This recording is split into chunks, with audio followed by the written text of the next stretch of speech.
Part One of the Adventures of Captain Hatteras, The English at the North Pole, by Jules Verne. Chapter 1. The Forward.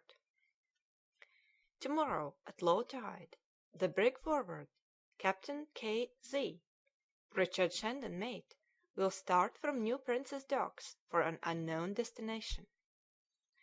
The foregoing might have been read in the Liverpool Herald of April 5th, 1860. The departure of a brig is an event of little importance for the most commercial port in England.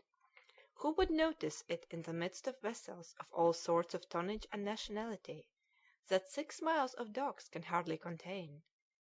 However, from daybreak on the 6th of April, a considerable crowd covered the wharfs of New Prince's Docks. The innumerable companies of sailors of the town seemed to have met there. Workmen from the neighbouring wharfs had left their work, merchants their dark counting houses, tradesmen their shops.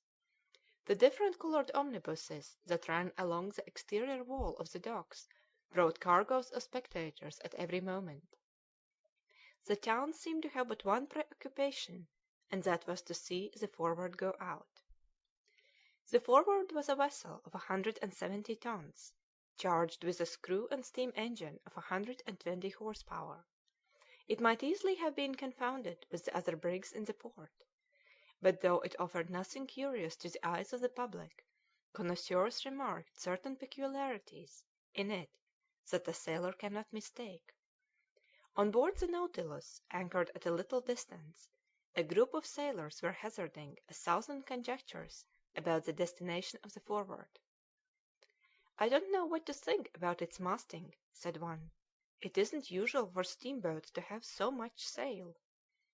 "That ship," said a quartermaster with a big red face, "that ship will have to depend more on her masts than her engine, and the topsails are the biggest because the others will be often useless. I haven't got the slightest doubt that the Forward is destined for the Arctic or Antarctic seas, where the icebergs stop the wind more than is good for a brave and solid ship." "You must be right, Mr. Cornhill," said a third sailor. "Have you noticed her stern? How straight it falls into the sea!" "Yes," said the quartermaster, "and it is furnished with a steel cutter as sharp as a razor, and capable of cutting a 3-decker in two if the Forward were thrown across her at top speed." "That's certain," said the Mersey pilot, "for that there vessel runs her 14 knots an hour with her screw. It was marvellous to see her cutting the tide when she made her trial trip. I believe you she's a quick 'un." "The canvas isn't intricate either," answered Mr. Cornhill. "It goes straight before the wind, and can be managed by hand. That ship is going to try the polar seas, or my name isn't what it is. There's something else. Do you see the wide helm port that the head of the helm goes through?" "It's there, sure enough," answered one. "But what does that prove?"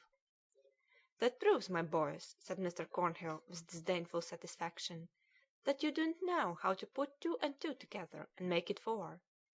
It proves that they want to be able to take off the helm when they like, and you know it's a manoeuvre that's often necessary when you have ice to deal with." "That's certain," answered the crew of the Nautilus. "Besides," said one of them, "the way she is loaded confirms Mr. Cornhill's opinion. Clifton told me. The Forward is victualled and carries coal enough for 5 or 6 years. Coals and victuals are all its cargo, with a stock of woollen garments and sealskins." "Then," said the quartermaster, "there's no more doubt on the matter. But you, who know Clifton, didn't he tell you anything about her destination?" "He couldn't tell me. He doesn't know. The crew was engaged without knowing. He'll only know where he's going when he gets there." "I shouldn't wonder if they were going to the devil," said an unbeliever. "It looks like it." "And such pay!" said Clifton's friend, getting warm. 5 times more than the ordinary pay. If it hadn't been for that, Richard Shandon wouldn't have found a soul to go with him. A ship with a queer shape, going nobody knows where, and looking more like not coming back than anything else. It wouldn't have suited this child." "Whether it would have suited you or not," answered Cornhill, "you couldn't have been one of the crew of the Forward." "And why, pray?" "Because you don't fulfil the required conditions. I read that all married men were excluded, and you are in the category, so you needn't talk. Even the very name of the ship is a bold one. The Forward, where it is to be forwarded to. Besides, nobody knows who the captain is." "Yes, they do," said a simple faced young sailor. "Why, you don't mean to say that you think Shandon is the captain of the Forward?" said Cornhill. "But," answered the young sailor, "why, Shandon is a commander and nothing else. He is a brave and bold sailor, an experienced whaler, and a jolly fellow, worthy in every respect to be the captain; but he isn't any more captain than you or I. As to who is going to command after God on board, he doesn't know any more than we do. When the moment has come the true captain will appear, no one knows how nor where, for Richard Shandon has not said and hasn't been allowed to say to what quarter of the globe he is going to direct his ship." "But, Mr. Cornhill," continued the young sailor, "I assure you that there is some one on board who was announced in the letter, and that Mr. Shandon was offered the place of second to." "What!" said Cornhill, frowning, "do you mean to maintain that the Forward has a captain on board?" "Oh, yes, Mr. Cornhill." "Where did you get your precious information from? From Johnson, the boatswain?" "From Johnson?" "Yes, sir." "Johnson told you so?" "He not only told me so, but he showed me the captain." "He showed him to you!" said Cornhill, stupefied. "And who is it, pray?" "A dog." "What do you mean by a dog?" "A dog on four legs."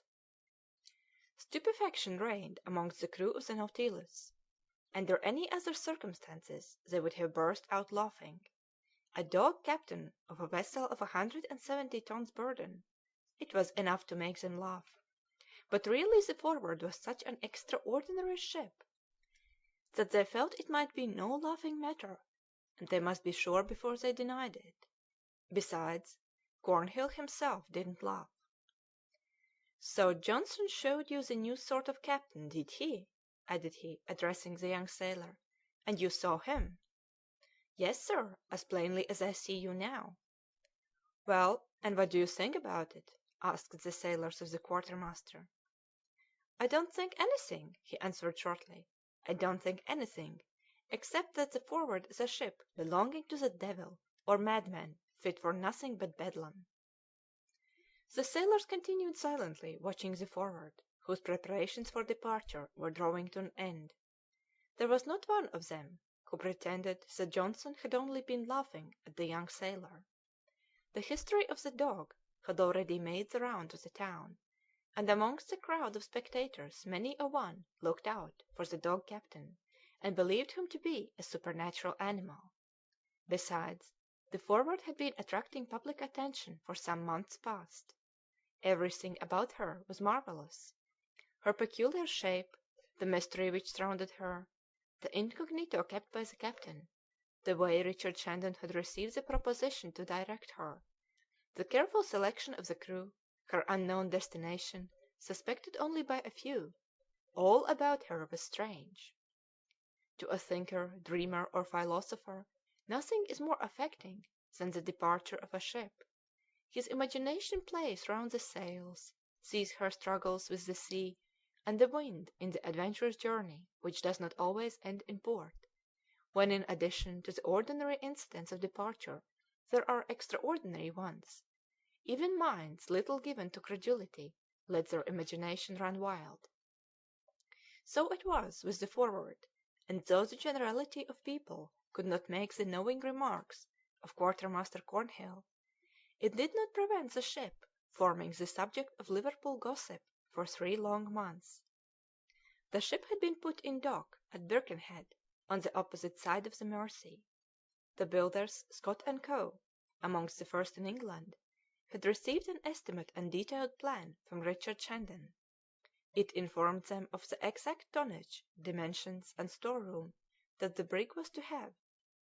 They saw by the details given that they had to do with a consummate seaman. As Shandon had considerable funds at his disposal, the work advanced rapidly, according to the recommendation of the owner. The brig was constructed of a solidity to withstand all tests. It was evident that she was destined to resist enormous pressure, for her ribs were built of teak wood, a sort of Indian oak, remarkable for its extreme hardness, and were, besides, plated with iron. Sailors asked why the hull of a vessel made so evidently for resistance was not built of sheet iron like other steamboats, and were told it was because the mysterious engineer had his own reasons for what he did. Little by little the brig grew on the stocks, and her qualities of strength and delicacy struck connoisseurs. As the sailors of the Nautilus had remarked, her stern formed a right angle with her keel. Her steel prow, cast in the workshop of R. Hawthorne, of Newcastle, shone in the sun and gave a peculiar look to the brig, though otherwise she had nothing particularly warlike about her. However, a 16-pounder cannon was installed on the forecastle. It was mounted on a pivot, so that it might easily be turned in any direction; but neither the cannon nor the stern, steel clad as they were, succeeded in looking warlike. On the 5th of February, 1860, this strange vessel was launched in the midst of an immense concourse of spectators, and the trial trip was perfectly successful. But if the brig was neither a man of war, a merchant vessel, nor a pleasure yacht, for a pleasure trip is not made with 6 years' provisions in the hold, what was it? Was it a vessel destined for another Franklin expedition? It could not be, because in 1859, the preceding year, Captain McClintock had returned from the Arctic seas, bringing the certain proof of the loss of the unfortunate expedition. Was the Forward going to attempt the famous North West Passage? What would be the use? Captain McClure had discovered it in 1853, and his lieutenant, Creswell, was the first who had the honour of rounding the American continent from Behring's Straits to Davis Straits. Still it was certain to competent judges that the Forward was prepared to face the ice regions. Was it going to the South Pole, farther than the whaler Weddell or Captain James Ross? But if so, what for? The day after the brig was floated, her engine was sent from Hawthorne's foundry at Newcastle. It was of 120 horsepower, with oscillating cylinders taking up little room. Its power was considerable for a 170-ton brig, with so much sail too, and of such fleetness. Her trial trips had left no doubt on that subject, and even the boatswain, Johnson, had thought right to express his opinion on Clifton's friend.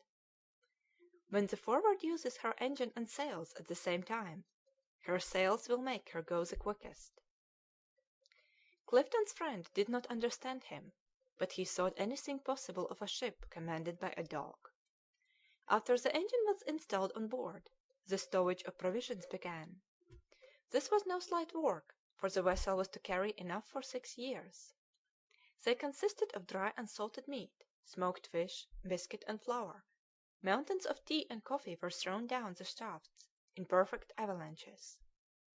Richard Shandon presided over the management of his precious cargo like a man who knows what he is about. All was stowed away, ticketed, and numbered in perfect order. A very large provision of the Indian preparation called pemmican, which contains many nutritive elements in a small volume, was also embarked. The nature of the provisions left no doubt about the length of the cruise, and the sight of the barrels of lime juice, lime drops, packets of mustard, grains of sorrel, and cochlearia, all antiscorbutic, confirmed the opinion on the destination of the brig for the ice regions. Their influence is so necessary in polar navigation. Shandon had doubtless received particular instructions about this part of the cargo, which, along with the medicine chest, he attended to particularly. Although arms were not numerous on board, the powder magazine overflowed. The one cannon could not pretend to use the contents. That gave people more to think about. There were also gigantic saws and powerful instruments, such as levers, leaden maces, handsaws, enormous axes, etc., without counting a considerable quantity of blasting cylinders, enough to blow up the Liverpool customs. All that was strange, not to say fearful, without mentioning rockets, signals, powder chests, and beacons of 1,000 different sorts. The numerous spectators of the wharves of Prince's Docks admired likewise a long mahogany whaler, a tin pirogue covered with gutta percha, and a certain quantity of halkett boats, a sort of India rubber cloaks that can be transformed into canoes by blowing in their lining. Expectation was on the qui vive, for the Forward was going out with the tide. End of chapter 1.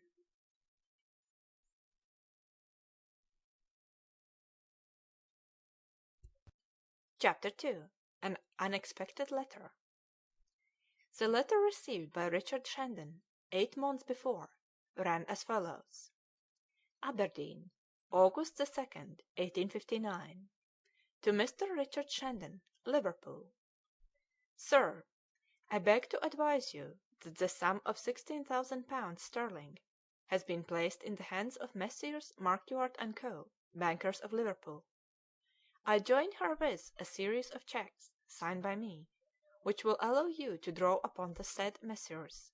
Marquardt for the above mentioned sum. You do not know me, but that is of no consequence. I know you, that is sufficient. I offer you the place of second on board the brig Forward for a voyage that may be long and perilous. If you agree to my conditions, you will receive a salary of £500, and all through the voyage it will be augmented 1/10 at the end of each year. The Forward is not yet in existence. You must have it built so as to be ready for sea at the beginning of April 1860, at the latest. Herewith is a detailed plan and estimate. You will take care that it is scrupulously followed. The ship is to be built by Messrs. Scott and Co., who will settle with you. I particularly recommend you the choice of the Forward's crew. It will be composed of a captain, myself, of a second, you, of a third officer, a boatswain, 2 engineers, an ice pilot, 8 sailors, and 2 others, 18 men in all, comprising Dr. Clawbonny, of this town, who will introduce himself to you when necessary. The Forward's crew must be composed of Englishmen without encumbrance. They should be all bachelors and sober, for no spirits, nor even beer, will be allowed on board, ready to undertake anything and to bear with anything. You will give the preference to men of sanguine constitution, as they carry a greater amount of animal heat. Offer them 5 times the usual pay, with an increase of 1/10 for each year of service. At the end of the voyage, £500 will be placed at the disposition of each, and 2,000 at yours. These funds will be placed with Messrs. Marquardt and Co. The voyage will be long and difficult, but honourable, so you need not hesitate to accept my conditions. Be good enough to send your answer to K.Z., Poste Restante, Göteborg, Sweden. Postscriptum. On the 15th of February next, you will receive a large Danish dog, with hanging lips, a tawny coat with black stripes. You will take it on board, and have it fed with oaten bread mixed with tallow grease. You will acknowledge the reception of the said dog to me under the same initials as above, Poste Restante, Leghorn, Italy. The captain of the Forward will introduce himself to you when necessary. When you are ready to start, you will receive further instructions. The captain of the Forward, K.Z. End of chapter 2.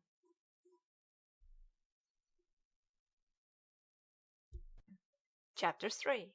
Dr. Clawbonny. Richard Shandon was a good sailor. He had been commander of whalers in the Arctic seas for many years, and had a wide reputation for skill. He might well be astonished at such a letter, and so he was, but astonished like a man used to astonishments. He fulfilled, too, all the required conditions. He had no wife, no children, or relations. He was as free as a man could be. Having no one to consult, he went straight to Messrs. Marquardt's bank. If the money is there, he said to himself, I will undertake the rest." He was received by the firm with all the attention due to a man with £16,000 in their safes. Sure of that fact, Shandon asked for a sheet of letter paper, and sent his acceptance in a large sailor's hand to the address indicated. The same day he put himself in communication with the Birkenhead shipbuilders, and 24 hours later the keel of the Forward lay on the stocks in the dockyard. Richard Shandon was a bachelor of 40, robust, energetic, and brave, three sailor-like qualities giving their possessor confidence, vigour, and sang-froid. He was reputed jealous and hard to be pleased, so he was more feared than loved by his sailors. But this reputation did not increase the difficulty of finding a crew, for he was known to be a clever commander. He was afraid that the mystery of the enterprise would embarrass his movements, and he said to himself, "The best thing I can do is to say nothing at all.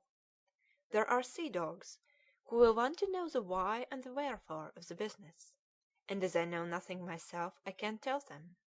K.Z. is a queer fish, but after all he knows me, and has confidence in me, that's enough. As to the ship, she will be a handsome lass, and my name isn't Richard Shandon if she is not destined for the frozen seas. But I shall keep that to myself and my officers." Upon which Richard Shandon set about recruiting his crew upon the conditions of family and health exacted by the captain. He knew a brave fellow and capital sailor named James Wall. Wall was about 30, and had made more than one trip to the North Seas. Shandon offered him the post of third officer, and he accepted blindly. All he cared for was to sail, and he was devoted to his profession. Shandon told him and Johnson, whom he engaged as boatswain, all he knew about the business.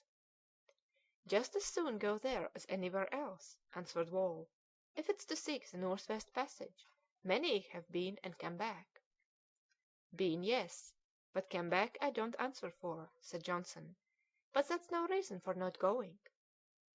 "Besides, if we are not mistaken in our conjectures," said Shandon, "the voyage will be undertaken under good conditions.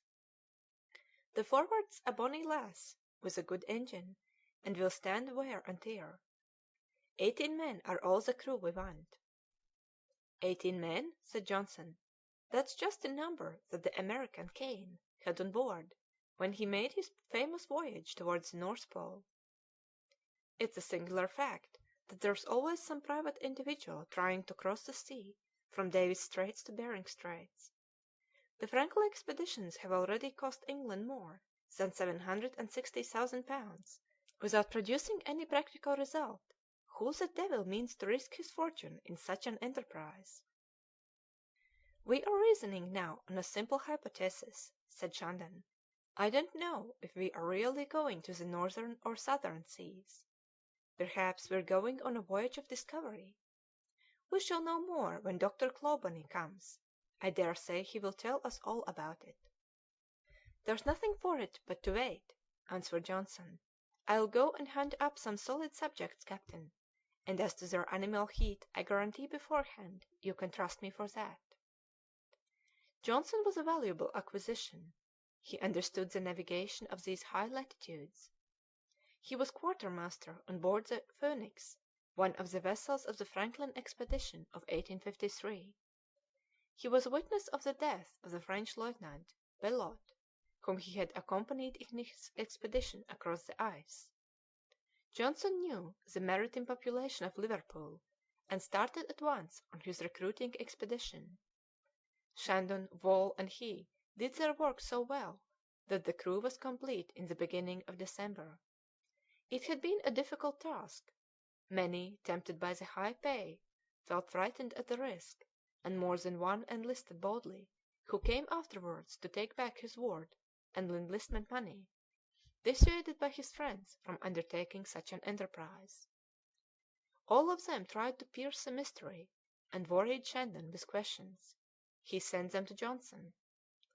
"I can't tell you what I don't know," he answered invariably.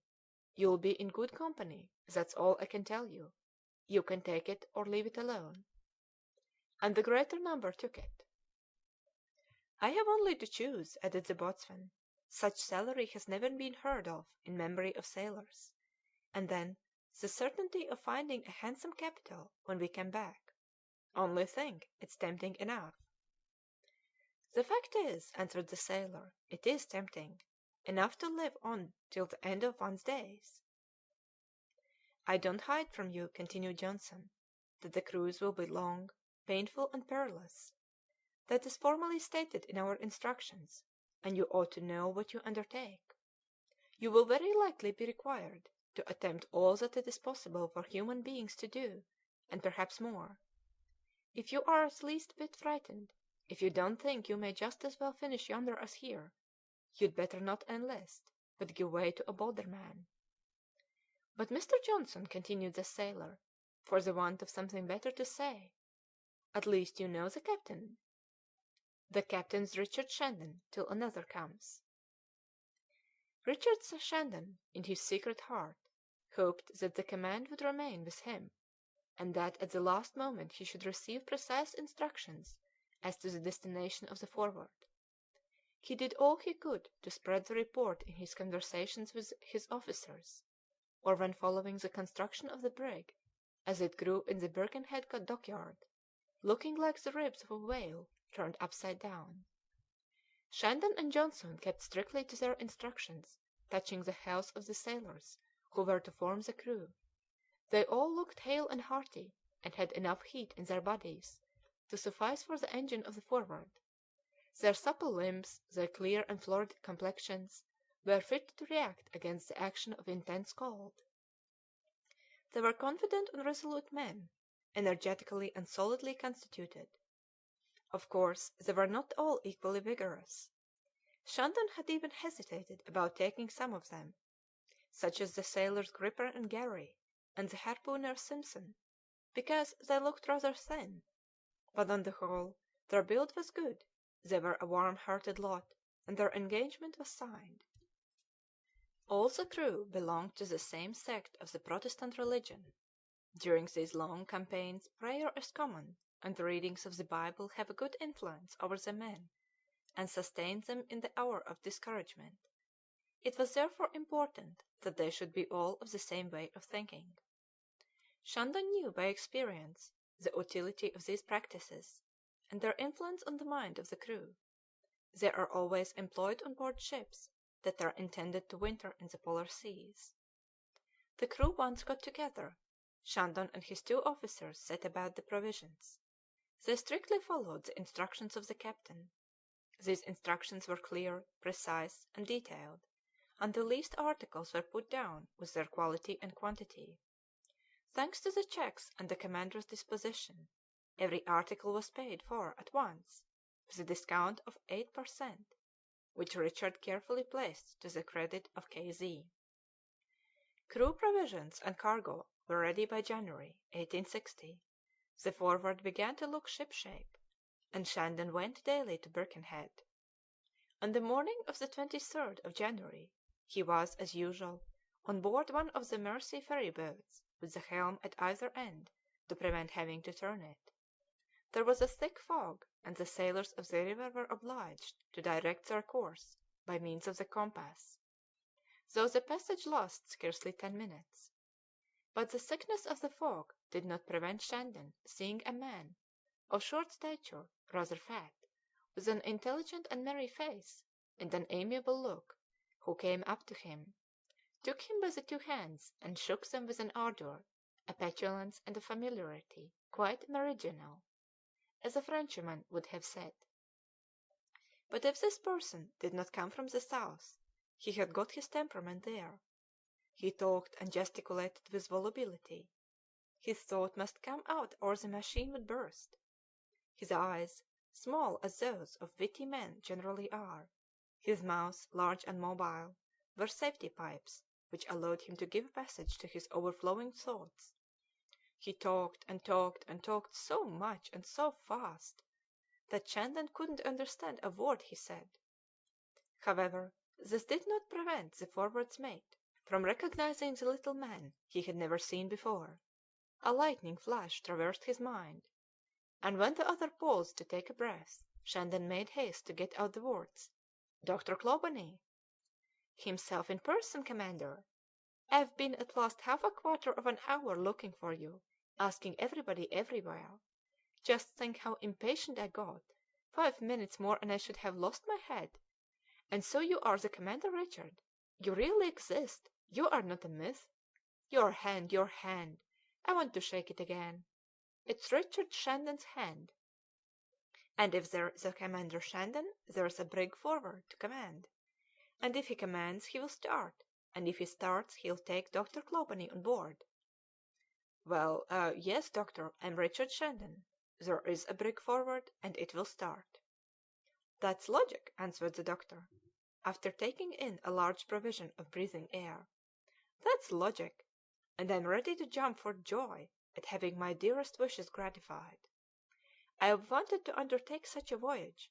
Now with you, commander—" "I don't—" began Shandon. "With you," continued Clawbonny, without hearing him, "we are sure to go far and not to draw back for a trifle." "But—" began Shandon again. "For you have shown what you are made of, commander. I know your deeds of service. You're a fine sailor. If you will allow me— No, I won't have your bravery, audacity, and skill put an instant in doubt, even by you. The captain who chose you for his mate is a man who knows what he's about, I can tell you." "But that's nothing to do with it," said Shandon, impatient. "What is it, then? Don't keep me in suspense another minute." "You don't give me time to speak. Tell me, if you please, doctor, how it comes that you are to take part in the expedition of the Forward." "Read this letter, this worthy letter, the letter of a brave captain, very laconic, but quite sufficient." Saying which, the doctor held out the following letter to Shandon: "Inverness, January 22nd, 1860. To Dr. Clawbonny. If Dr. Clawbonny wishes to embark on board the Forward for a long cruise, he may introduce himself to the commander, Richard Shandon, who has received orders concerning him. The captain of the Forward, K.Z." "This letter reached me this morning, and here I am, ready to embark." "But, doctor, do you know where we are going to?" "I haven't the slightest idea, and I do not care, so that it's somewhere." "They pretend that I'm learned. They're mistaken, commander. I know nothing, and if I have published a few books that don't sell badly, I ought not to have done it. The public is silly for buying them. I know nothing, I tell you. I'm only an ignorant man. When I have the offer of completing, or rather of going over again, my knowledge of medicine, surgery, history, geography, botany, mineralogy, conchology, geodesy, chemistry, natural philosophy, mechanics, and hydrography, why, I accept, of course." "Then," said Shandon, disappointed, "you do not know where the Forward is bound for?" "Yes, I do.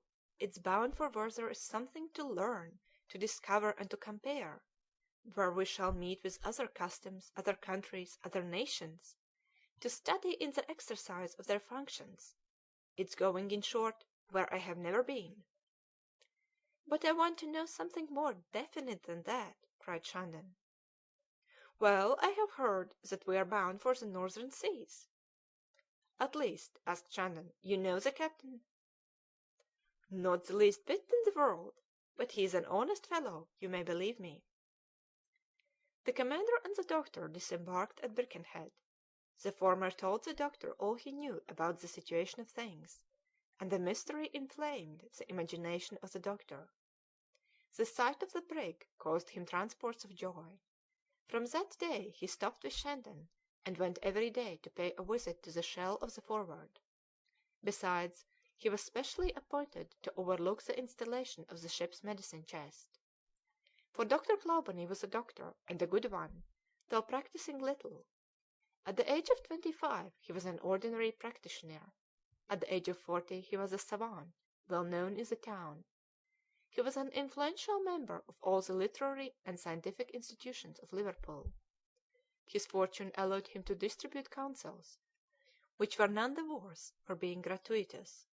beloved as a man eminently lovable must always be, he had never wronged any one, not even himself. Lively and talkative, he carried his heart in his hand, and put his hand into that of everybody. When it was known in Liverpool that he was going to embark on board the Forward, his friends did all they could to dissuade him, and only fixed him more completely in his determination; and when the doctor was determined to do anything, no one could prevent him. From that time the suppositions and apprehensions increased, but did not prevent the Forward being launched on the 5th of February, 1860. 2 months later she was ready to put to sea. On the 15th of March, as the letter of the captain had announced, a dog of Danish breed was sent by railway from Edinburgh to Liverpool, addressed to Richard Shandon. The animal seemed surly, peevish, and even sinister, with quite a singular look in his eyes. The name of the Forward was engraved on his brass collar. The commander installed it on board the same day, and acknowledged its reception to K.Z. at Leghorn. Thus, with the exception of the captain, the crew was complete. It was composed as follows: 1. K.Z. Captain. 2. Richard Shandon, Commander. 3. James Wall, Third Officer. 4. Dr. Clawbonny. 5. Johnson, Boatswain. 6. Simpson, Harpooner. 7. Bell, Carpenter. 8. Brunton, Chief Engineer. 9. Plover, Second Engineer. 10. Strong, a negro, cook. 11. Foker, Ice Master. 12. Wolston, Smith. 13. Bolton, a sailor. 14. Garry, a sailor. 15. Clifton, a sailor. 16. Gripper, a sailor. 17. Penn, a sailor. 18. Warren, stoker. End of chapter 3.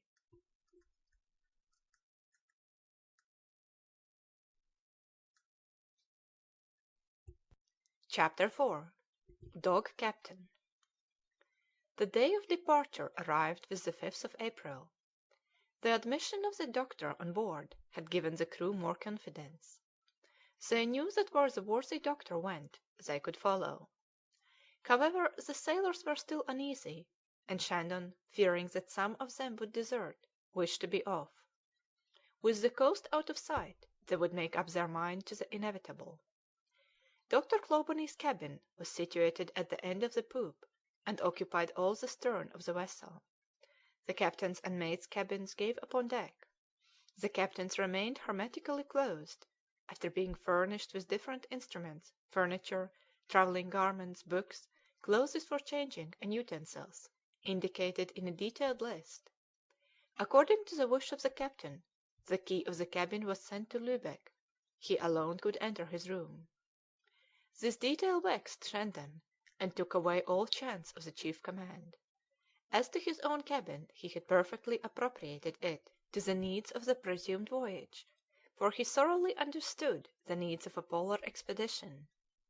The room of the third officer was placed under the lower deck, which formed a vast sleeping room for the sailors' use. The men were very comfortably lodged, and would not have found anything like the same convenience on board any other ship. They were cared for like the most priceless cargo. A vast stove occupied all the centre of the common room. Dr. Clawbonny was in his element. He had taken possession of his cabin on the 6th of February, the day after the Forward was launched. The happiest of animals, he used to say, is a snail, for it can make a shell exactly to fit it. I shall try to be an intelligent snail. And considering that the shell was to be his lodging for a considerable time, the cabin began to look like home. The doctor had a savant's or a child's pleasure in arranging his scientific traps. His books, his herbals, his set of pigeon holes, his instruments of precision, his chemical apparatus, his collection of thermometers, barometers, hygrometers, rain gauges, spectacles, compasses, sextants, maps, plans, flasks, powders, bottles for medicine chest, were all classed in an order that would have shamed the British Museum. The space of 6 square feet contained incalculable riches. The doctor had only to stretch out his hand without moving to become instantaneously a doctor, a mathematician, an astronomer, a geographer, a botanist, or a conhologist. It must be acknowledged that he was proud of his management and happy in his floating sanctuary, which 3 of his thinnest friends would have sufficed to fill.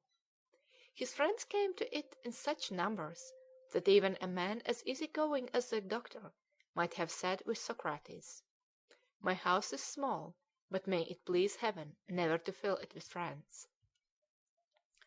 To complete the description of the Forward, it is sufficient to say that the kennel of the large Danish dog was constructed under the window of the mysterious cabin, but its savage inhabitant preferred wandering between decks and in the hold.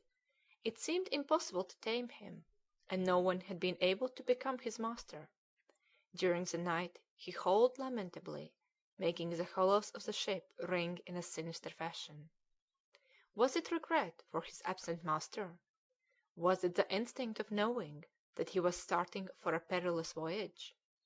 Was it a presentiment of dangers to come?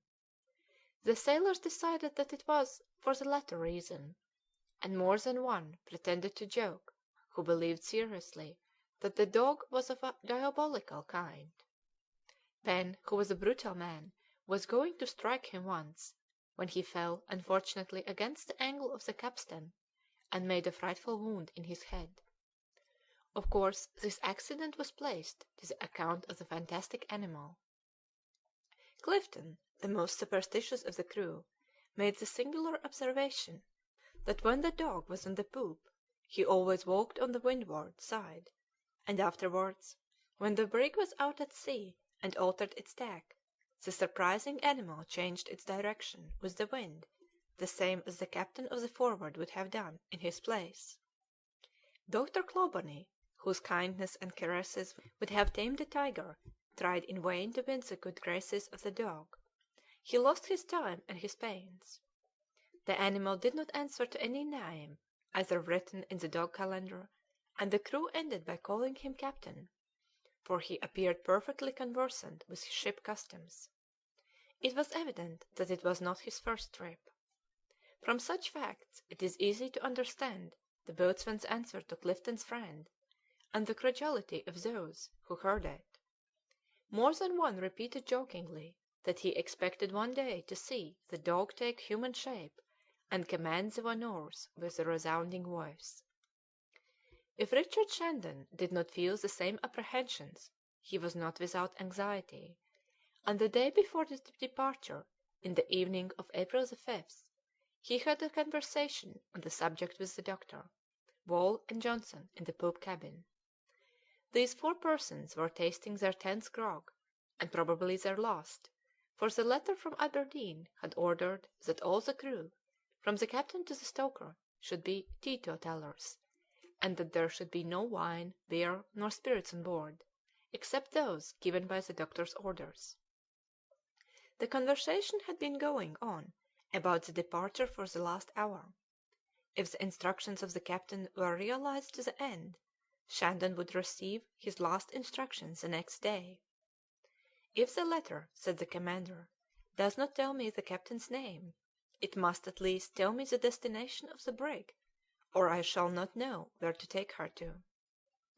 "If I were you," said the impatient doctor, "I should start whether I get a letter or no. They'll know how to send after you, you may depend." "You're ready for anything, doctor; but if so, to what quarter of the globe should you set sail?" "To the North Pole, of course. There is not the slightest doubt about that." "Why should it not be the South Pole?" asked Wall. "The South Pole is out of the question. No one with any sense would send a brig across the whole of the Atlantic. Just reflect a minute, and you'll see the impossibility." "The doctor has an answer to everything," said Wall. "Well, well, say north," continued Shandon. "But where north? To Spitzbergen or Greenland, Labrador or Hudson's Bay? Although all directions end in insuperable icebergs, I am not less puzzled as to which to take. Have you an answer to that, doctor?" "No," he answered, vexed at having nothing to say. "But if you don't get a letter, what shall you do?" "I shall do nothing. I shall wait." "Do you mean to say you won't start?" cried Dr. Clawbonny, agitating his glass in despair. "Certainly I do." "And that would be the wisest plan," said Johnson tranquilly, while the doctor began marching round the table, for he could not keep still. "But still, if we wait too long, the consequences may be deplorable. The season is good now if we are really going north, as we ought to profit by the breaking up of the ice to cross Davis Straits. Besides, the crew gets more and more uneasy; the friends and companions of our men do all they can to persuade them to leave the Forward, and their influence may be pernicious for us. Besides," added Wall, "if one of them deserted, they all would, and then I don't know how you would get another crew together." "But what can I do?" cried Shandon. "What you said you would do," replied the doctor. "Wait and wait till to morrow before you despair. The captain's promises have all been fulfilled up to now with the greatest regularity, and there's no reason to believe we shan't be made acquainted with our destination when the proper time comes. I haven't the slightest doubt that to morrow we shall be sailing in the Irish Channel, and I propose we drink a last grog to our pleasant voyage. It begins in an unaccountable fashion, but with sailors like you there are 1,000 chances that it will end well." And all four drank to their safe return. "Now, commander," continued Johnson, "if you will allow me to advise you, you will prepare everything to start. The crew must think that you know what you are about. If you don't get a letter to morrow, set sail. Do not get up the steam. The wind looks like holding out, and it will be easy enough to sail. Let the pilot come on board. Go out to the docks with the tide, and anchor below Birkenhead. Our men won't be able to communicate with land, and if the devil of a letter comes it will find us easily there as elsewhere." "By heavens, you're right, Johnson!" cried the doctor, holding out his hand to the old sailor. "So be it," answered Shandon. Then each one entered his cabin and waited in feverish sleep for the rising of the sun. The next day the first distribution of letters took place in the town, and not one bore the address of the commander, Richard Shandon. Nevertheless he made his preparations for departure, and the news spread at once all over Liverpool, and, as we have already seen, an extraordinary affluence of spectators crowded the wharfs of New Prince's Docks. Many of them came on board to shake hands for the last time with a comrade, or to try and dissuade a friend, or to take a look at the brig and to know its destination. They were disappointed at finding the commander more taciturn and reserved than ever. He had his reasons for that. 10 o'clock struck. 11 followed. The tide began to go out that day at about 1 o'clock in the afternoon. Shandon from the top of the poop was looking at the crowd with uneasy eyes, trying to read the secret of his destiny on one of the faces. But in vain. The sailors of the Forward executed his orders in silence, looking at him all the time, waiting for orders which did not come. Johnson went on preparing for departure. The weather was cloudy and the sea rough. A south-eastern blew with violence, but it was easy to get out of the Mersey. At 12 o'clock nothing had yet been received. Dr. Clawbonny marched up and down in agitation, looking through his telescope, gesticulating, impatient for the sea, as he said. He felt moved, though he struggled against it. Shandon bit his lips till the blood came. Johnson came up to him and said, "Commander, if we want to profit by the tide, there is no time to be lost. We shall not be clear of the docks for at least an hour." Shandon looked round him once more and consulted his watch. The 12 o'clock letters had been distributed. In despair he told Johnson to start. The boatswain ordered the deck to be cleared of spectators, and the crowd made a general movement to regain the wharves, while the last moorings were unloosened. Amidst the confusion a dog's bark was distinctly heard, and all at once the animal broke through the compact mass, jumped on to the poop, and, as 1,000 spectators can testify, dropped a letter at Shandon's feet. "A letter!" cried Shandon. "He is on board, then?" "He was, that's certain, but he isn't now," said Johnson, pointing to the deserted deck. Shandon held the letter without opening it in his astonishment. "But read it, I say," said the doctor. Shandon looked at it. The envelope had no postmark or date. It was addressed simply to "Richard Shandon, commander on board the brig Forward." Shandon opened the letter and read as follows: "Sailed for Cape Farewell. You will reach it by the 20th of April. If the captain does not appear on board, cross Davis Straits and sail up Baffin's Sea to Melville Bay. The captain of the Forward, K.Z." Shandon carefully folded this laconic epistle, put in his pocket, and gave the order for departure. His voice, which rang above the east wind, had something solemn in it. Soon the Forward had passed the docks, and, directed by a Liverpool pilot, whose little cutter followed, went down the Mersey with the current. The crowd precipitated itself on to the exterior wharf along the Victoria docks, in order to get a last glimpse of the strange brig.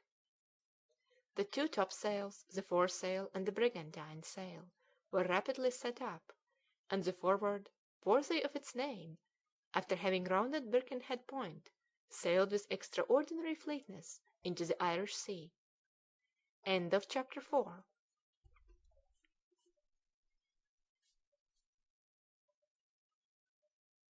Chapter 5. Out at Sea. The wind was favourable, though it blew in April gales. The Forward cut through the waves, and towards 3 o'clock crossed the mail steamer between Liverpool and the Isle of Man. The captain hailed from his deck the last adieu that the Forward was destined to hear. At 5 o'clock the pilot left the command in the hands of Richard Shandon, the commander of the brig, and regained his cutter, which, turning round, soon disappeared on the south-west. Towards evening the brig doubled the Calf of Man at the southern extremity of the island. During the night the sea was very rough, but the Forward behaved well, left the Point of Ayr to the north-west, and directed its course for the northern channel. Johnson was right. Once out at sea, the maritime instinct of the sailors gained the upper hand. Life on board went on with regularity. The doctor breathed in the sea air with delight. He walked about vigorously in the squalls, and for a savant he was not a bad sailor. "The sea is splendid," he said to Johnson, coming up on deck after breakfast. "I have made its acquaintance rather late, but I shall make up for lost time." "You are right, Mr. Clawbonny. I would give all the continents of the world for a corner of the ocean. They pretend the sailors soon get tired of their profession, but I've been 40 years on the sea, and I love it as much as the first day. It's a great pleasure to feel a good ship under one's feet, and if I'm not a bad judge, the Forward behaves herself well." "You judge rightly, doctor," answered Shandon, who had joined the talkers. "She is a good ship, and I acknowledge that a vessel destined for navigation amongst ice has never been better equipped. That reminds me that 30 years ago Captain James Ross, sailing for the North-West Passage—" "And the Victory," added the doctor quickly. "A brig about the same tonnage as ours, with a steam engine too." "What! You know about that?" "Judge if I do," answered the doctor.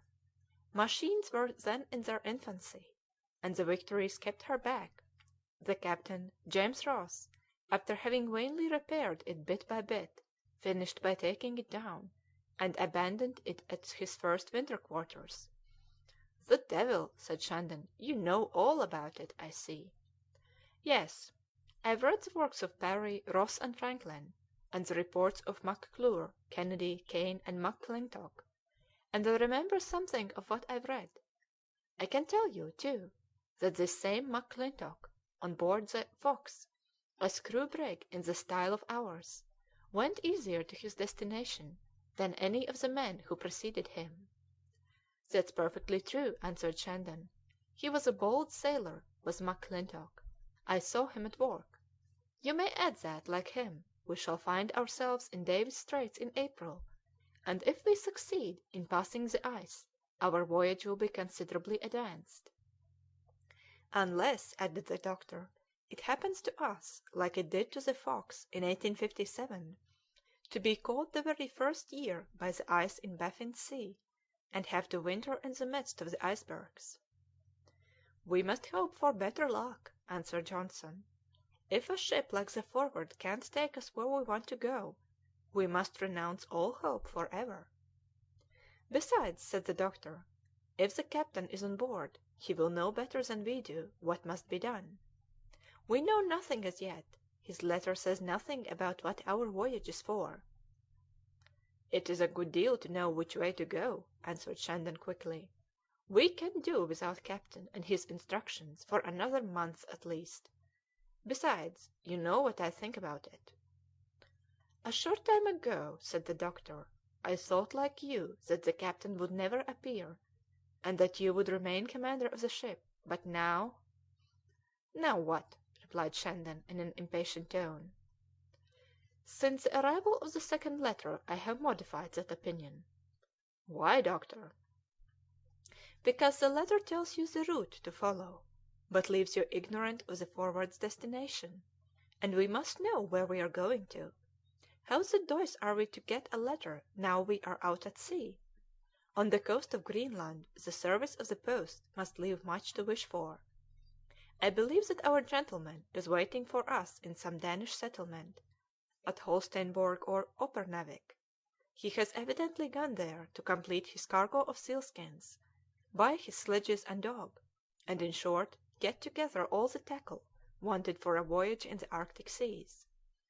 I shouldn't be at all surprised to see him come out of his cabin one of these fine mornings and begin commanding the ship in anything but a supernatural way."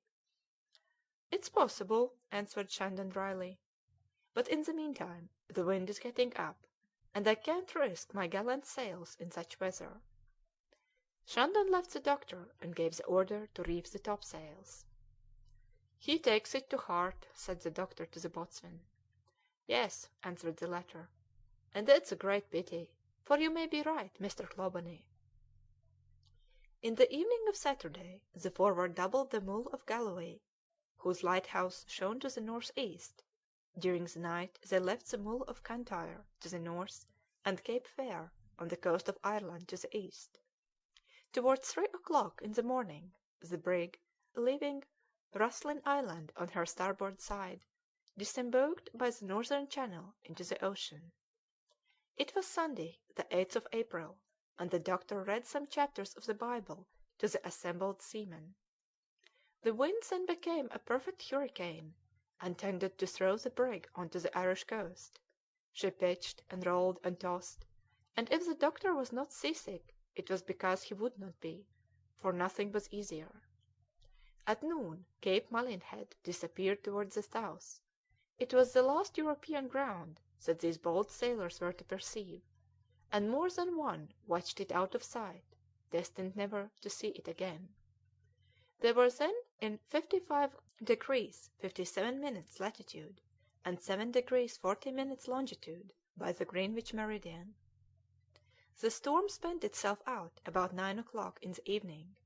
The Forward, like a good sailor, maintained her route north west. She showed by her behaviour during the day what her sailing capacities were, and as the Liverpool connoisseurs had remarked, she was above all a sailing vessel. During the following days the Forward gained the north west with rapidity, the wind veered round south, and the sea had a tremendous swell on. The brig was then going along under full sail. Some petrels and puffins came sailing over the poop. The doctor skilfully shot one of the latter, and it fell fortunately on the deck. The harpooner, Simpson, picked it up and brought it to his owner. Nasty game that, Mr. Clawbonny," he said. "It will make an excellent meal, on the contrary," said the doctor. "You don't mean to say you're going to eat that thing?" "And so are you, old fellow," said the doctor, laughing. "Pooh!" replied Simpson, "but it's oily and rancid, like all other sea birds." "Never mind," answered the doctor. "I have a peculiar way of cooking that game, and if you recognize it for a sea bird, I'll consent never to kill another in my life."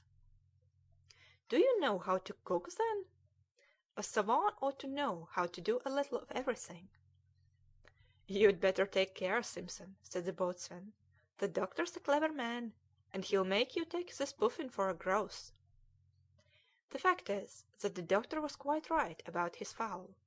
He took off all the fat, which all lies under the skin, principally on the thighs, and with it disappeared the rancidity and taste of fish, which is so disagreeable in a sea bird. Thus prepared, the puffin was declared excellent, and Simpson acknowledged it the first. During the late storm Richard Shandon had been able to judge of the qualities of his crew. He had watched each man narrowly, and knew how much each was to be depended upon. James Wall was devoted to Richard, understood quickly and executed well, but he might fail in initiative. He placed him in the third rank. Johnson was used to struggle with the sea. He was an old stagger in the Arctic Ocean, and had nothing to learn either in audacity or sang-froid. The harpooner, Simpson, and the carpenter Bell were sure men, faithful to duty and discipline. The ice master, Fokker, was an experienced sailor, and, like Johnson, was capable of rendering important service. Of the other sailors, Garry and Bolton seemed to be the best. Bolton was a gay and talkative fellow. Garry was 35, with an energetic face, but rather pale and sad-looking. The three sailors, Clifton, Gripper, and Pen, seemed less ardent and resolute. They easily grumbled. Gripper wanted to break his engagement even before the departure of the Forward. A sort of shame kept him on board. If things went all right, if there were not too many risks to run, no dangers to encounter, these three men might be depended upon. But they must be well fed, for it might be said that they were led by their stomachs. Although warned beforehand, they grumbled at having to be teetotallers. At their meals they regretted the brandy and gin. It did not, however, make them spare the tea and coffee, which was prodigally given out on board. As to the two engineers, Brunton and Plover, and the stoker, Warren, there had been nothing for them to do as yet, and Shandon could not tell anything about their capabilities. On the 14th of April the Forward got into the grand current of the Gulf Stream, which, after ascending the eastern coast of America to Newfoundland, inclines to the northeast along the coast of Norway. They were then in 57 degrees 37 minutes latitude by 22 degrees 58 minutes longitude, at 200 miles from the point of Greenland. The weather grew colder, and the thermometer descended to 32 degrees, that is to say, to freezing point. The doctor had not yet begun to wear the garments he destined for the Arctic seas, but he had donned a sailor's dress like the rest. He was a queer sight with his top boots, in which his legs disappeared, his vast oilcloth hat, his jacket and trousers of the same. When drenched with heavy rains or enormous waves, the doctor looked like a sort of sea animal, and was proud of the comparison. During 2 days the sea was extremely rough. The wind veered round to the northwest, and delayed the progress of the Forward. From the 14th to the 16th of April the swell was great, but on the Monday there came such a torrent of rain that the sea became calm immediately. Shandon spoke to the doctor about this phenomenon. It confirms the curious observations of the whaler Scoresby, who laid it before the Royal Society of Edinburgh, of which I have the honour to be an honorary member. You see that when it rains the waves are not very high, even under the influence of a violent wind, and when the weather is dry the sea is more agitated, even when there is less wind. But how is this phenomenon accounted for? Very simply, it is not accounted for at all. Just then the ice master, who was keeping watch on the crossboards of the topsails, signalled a floating mass on the starboard, at about 15 miles distance before the wind. "An iceberg here!" cried the doctor. Shandon pointed his telescope in the direction indicated, and confirmed the pilot's announcement. "That is curious," said the doctor. "What! You are astonished at last?" said the commander, laughing. "I am surprised, but not astonished," answered the doctor, laughing, "for the brig Anne, of Poole, from Greenspond, was caught in 1813 in perfect ice fields, in the 44th degree of north latitude, and her captain, Dyer Nant, counted them by hundreds." "I see you can teach us something even upon that subject." "Very little," answered Clawbonny modestly. "It is only that ice has been met with in even lower latitudes." "I knew that already, doctor, for when I was cabin boy on board the war sloop Fly in 1818," continued the doctor, "at the end of March, almost in April, you passed between two large islands of floating ice under the 42nd degree of latitude." "Well, I declare you astonish me," cried Shandon. "But the iceberg does not astonish me, as we are 2 degrees further north." "You are a whale, doctor," answered the commander, "and all we have to do is to be water buckets." "You will draw me dry sooner than you think for.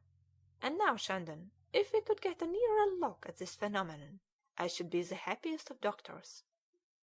"Just so, Johnson," said Shandon, calling his boatswain.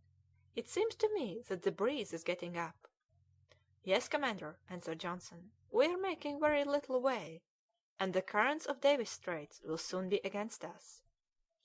"You are right, Johnson, and if we wish to be in sight of Cape Farewell on the 20th of April, we must put the steam on, or we shall be thrown on the coast of Labrador. Mr. Wall, will you give orders to light the fires?"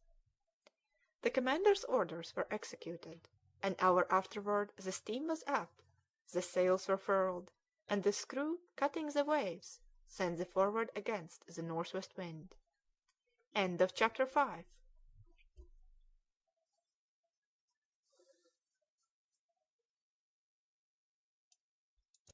Chapter 6. The Great Polar Current. A short time after the flights of birds became more and more numerous, petrels, puffins, and mates, inhabitants of those desolate quarters, signalled the approach of Greenland. The Forward was rapidly nearing the north, leaving to her leeward a long line of black smoke. On Tuesday, the 17th of April, about 11 o'clock in the morning, the ice master signalled the first sight of an ice blink. It was about 20 miles to the north-northwest. This glaring white strip was brilliantly lighted up, in spite of the presence of thick clouds in the neighbouring parts of the sky.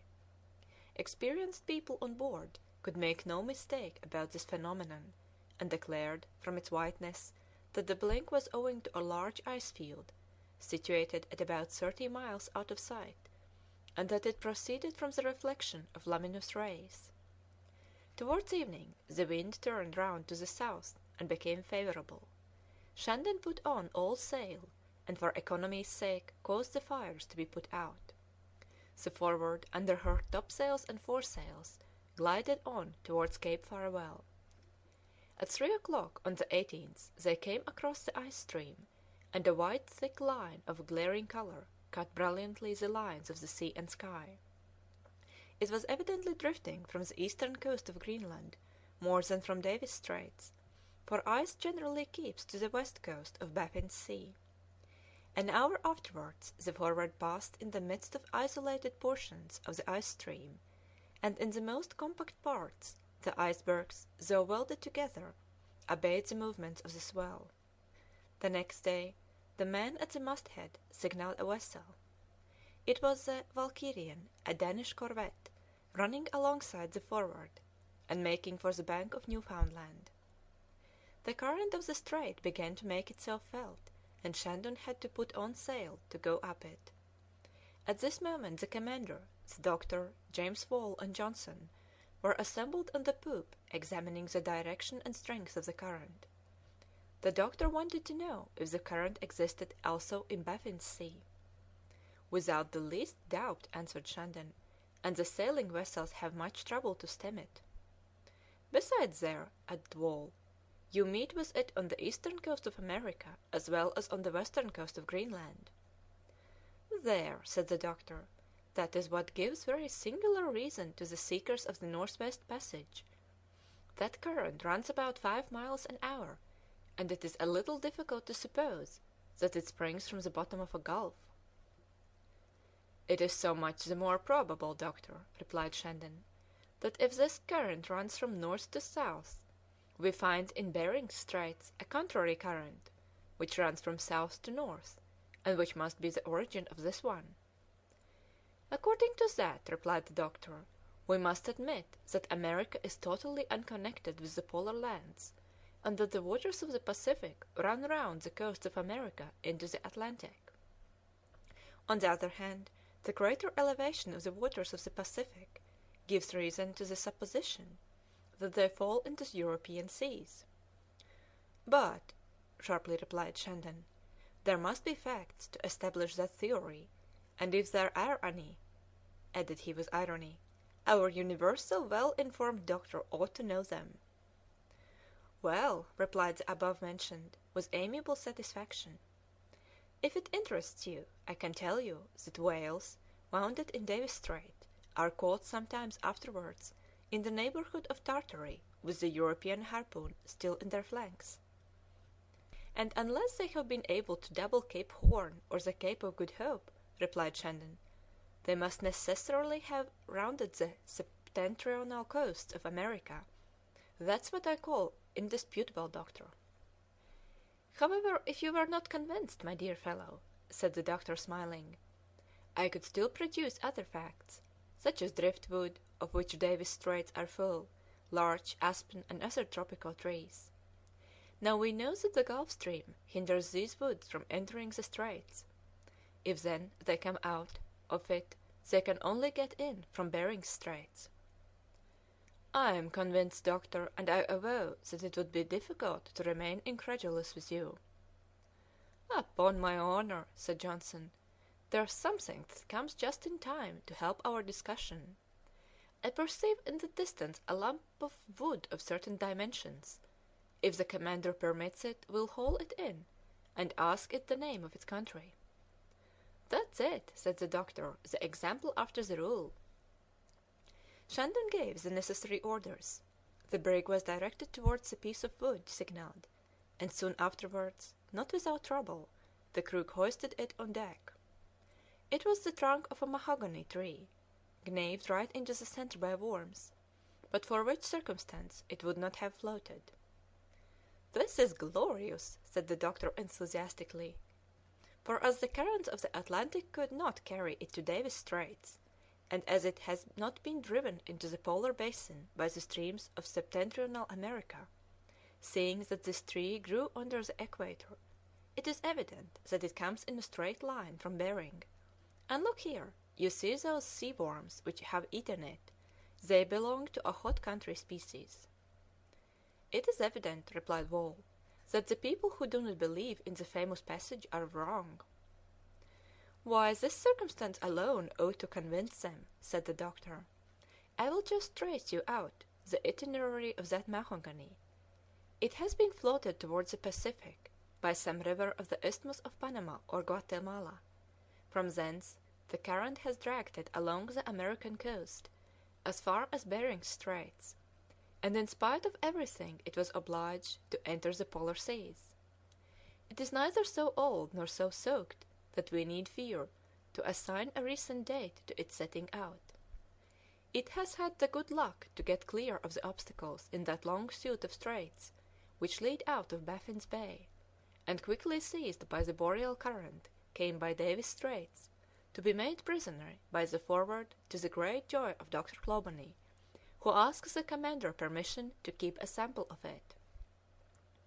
Do so, said Shandon, but allow me to tell you that you will not be the only proprietor of such a wreck. The Danish governor of the Isle of Disko, on the coast of Greenland, continued the doctor, possesses a mahogany table made from a trunk fished up under the same circumstances. I know it, but I don't envy him his table, for if it were not for the bother, I should have enough there for a whole bedroom. During the night, from Wednesday to Thursday, the wind blew with extreme violence, and driftwood was seen more frequently. Nearing the coast offered many dangers at an epoch in which icebergs were so numerous. The commander caused some of the sails to be furled, and the Forward glided away under her foresail and foremast only. The thermometer sank below freezing point. Shandon distributed suitable clothing to the crew, a woolen jacket and trousers, a flannel shirt, wadmel stockings, the same as those the Norwegian country people wear, and a pair of perfectly waterproof sea boots. As to the captain, he contented himself with his natural fur, and appeared little sensible to the change in the temperature. He had no doubt gone through more than one trial of this kind, and besides, a Dane had no right to be difficult. He was seen very little, as he kept himself concealed in the darkest parts of the vessel. Towards evening the coast of Greenland peeped out through an opening in the fog. The doctor, armed with his glass, could distinguish for an instant a line of peaks, ridged with large blocks of ice, but the fog closed rapidly on this vision, like the curtain of a theatre, falling in the most interesting moment of the piece. On the morning of the 20th of April, the Forward was in sight of an iceberg 150 feet high, stranded there from time immemorial. The thaws had taken no effect on it, and had respected its strange forms.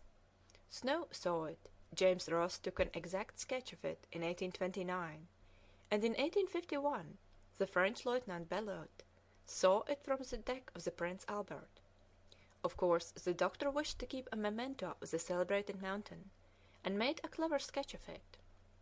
It is not surprising that such masses should be stranded and adhere to the land, for to each foot above water they have 2 feet below, giving therefore to this one about 80 fathoms of depth. At last, under a temperature which at noon was only 12 degrees, under a snowy and foggy sky, Cape Farewell was perceived. The Forward arrived on the day fixed. If it pleased the unknown captain to come and occupy his position in such diabolical weather, he would have no cause to complain. There you are, then, said the doctor to himself, Cape so celebrated and so well named. Many have cleared it like us, who were destined never to see it again. Is it then an eternal adieu said to one's European friends? You have all passed it. Frobisher, Knight, Barlow, Vaughan, Scroggs, Barents, Hudson, Blosseville, Franklin, Crozier, Bellot, never to come back to your domestic hearth, and that cape has been really for you the Cape of Adieu. It was about the year 970 that some navigators left Iceland and discovered Greenland. Sebastian Cabot forced his way as far as latitude 56 degrees in 1498. Gaspard and Michel Cotril in 1500 and 1502 went as far north as 60th degree, and Martin Frobisher in 1576 arrived as far as the bay that bears his name. To John Davis belongs the honor of having discovered the straits in 1585, and 2 years later, in a third voyage, that bold navigator and great whaler reached the 63rd parallel, 27 degrees from the pole. Barents in 1596, Weymouth in 1602, James Hall in 1605 and 1607, Hudson, whose name was given to that vast bay which hollows out so profoundly the continent of America, James Poole in 1611 advanced far into the strait in search of that north-west passage, the discovery of which would have considerably shortened the track of communication between the two worlds. Baffin, in 1616, found the Straits of Lancaster in the sea that bears his own name. He was followed in 1690 by James Monk, and in 1790 by Knight, Barlow, Vaughan, and Scroggs, of whom no news has been ever heard. In 1776 Lieutenant Pickersgill, sent out to meet Captain Cook, who tried to go up Behring's Straits, reached the 68th degree; the following year Young, for the same purpose, went as far north as Woman's Island. Afterwards came Captain James Ross, who in 1818 rounded the coasts of Baffin's Sea and corrected the hydrographic errors of his predecessors.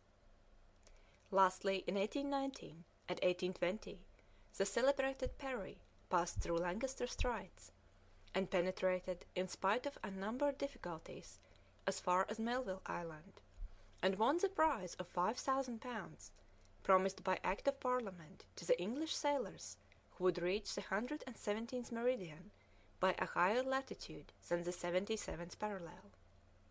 In 1826 Beechey touched Camisso Island.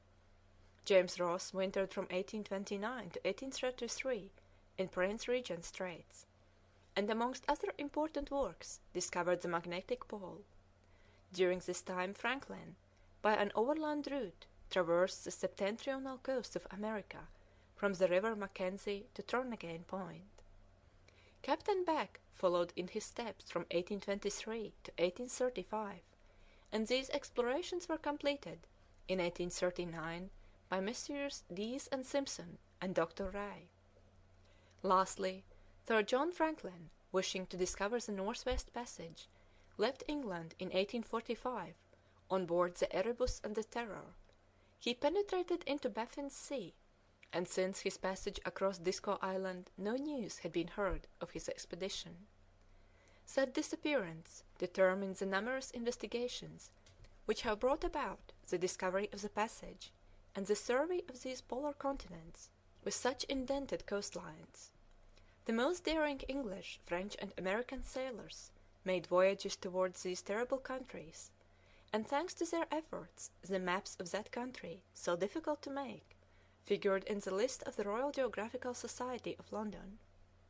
The curious history of these countries was thus presented to the doctor's imagination as he leaned on the rail and followed with his eyes the long track left by the brig. Thoughts of the bold navigators weighed upon his mind, and he fancied he could perceive under the frozen arches of the icebergs the pale ghosts of those who were no more. End of chapter 6.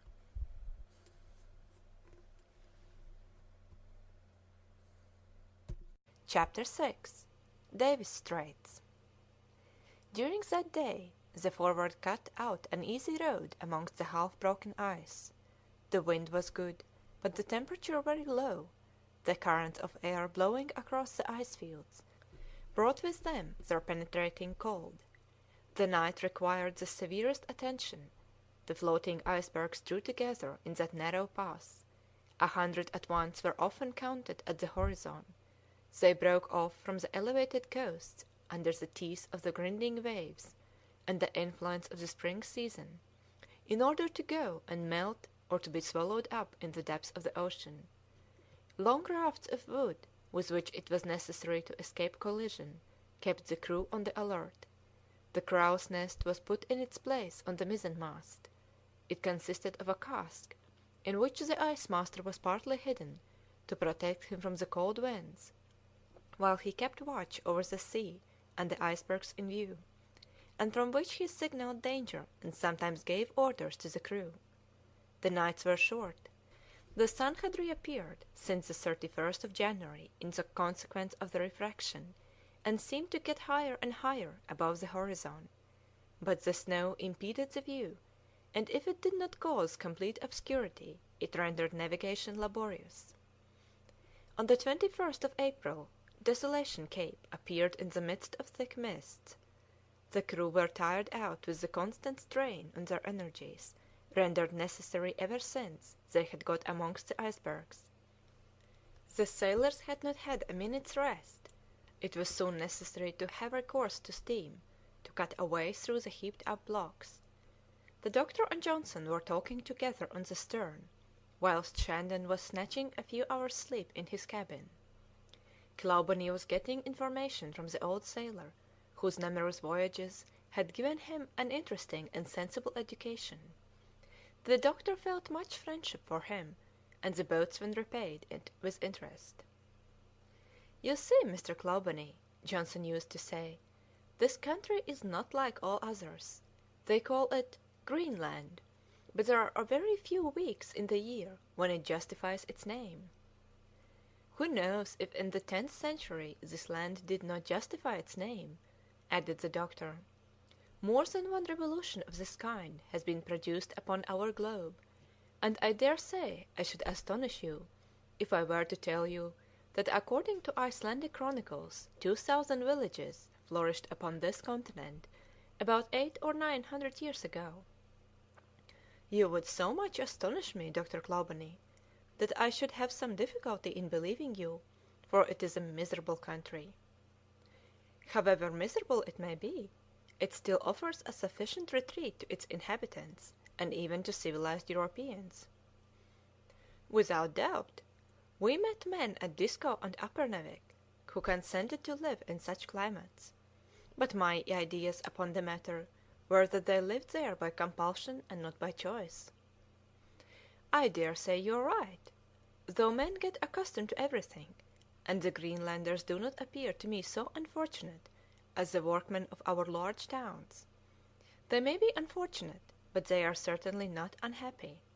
I say unhappy, but the word does not translate my thought, for if these people have not the comforts of temperate countries, they are formed for a rude climate, and find pleasures in it which we are not able to conceive." "I suppose we must think so, as Heaven is just. Many voyages have brought me upon these coasts, and my heart always shrinks at the sight of these wretched solitudes; but they ought to have cheered up these capes, promontories, and bays with more engaging names, for Farewell Cape and Desolation Cape are not names made to attract navigators." "I have also remarked that," replied the doctor; "but these names have a geographical interest that we must not overlook. They describe the adventures of those who gave them those names. Next to the names of Davis, Baffin, Hudson, Ross, Parry, Franklin, and Bellot, if I meet with Cape Desolation, I soon find Mercy Bay; Cape Providence is a companion to Port Anxiety; Repulsion Bay brings me back to Cape Eden, and leaving Turnagain Point I take refuge in Refuge Bay. I have there under my eyes an unceasing succession of perils, misfortunes, obstacles, successes, despairs, and issues, mixed with great names of my country, and like a series of old fashioned medals, that nomenclature retraces in my mind the whole history of these seas." "You are quite right, Mr. Clawbonny, and I hope we shall meet with more Success Bays than Despair Capes in our voyage." "I hope so too, Johnson; but I say, is the crew come round a little from its terrors?" "Yes, a little; but since we got into the Straits they have begun to talk about the fantastic captain. More than one of them expected to see him appear at the extremity of Greenland; but between you and me, doctor, doesn't it astonish you a little too?" "It does indeed, Johnson." "Do you believe in the captain's existence?" "Of course I do." "But what can be his reasons for acting in that manner?" "If I really must tell you the whole of my thoughts, Johnson, I believe that the captain wished to entice the crew far enough out to prevent them being able to come back.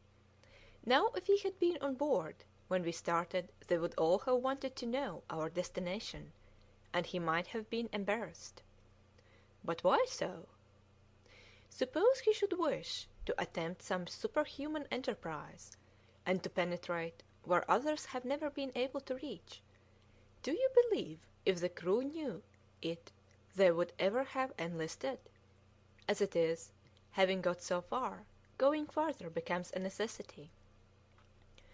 "That's very probable, Mr. Clawbonny. I have known more than one intrepid adventurer whose name alone was a terror, and who would never have found any one to accompany him in his perilous expeditions." "Excepting me," ventured the doctor. "And me after you," answered Johnson; "and to follow you, I can venture to affirm, that our captain is amongst the number of such adventurers.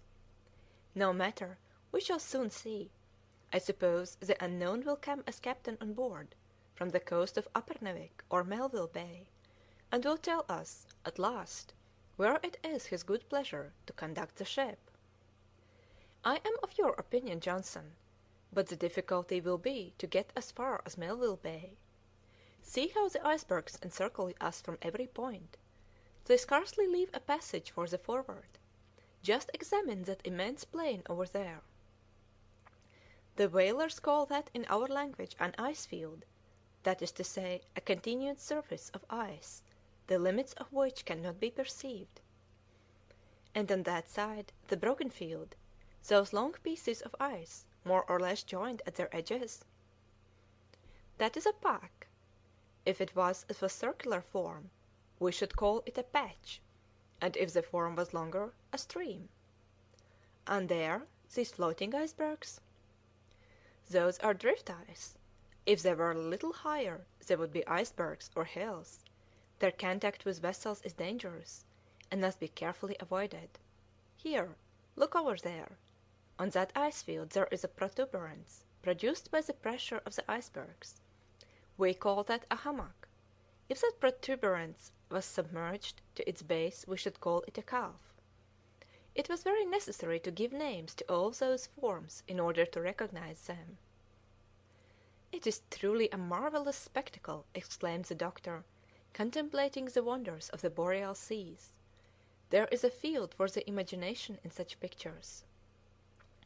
Yes, answered Johnson, ice often takes fantastic shapes, and our men are not behindhand in explaining them according to their own notions.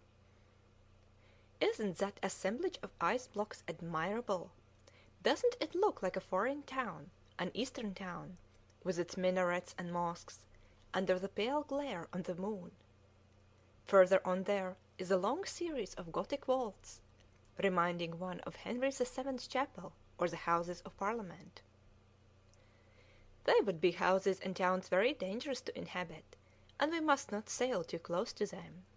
Some of those minarets yonder totter on their base, and the least of them would crush a vessel like the Forward. And yet sailors dared to venture into these seas before they had steam at their command. How ever could a sailing vessel be steered amongst those moving rocks? Nevertheless, it has been accomplished, Mr. Clawbonny. When the wind became contrary, and that has happened to me more than once, we quietly anchored to one of those blocks, and we drifted more or less with it, and waited for a favourable moment to set sail again. I must acknowledge that such a manner of voyaging required months, whilst, with a little good fortune, we shall only want a few days. It seems to me, said the doctor, that the temperature has a tendency to get lower. That would be a pity, answered Johnson, for a thaw is necessary to break up these masses and drive them away into the Atlantic. Besides, they are more numerous in Davis Straits, for the sea gets narrower between Capes Walsingham and Holsteinborg. But on the other side of the 67th degree we shall find the seas more navigable during the month of May and June. Yes, but first of all we must get to the other side. Yes, we must get there, Mr. Clawbonny. In June and July we should have found an open passage, like the whalers do, but our orders were precise. We were to be here in April. I am very much mistaken if our captain has not his reasons for getting us out here so early. The doctor was right in stating that the temperature was lowering. The thermometer at noon only indicated 6 degrees, and the northwest breeze was getting up, which, although it cleared the sky, assisted the current in precipitating the floating masses of ice into the paths of Forward. All of them did not obey the same impulsion, and it was not uncommon to encounter some of the highest masses drifting in an opposite direction, seized at their base by an undercurrent. It is easy to understand the difficulties of this kind of navigation. The engineers had not a minute's rest. The engines were worked from the deck by means of levers, which opened, stopped, and reversed them according to the orders of the officers on watch. Sometimes the brig had to hasten through an opening in the ice fields, sometimes to struggle against the swiftness of an iceberg which threatened to close the only practicable issue, or again some block, suddenly overthrown, compelled the brig to back quickly so as not to be crushed to pieces.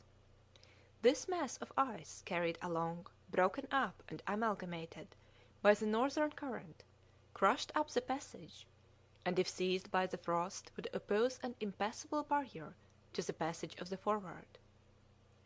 Birds were found in innumerable quantities on the coasts; petrels and other sea birds fluttered about here and there with deafening cries; a great number of big-headed, short-necked sea gulls were amongst them; they spread out their long wings, and braved in their play the snow whipped by the hurricane. This animation of the winged tribe made the landscape more lively. Numerous pieces of wood were floating to leeway, clashing with noise; a few enormous bloated-headed sharks approached the vessel, but there was no question of chasing them, although Simpson, the harpooner, was longing to have a hit at them. Towards evening several seals made their appearance, nose above water, swimming between the blocks. On the 22nd the temperature again lowered; the Forward put on all steam to catch the favourable passes; the wind was decidedly fixed in the north-west; oil sails were furled. During that day, which was Sunday, the sailors had little to do. After the reading of divine service, which was conducted by Shandon, the crew gave chase to sea birds, of which they caught a great number. They were suitably prepared according to the doctor's method, and furnished an agreeable increase of provisions to the tables of the officers and crew. At 3 o'clock in the afternoon the Forward had attained Thin Desile, Sukkertop Mountain. The sea was very rough; from time to time a vast and inopportune fog fell from the grey sky. However, at noon an exact observation could be taken. The vessel was in 65 degrees 20 minutes latitude by 54 degrees 22 minutes longitude. It was necessary to attain 2 degrees more in order to meet with freer and more favourable navigation. During the 3 following days, the 24th, 25th, and 26th of April, the Forward had a continual struggle with the ice. The working of the machines became very fatiguing.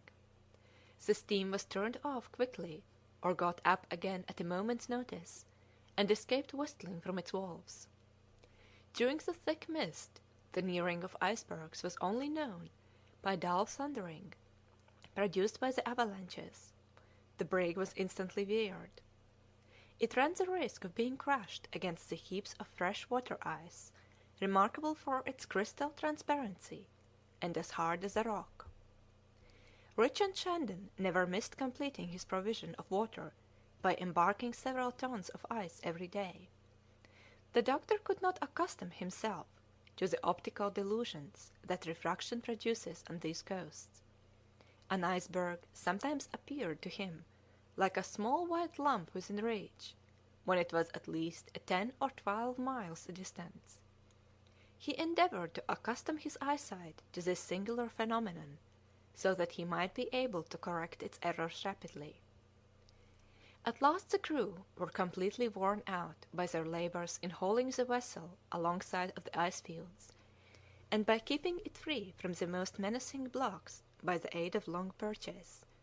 Nevertheless, the Forward was still held back in the impassable limits of the Polar Circle on Friday, the 27th of April.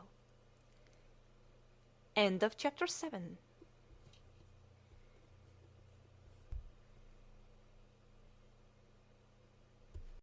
Chapter 8. Gossip of the Crew. However, the Forward managed by cunningly slipping into narrow passages to gain a few more minutes north, but instead of avoiding the enemy it was soon necessary to attack it. The ice fields, several miles in extent, were getting nearer, and as these moving heaps often represent a pressure of more than 10 millions of tons, it was necessary to give a wide berth to their embraces. The ice saws were at once installed in the interior of the vessel in such a manner as to facilitate immediate use of them. Part of the crew philosophically accepted their hard work, but the other complained of it if it did not refuse to obey. At the same time that they assisted in installation of the instruments, Garry, Bolton, Pen, and Gripper exchanged their opinions. "By jingo," said Bolton gaily, "I don't know why the thought strikes me that there's a very jolly tavern in Water Street where it's comfortable to be between a glass of gin and a bottle of porter. Can't you imagine it, Gripper?" "To tell you the truth," quickly answered the questioned sailor, who generally professed to be in a bad temper, "I don't imagine it here. It's for the sake of talking, Gripper. It's evident that the snow towns Dr. Clawbonny admires don't contain the least public where a poor sailor can get a half pint of brandy." "That's sure enough, Bolton, and you may as well add that there's nothing worth drinking here. It's a nice idea to deprive men of their grog when they are in the northern seas." "But you know," said Garry, "that the doctor told us it was to prevent us getting the scurvy. It's the only way to make us go far." "But I don't want to go far, Garry. It's pretty well to have come this far without trying to go where the devil is determined we shan't." "Well, we shan't go, that's all," replied Pen. "I declare I've almost forgotten the taste of gin." "But remember what the doctor says," replied Bolton. "It's all very fine for them to talk. It remains to be seen if it isn't an excuse for being skinny with the drink." "Pen may be right, after all," said Gripper. "His nose is too red for that," answered Bolton. "Pen needn't grumble if it loses a little of its colour in the voyage." "What's my nose got to do with you?" sharply replied the sailor, attacked in the most sensitive place. "My nose doesn't need any of your remarks. Take care of your own." "Now then, don't get angry, Pen. I didn't know your nose was so touchy. I like a glass of whisky as well as anybody, especially in such a temperature; but if I know it'll do me more harm than good, I go without." "You go without," said Warren, the stoker, "but every one don't go without." "What do you mean, Warren?" asked Garry, looking fixedly at him. "I mean that for some reason or other there are spirits on board, and I know they don't go without in the stern." "And how do you know that?" asked Garry. Warren did not know what to say. He talked for the sake of talking. "You see Warren don't know anything about it, Garry," said Bolton. "Well," said Pen, "we'll ask the commander for a ration of gin. We've earned it well, and we'll see what he says." "I wouldn't if I were you," answered Garry. "Why?" cried Pen and Gripper. "Because he'll refuse. You knew you weren't to have any when you enlisted. You should have thought of it then." "Besides," replied Bolton, who took Garry's part because he liked his character, "Richard Shandon isn't master on board. He obeys like us." "Who is master if he isn't?" "The captain." "Always the unfortunate captain!" exclaimed Pen. "Don't you see that on these ice banks there's no more a captain than there's a public? It's a polite way of refusing us what we've a right to claim." "But if there's a captain," replied Bolton, "I'll bet 2 months' pay we shall see him before long." "I should like to tell the captain a bit of my mind," said Pen. "Who's talking about the captain?" said the newcomer. It was Clifton, the sailor, a superstitious and envious man. "Is anything new about the captain?" he asked. "No," they all answered at once. "Well, I believe we shall find him one fine morning installed in his cabin, and no one will know how he got there." "Get along, do," replied Bolton. "Why, Clifton, you imagine that he's a hobgoblin, a sort of wild child of the Highlands." "Laugh as much as you like, Bolton, you won't change my opinion. Every day as I pass his cabin I look through the keyhole. One of these fine mornings I shall come and tell you what he is like." "Why, he'll be like every one else," said Pen, "and if he thinks he'll be able to do what he likes with us, he'll find himself mistaken, that's all." "Pen don't know him yet," said Bolton, "and he's beginning to quarrel with him already." "Who doesn't know him?" said Clifton, looking knowing. "I don't know that he don't." "What the devil do you mean?" asked Gripper. "I know very well what I mean." "But we don't." "Well, Pen had quarrelled with him before." "With the captain?" "Yes, the dog captain. It's all one." The sailors looked at one another, afraid to say anything. "Man or dog," muttered Pen, "I declare that that animal will have his account one of these days." "Come, Clifton," asked Bolton seriously, "you don't mean to say that you believe the dog is the real captain?" "Indeed I do," answered Clifton with conviction. "If you noticed things like I do, you would have noticed what a queer beast it is." "Well, tell us what you have noticed."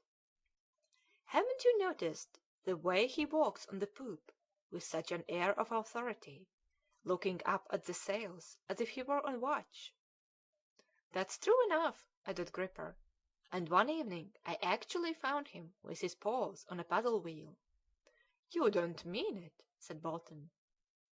"And now what do you think? He does but go for a walk on the ice fields, minding neither the bears nor the cold." "That's true enough," said Bolton. "Do you ever see that animal, like an honest dog, seek men's company, sneak about the kitchen, and set his eyes on Mr. Strong when he is taking something good to the commander? Don't you hear him in the night, when he goes away 2 or 3 miles from the vessel, howling fit to make your blood run cold, as if it weren't easy enough to feel that sensation in such a temperature as this? Again, have you ever seen him feed? He takes nothing from any one. His food is always untouched, and unless a secret hand feeds him on board, I may say that he lives without eating, and if he's not unearthly, I am a fool." "Upon my word," said Bell the carpenter, who had heard the Cliftons' reasoning, "I shouldn't be surprised if such was the case."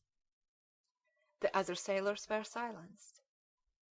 "Well, at any rate, where's the Forward going to?" "I don't know anything about it," replied Bell. "Richard Shandon will receive the rest of his instructions in due time." "But from whom?" "From whom?" "Yes, how?" asked Bolton, becoming pressing. "Now then, answer, Bell," chimed in all the sailors. "By whom? How? Why, I don't know," said the carpenter, embarrassed in his turn. "Why, by the dog captain," exclaimed Clifton. "He has written once already. Why shouldn't he again? If I only knew half of what that animal knows, I should be embarrassed at being First Lord of the Admiralty." "So then you stick to your opinion that the dog is the captain?" "Yes." "Well," said Pen in a hoarse voice, "if that animal don't want to turn up his toes in a dog's skin, he's only got to make haste and become a man, or I'm hanged if I don't settle him." "What for?" asked Garry. "Because I choose," replied Pen brutally. "Besides, it's no business of any one." "Enough talking, my boys," called out Mr. Johnson, interfering just in time, for the conversation was getting hot. "Get on with your work, and set up your saws quicker than that. We must clear the iceberg." "What, on a Friday?" replied Clifton, shrugging his shoulders. "You'll see she won't get over the Polar Circle as easily as you think." The efforts of the crew were almost powerless during the whole day. The Forward could not separate the ice fields, even by going against them full speed, and they were obliged to anchor for the night. On Saturday the temperature lowered again under the influence of an easterly wind. The weather cleared up, and the eye could sweep over the white plains in the distance, which the reflection of the sun's rays rendered dazzling. At 7 in the morning the thermometer marked 8 degrees below zero. The doctor was tempted to stay quietly in his cabin and read the Arctic Voyages over again, but according to his custom he asked himself what would be the most disagreeable thing he could do, which he settled was to go on deck and assist the men to work in such a temperature. Faithful to the line of conduct he had traced out for himself, he left his well-warmed cabin and came to help in hauling the vessel. His was a pleasant face, in spite of the green spectacles by which he preserved his eyes from the biting of the reflected rays. In his future observations he was always careful in making use of his snow spectacles in order to avoid ophthalmia, very frequent in these high latitudes. Towards evening the Forward had made several miles further north, thanks to the activity of the men and Shandon's skill, which made him take advantage of every favourable circumstance. At midnight he had got beyond the 66th parallel, and the fathom line declared 23 fathoms of water. Shandon discovered that he was on the shoal where Her Majesty's ship Victoria struck, and that land was drawing near 30 miles to the east. But now the heaps of ice, which up till now had been motionless, divided and began to move, icebergs seeming coming from every point of the horizon. The brig was entangled in a series of moving rocks, the crushing force of which it was impossible to resist. Moving became so difficult that Garry, the best helmsman, took the wheel. The mountains had a tendency to close up behind the brig. It then became essential to cut through the floating ice, and prudence as well as duty ordered them to go ahead. Difficulties became greater from the impossibility that Shandon found in establishing the direction of the vessel amongst such changing points, which kept moving without offering one firm perspective. The crew was divided into two tacks, larboard and starboard. Each one, armed with a long perch with an iron point, drove back the two threatening blocks. Soon the Forward entered into a pass so narrow between two high blocks that the extremity of her yards struck against the walls, hard as rock. By degrees she entangled herself in the midst of a winding valley, filled up with eddies of snow, whilst the floating ice was crashing and splitting with sinister cracklings. But it soon became certain that there was no egress from this gullet. An enormous block caught in the channel was driving rapidly on to the Forward. It seemed impossible to avoid it, and equally impossible to back out along a road already obstructed. Shandon and Johnson, standing on the prow, were contemplating the position. Shandon was pointing with his right hand at the direction the helmsman was to take, and with his left was conveying to James Wall, posted near the engineer, his orders for the working of the machine. "How will this end?" asked the doctor of Johnson. "As it may please God," replied the boatswain. The block of ice, at least 100 feet high, was only about a cable's length from the Forward, and threatened to pound her under it. "Cursed luck!" exclaimed Pen, swearing frightfully. "Silence!" exclaimed a voice which it was impossible to recognize in the midst of the storm. The block seemed to be precipitating itself upon the brig. There was a moment of undefinable anguish. The men forsook their poles and flocked to the stern in spite of Shandon's orders. Suddenly a frightful sound was heard. A genuine waterspout fell upon deck, heaved up by an enormous wave. A cry of terror rang out from the crew, whilst Garry, at the helm, held the Forward in a straight line in spite of the frightful encumbrance. When the frightened looks were drawn towards the mountain of ice, it had disappeared. The path was free, and further on a long channel, illuminated by the oblique rays of the sun, allowed the brig to pursue her track. "Well, Mr. Clawbonny," said Johnson, "can you explain to me the cause of that phenomenon?" "It is a very simple one," answered the doctor, and happens very often.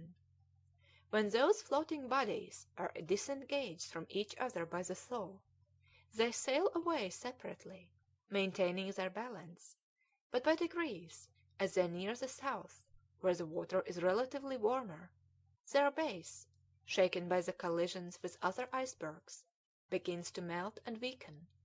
It then happens that their centre of gravity is displaced, and naturally they overturn. Only, if that one had turned over 2 minutes later, it would have crushed our vessel to pieces. End of chapter 8.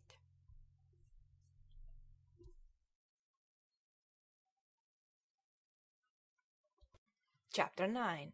News. The polar circle was cleared at last. On the 13th of April at midday the Forward passed abreast of Holsteinborg. Picturesque mountains rose up on the eastern horizon. The sea appeared almost free from icebergs, and the few there were could easily be avoided. The wind veered round to the southeast, and the brig, under her mizzensail, brigantine topsails, and her topgallant sail, sailed up Baffin's Sea. It had been a particularly calm day, and the crew were able to take a little rest. Numerous birds were swimming and fluttering about round the vessel. Amongst others, the doctor observed some alca-ala, very much like the teal, with black neck, wings and back, and white breast. They plunged with vivacity, and their immersion often lasted 40 seconds.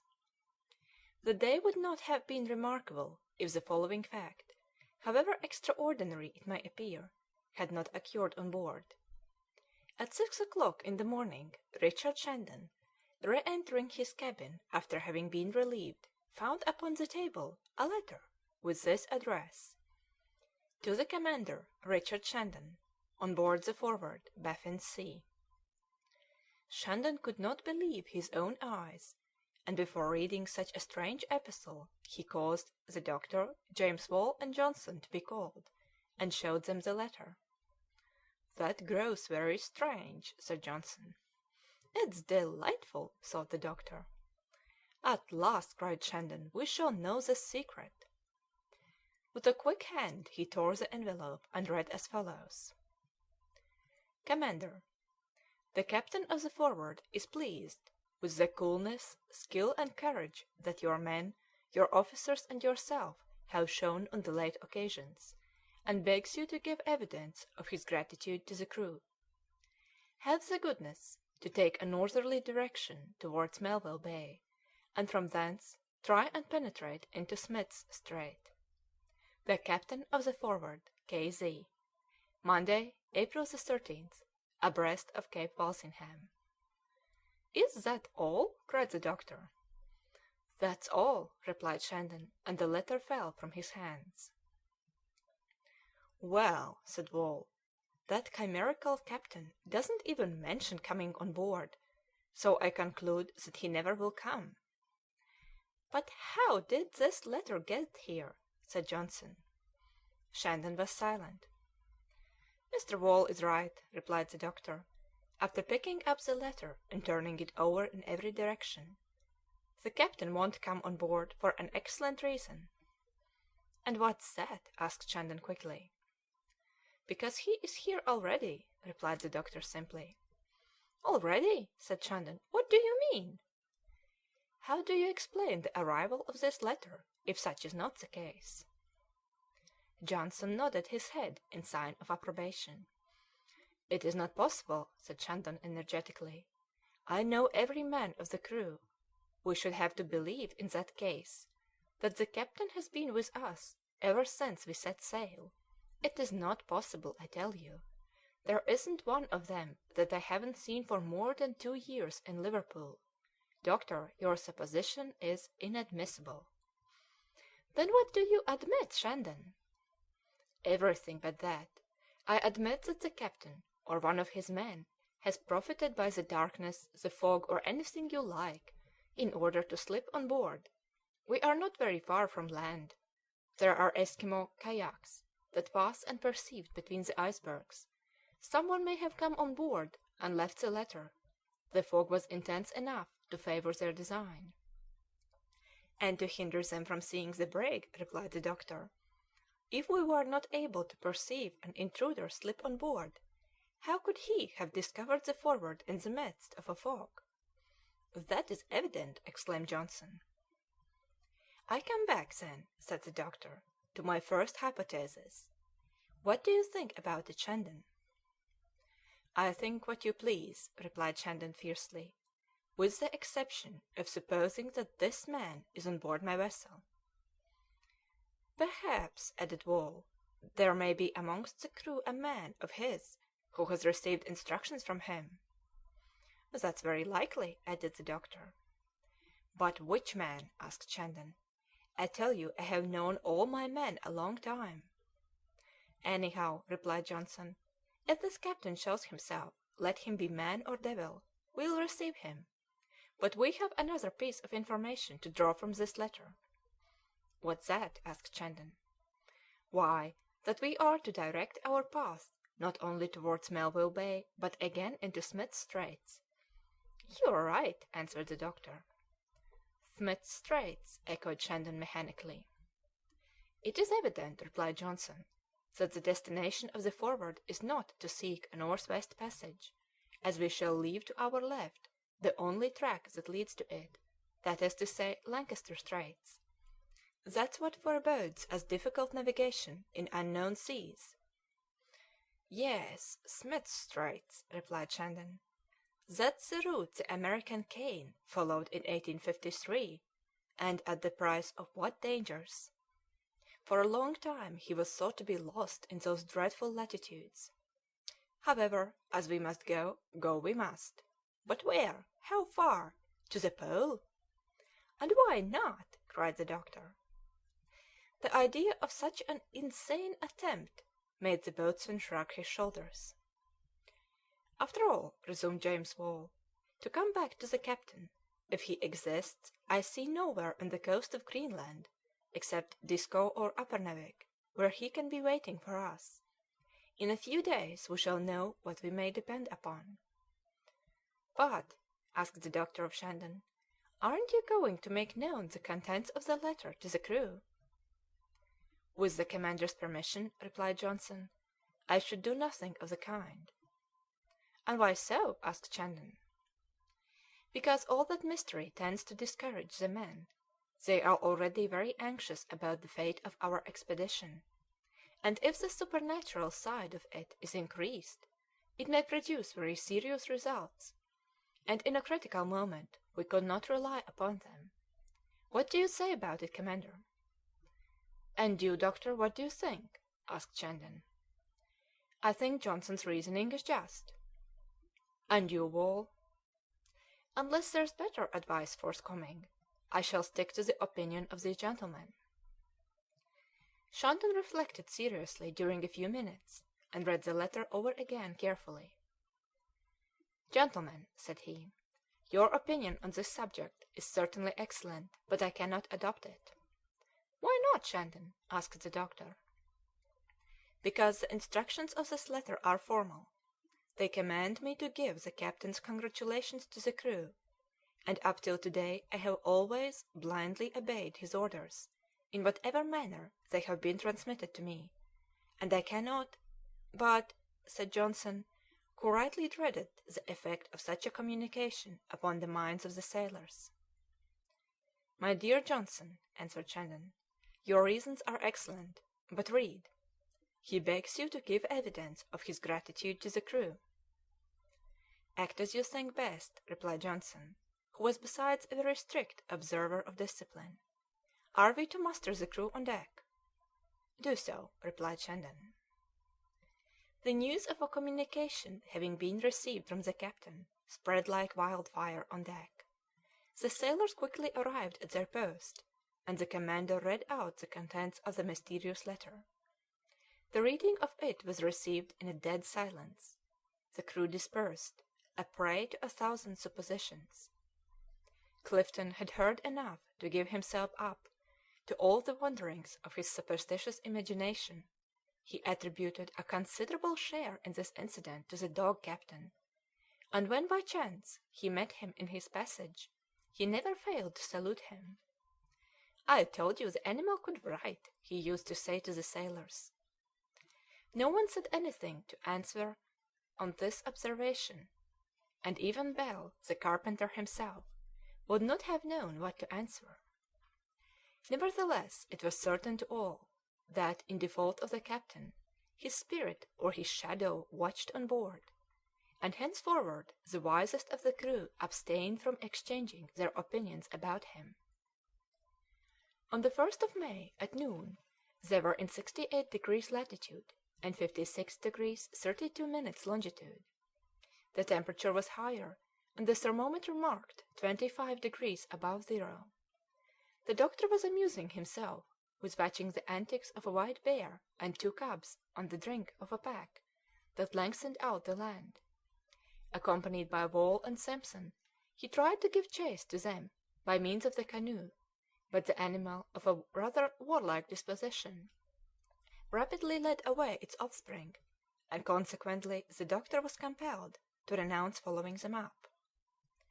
Chili Cape was doubled during the night under the influence of a favourable wind, and soon the high mountains of Disco rose in the horizon. Godhavn Bay, the residence of the Governor General of the Danish settlements, was left to the right. Shandon did not consider it worth while to stop, and soon outran the Eskimo pirogues, who were endeavouring to reach the ship. The island of Disco is also called Whale Island. It was from this point that on the 12th of July, 1845, Sir John Franklin wrote to the Admiralty for the last time. It was also on that island, on the 27th of August, 1859, that Captain McClintock set foot on his return, bringing back, alas, proofs too complete of the loss of the expedition. The coincidence of these two facts were noted by the doctor. That melancholy conjunction was prolific in memories, but soon the heights of Disco disappeared from his view. There were at that time numerous icebergs on the coasts, some of those which the strongest saws are unable to detach. The continual series of ridges showed themselves under the strangest forms. The next day, towards 3 o'clock, they were bearing on to Sanderson Hope, to the northeast. Land was left on the starboard at a distance of about 15 miles. The mountains seemed tinged with a red-coloured bistre. During this evening several whales of the finner species, which have fins on their backs, came playing about in the midst of the ice trails, throwing out air and water from their blow-holes. It was during the night between the 3rd and 4th of May that the doctor saw for the first time the sun graze the horizon without dipping his luminous disk into it. Since the 31st of January the days had been getting longer and longer, till the sun went down no more. To strangers not accustomed to the persistence of this perpetual light, it was a constant subject of astonishment, and even of fatigue. It's almost impossible to understand to what extent obscurity is requisite for the well-being of our eyes. The doctor experienced real pain in getting accustomed to this light, rendered still more acute by the reflection of the sun's rays upon the plains of ice. On May the 5th the Forward headed the 72nd parallel. 2 months later they would have met with numerous whalers under these high latitudes, but at present the straits were not sufficiently open to allow them to penetrate into Baffin's Bay. The following day the brig, after having headed Woman's Island, came in sight of Uppernavik, the most northerly settlement that Denmark possesses on these coasts. End of chapter 9.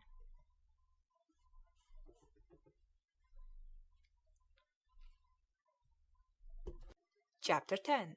Dangerous Navigation. Shandon, Dr. Clawbonny, Johnson, Fokker, and Strong, the cook, went on shore in the small boat.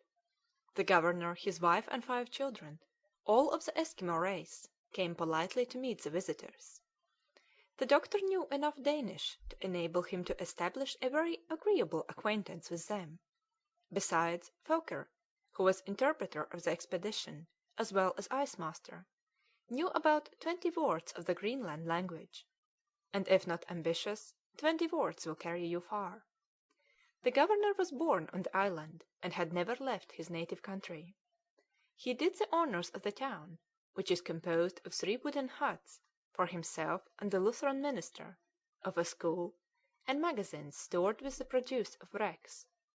The remainder consists of snow huts, the entrance to which is attained by creeping through a hole. The greater part of the population came down to greet the Forward, and more than one native advanced as far as the middle of the bay in his kayak, 15 feet long and scarcely 2 wide. The doctor knew that the word Eskimo signified raw fish eater, and he likewise knew that the name was considered an insult in the country, for which reason he did not fail to address them by the title of Greenlanders, and nevertheless only by the look of their oily sealskin clothing, their boots of the same material, and all their greasy tainted appearance, it was easy to discover their accustomed food. Like all Ichthyophagans, they were half eaten up with leprosy, and yet, for all that, were in no worse health. The Lutheran minister and his wife, with whom the doctor promised himself a private chat, were on a journey towards Proven on the south of Uppernawik. He was therefore reduced to getting information out of the governor. This chief magistrate did not seem to be very learned. A little less, and he would have been an ass; a little more, and he would have known how to read. The doctor, however, questioned him upon the commercial affairs, the customs and manners of the Eskimo, and learned by signs that seals were worth about 40 pounds, delivered in Copenhagen, a bear skin 40 Danish dollars, a blue fox skin 4, and a white one 2 or 3 dollars. The doctor also wished, with an eye to completing his personal education, to visit one of the Eskimo huts. It is almost impossible to imagine of what a learned man who is desirous of knowledge is capable. Happily the opening of those hovels was too narrow, and the enthusiastic fellow was not able to crawl in. It was very lucky for him, for there is nothing more repulsive than that accumulation of things, living and dead, seal flesh or Eskimo flesh, rotten fish, and infectious wearing apparel, which constitute a Greenland hovel. No window to revive the unbreathable air, only a hole at the top of the hut, which gives free passage to the smoke, but does not allow the stench to go out. Foker gave these details to the doctor, who did not curse his corpulence the less for that. He wished to judge for himself about these emanations, sui generis. "I am sure," said he, "one gets used to it in the long run." In the long run depicts Dr. Clawbonny in a single phrase. During the ethnographical studies of the worthy doctor, Shandon, according to his instructions, was occupied in procuring means of transport to cross the ice. He had to pay 4 pounds for a sledge and 6 dogs, and even then he had great difficulty in persuading the natives to part with them. Shandon wanted also to engage Hans Christian, the clever dog driver, who made one of the party of Captain McClintock's expedition, but unfortunately Hans was at that time in southern Greenland. Then came the grand question, the topic of the day. Was there in Uppernawik a European waiting for the passage of the Forward? Did the governor know if any foreigner, an Englishman probably, had settled in those countries? To what epoch could he trace his last relations with whale or other ships? To these questions the governor replied that not one single foreigner had landed on that side of the coast for more than 10 months. Shandon asked for the names of the last whalers seen there. He knew none of them. He was in despair. "You must acknowledge, doctor, that all this is quite inconceivable. Nothing at Cape Farewell, nothing at Disco Island, nothing at Uppernawik."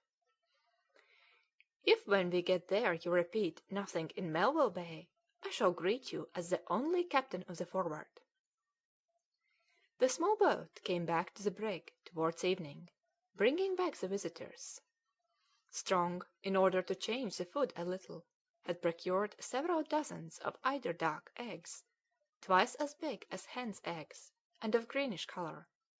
It was not much, but the change was refreshing to a crew fed on salted meat. The wind became favourable the next day, but however Shandon did not command them to get under sail. He still wished to stay another day, and for conscience' sake to give any human being time to join the Forward. He even caused the 16-pounder to be fired from hour to hour. It thundered out with a great crash amidst the icebergs, but the noise only frightened the swarms of mollymokes and roaches. During the night several rockets were sent up, but in vain, and thus they were obliged to set sail. On the 8th of May, at 6 o'clock in the morning, the Forward, under her topsails, foresails, and topgallant, lost sight of the Uppernawik settlement and the hideous stakes to which were hung seal guts and deer paunches. The wind was blowing from the south east, and the temperature went up to 32 degrees. The sun pierced through the fog, and the ice was getting a little loosened under its dissolving action. But the reflection of the white rays produced a sad effect on the eyesight of several of the crew. Wolsten, the gunsmith, Gripper, Clifton, and Bell were struck with snow blindness, a kind of weakness in the eyes, very frequent in spring, and which determines amongst the Esquimaux numerous cases of blindness. The doctor advised those who were so afflicted and their companions in general to cover their faces with green gauze, and he was the first to put his own prescription into execution. The dogs bought by Shandon at Uppernawik were of a rather savage nature, but in the end they became accustomed to the ship. The captain did not take the arrival of these new comrades too much to heart, and he seemed to know their habits. Clifton was not the last to remark the fact that the captain must already have been in communication with his Greenland brethren, as on land they were always famished and reduced by incomplete nourishment, the only thought of recruiting themselves by the diet on board. On the 9th of May the Forward touched within a few cables' length the most westerly of the Baffin Isles. The doctor noticed several rocks in the bay between the islands and the continent, those called Crimson Cliffs.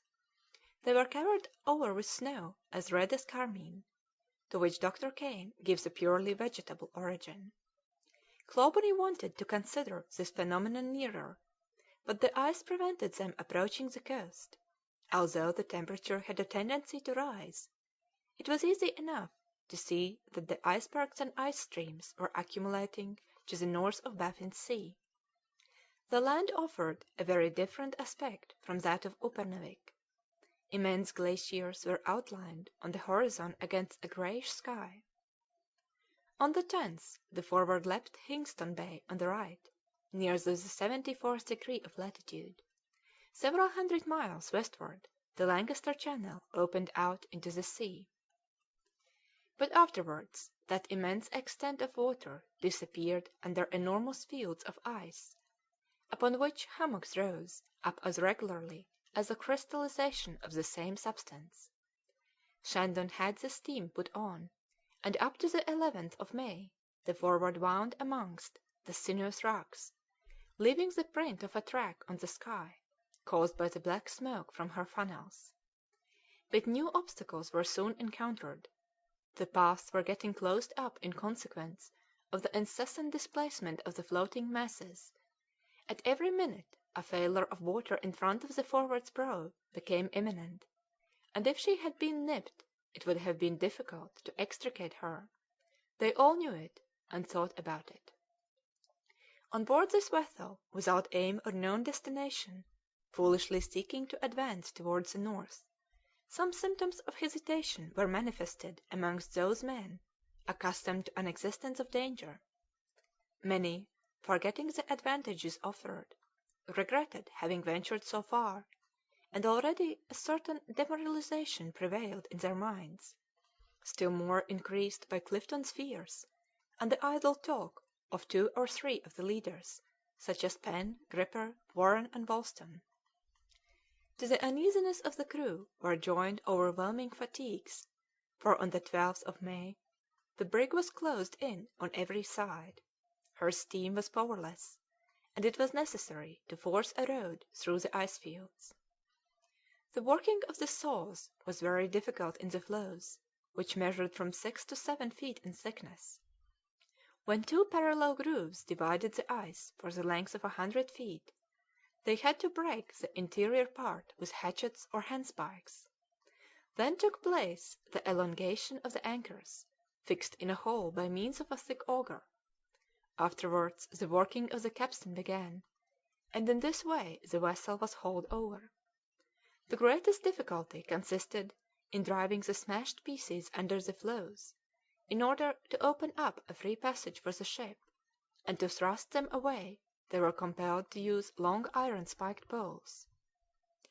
At last, what with the working of the saws, the hauling, the capstan and poles, incessant, dangerous, and forced work, in the midst of fogs or thick snow, the temperature relatively low, ophthalmic suffering and moral uneasiness, all contributed to discourage the crew, and react on the men's imagination. When sailors have an energetic, audacious, and convinced man to do with, who knows what he wants, where he is bound for, and what end he has in view, confidence sustains them in spite of everything. They make one with their chief, feeling strong in his strength, and quiet in his tranquillity. But on the brig it was felt that the commander was not sure of himself, that he hesitated before his unknown end and destination. In spite of his energetic nature, his weakness showed itself in its changing orders, incomplete manoeuvres, stormy reflections, and a thousand details which could not escape the notice of the crew. Besides, Shandon was not captain of the ship, a sufficient reason for argument about his orders. From argument to a refusal to obey, the step is easy. The discontented soon added to their number the first engineer, who up to now had remained a slave to his duty. On May the 16th, 6 days after the Forward's arrival at the icebergs, Shandon had not gained 2 miles northward, and the ice threatened to freeze in the brig till the following season. This was becoming dangerous. Towards 8 in the evening, Shandon and the doctor, accompanied by Garry, went on a voyage of discovery in the midst of the immense plains. They took care not to go too far away from the vessel, as it was difficult to fix any landmarks in those wide solitudes, the aspect of which changed constantly. The refraction produced strange effects. They still astonished the doctor.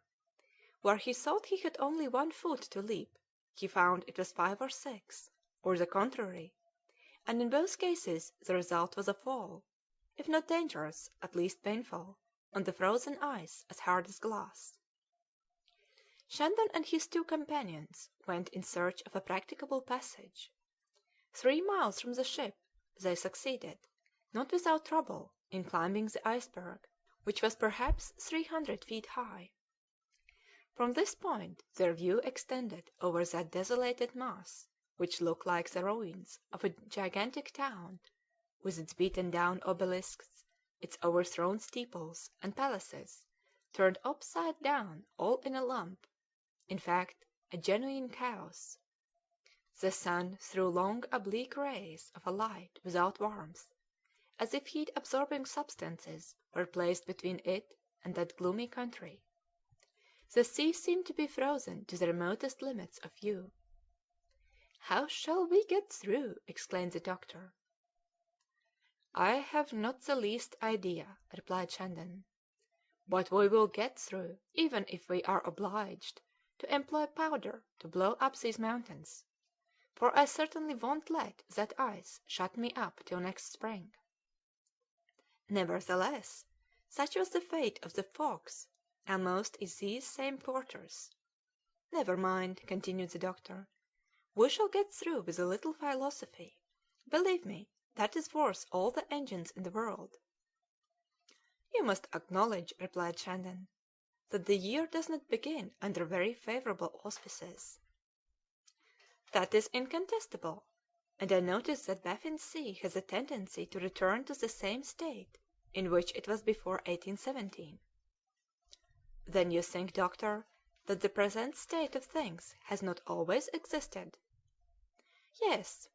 From time to time there are vast breakings up which scientific men can scarcely explain. Thus, up to 1817, this sea was constantly obstructed, when suddenly an immense cataclysm took place which drove back these icebergs into the ocean, the great part of which were stranded on Newfoundland Bank. From that time Baffin's Bay has been almost free, and has become the haunt of numerous whalers. Then since that epoch voyages to the north have been easier?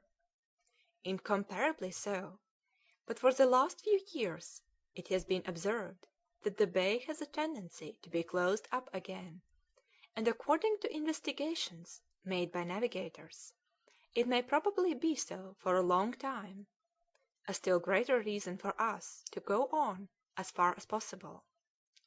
Just now we look like people who get into unknown galleries, the doors of which are always shut behind them. "Do you advise me to back out?" asked Shandon, endeavouring to read the answer in the doctor's eyes. "I have never known how to take a step backward, and should we never return, I say, go ahead. However, I should like to make known to you that if we do anything imprudent, we know very well what we are exposed to." "Well, Garry, what do you think about it?" asked Shandon of the sailor. "I? Commander, I should go on. I am of the same opinion as Mr. Clawbonny. But you do as you please command, and we will obey." "They don't all speak like you, Garry," replied Shandon. "They aren't all in an obedient humour. Suppose they were to refuse to execute my orders?" "Commander," replied Garry coldly, "I have given you my advice, because you asked me for it, but you are not obliged to act upon it." Shandon did not reply. He attentively examined the horizon, and descended with his two companions on to the ice field.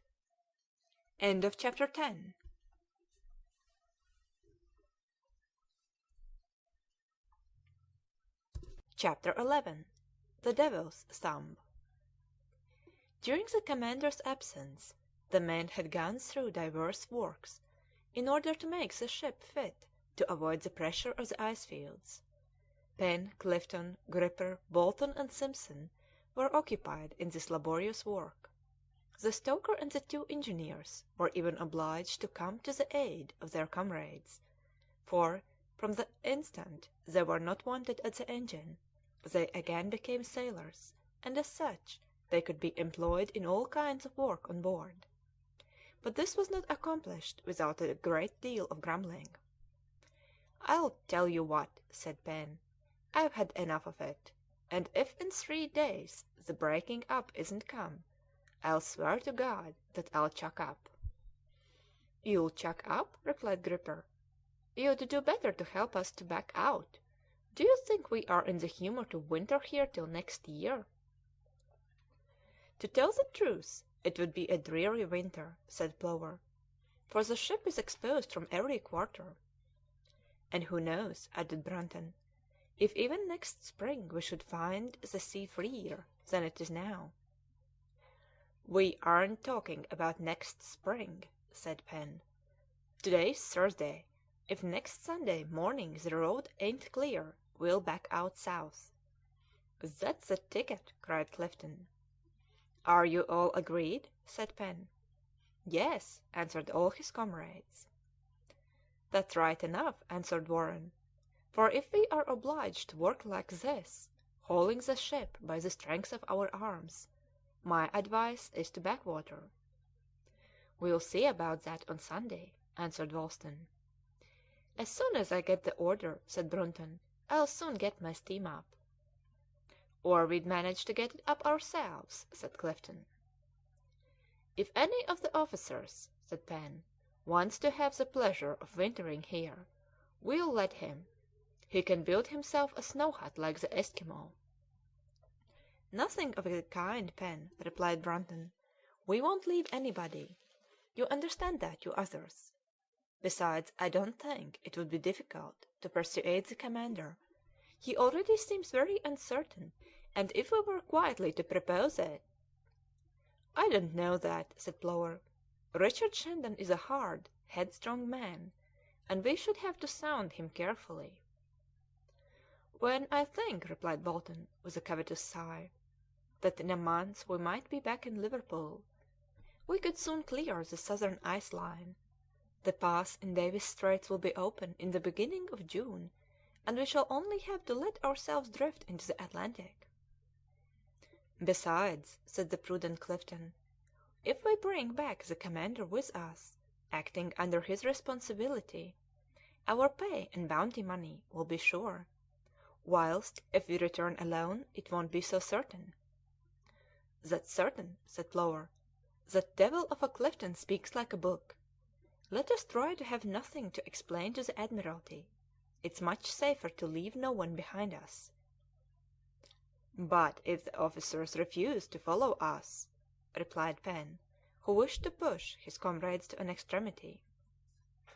To such a question they were puzzled to reply. "We shall see about it when the time comes," replied Bolton. "Besides, it would be enough to win Richard Shandon over to our side. We shall have no difficulty about that." "Anyhow," said Pen, swearing, "there's something I'll leave here if I get an arm eaten in the attempt." "Ah, you mean the dog," said Plover. "Yes, the dog, and before long I'll settle his hash." "The more so," replied Clifton, coming back to his favourite theme, "that the dog is the cause of all our misfortunes." "He's cast an evil spell over us," said Plover. "It's through him we're in an iceberg," said Gripper. "He's the cause that we've had more ice against us than has ever been seen at this time of year," said Wolsten. "He's the cause of my bad eyes," said Brunton. "He's cut off the gin and brandy," added Pen. "He's the cause of everything," said the assembly, getting excited. "And he's captain into the bargain," cried Clifton.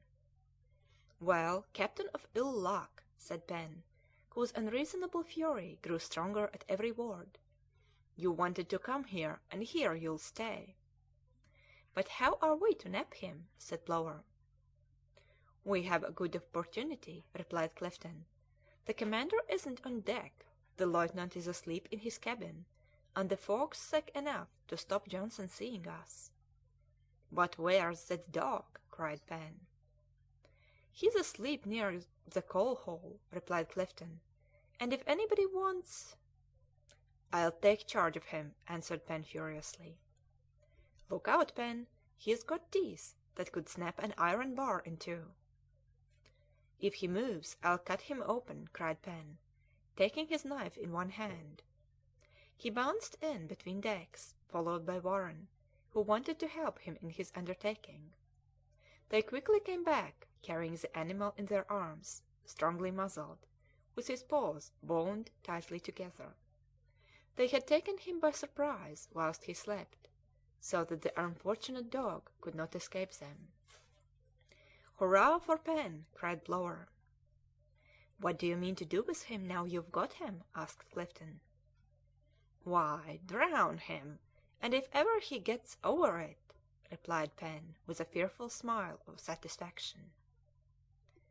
About 200 steps from the vessel there was a seal hole, a kind of circular crevice, cut out by the teeth of that amphibious animal, hollowed out from underneath, and through which the seal comes up to breathe on to the surface of the ice. To keep this aperture from closing up, he has to be very careful, because the formation of his jaws would not enable him to bore through the hole again from the outside, and in a moment of danger he would fall a prey to his enemies. Pen and Warren directed their steps towards this crevice, and there, in spite of the dog's energetic efforts, he was unmercifully precipitated into the sea. An enormous lump of ice was then placed over the opening, thus closing all possible issue to the poor animal, walled up in a watery prison. "Good luck to you, captain!" cried the brutal sailor. Shortly afterwards Pen and Warren returned on deck. Johnson had seen nothing of this performance. The fog thickened round the ship, and snow began to fall with violence. An hour later Richard Shandon, the doctor, and Garry rejoined the Forward. Shandon had noticed a pass in a north-eastern direction, of which he was resolved to take advantage, and gave his orders in consequence. The crew obeyed with a certain activity, not without hinting to Shandon that it was impossible to go farther on, and that they only gave him 3 more days' obedience.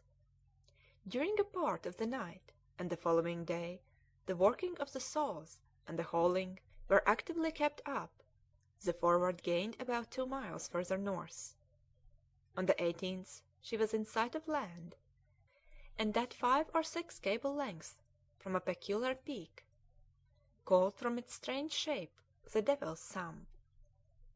It was there that the Prince Albert in 1851 and the Advance with Kane in 1853 were kept prisoners by the ice for several weeks. The odd form of the Devil's Thumb, the dreary deserts in its vicinity, the vast circus of icebergs, some of them more than 300 feet high, the cracking of the ice, reproduced by the echo in so sinister a manner, rendered the position of the Forward horribly dreary. Shandon understood the necessity of getting out of it and going further ahead. 24 hours later, according to his estimation, he had been able to clear the fatal coast for about 2 miles, but this was not enough. Shandon, overwhelmed with fear and the false situation in which he was placed, lost both courage and energy. In order to obey his instructions and get further north, he had thrown his vessel into an excessively perilous situation. The men were worn out by the hauling. It required more than 3 hours to hollow out a channel 20 feet long, through ice that was usually from 4 to 5 feet thick. The health of the crew threatened to break down. Shandon was astonished at the silence of his men and their unaccustomed obedience, but he feared that it was the calm before the storm. Who can judge, then, of his painful disappointment, surprise, and despair, when he perceived that in consequence of an insensible movement of the ice field, the Forward had, during the night from the 18th to the 19th, lost all the advantage she had gained with so much toil.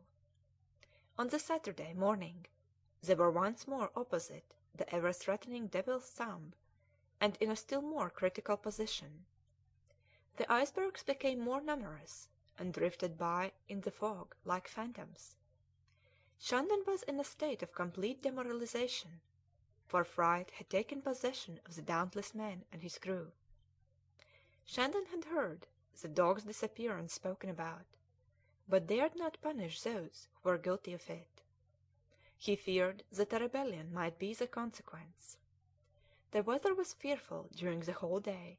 The snow rose up in thick whirlpools, wrapping up the Forward in an impenetrable cloak.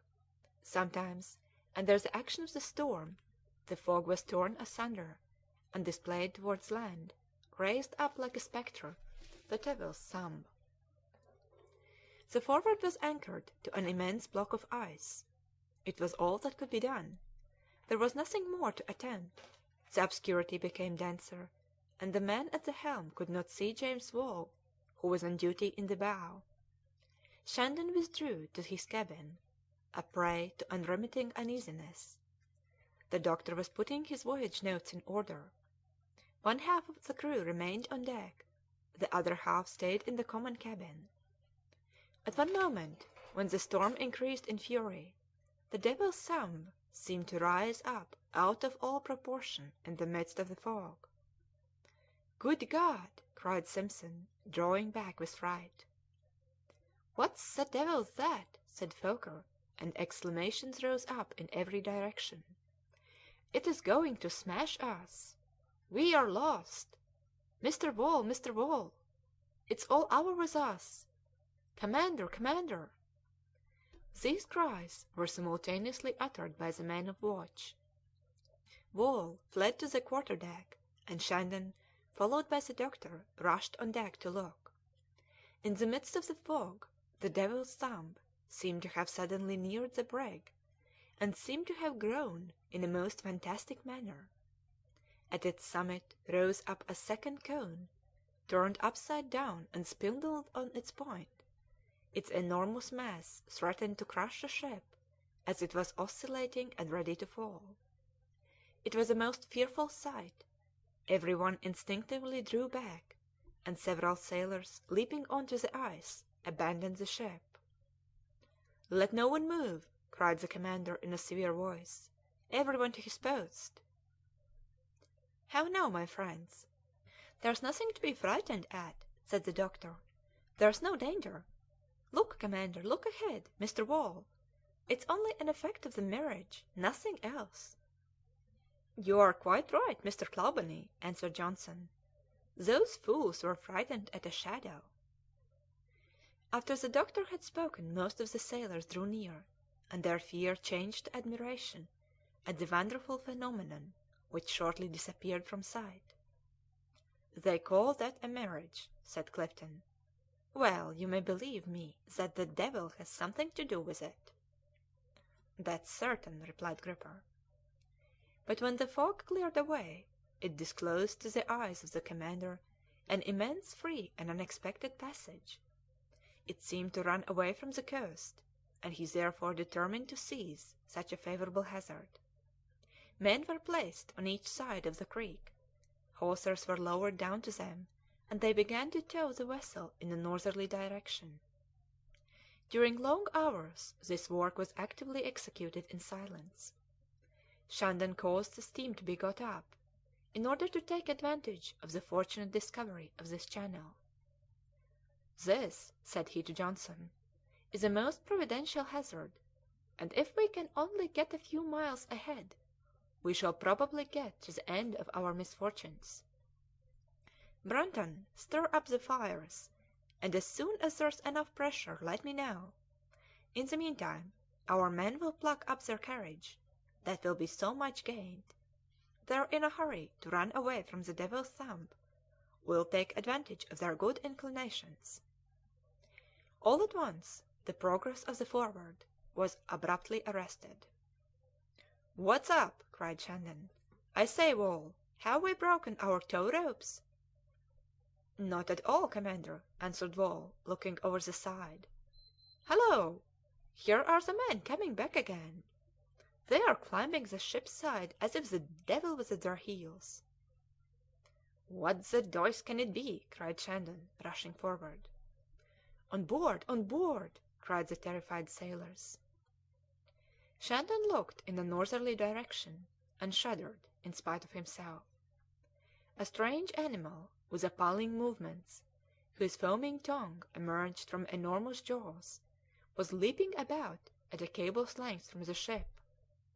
In appearance he seemed to be about 20 feet high, with hair like bristles. He was following up the sailors, whilst his formidable tail, 10 feet long, was sweeping the snow and throwing it up in thick whirlwinds. The sight of such a monster riveted the most daring to the spot. "It's a bear," said one. "It's the Gevaudan beast." "It's the lion of the apocalypse." Shandon ran to his cabin for a gun he always kept loaded. The doctor armed himself, and held himself in readiness to fire upon an animal which, by its dimensions, recalled the antediluvian quadrupeds. He neared the ship in immense leaps.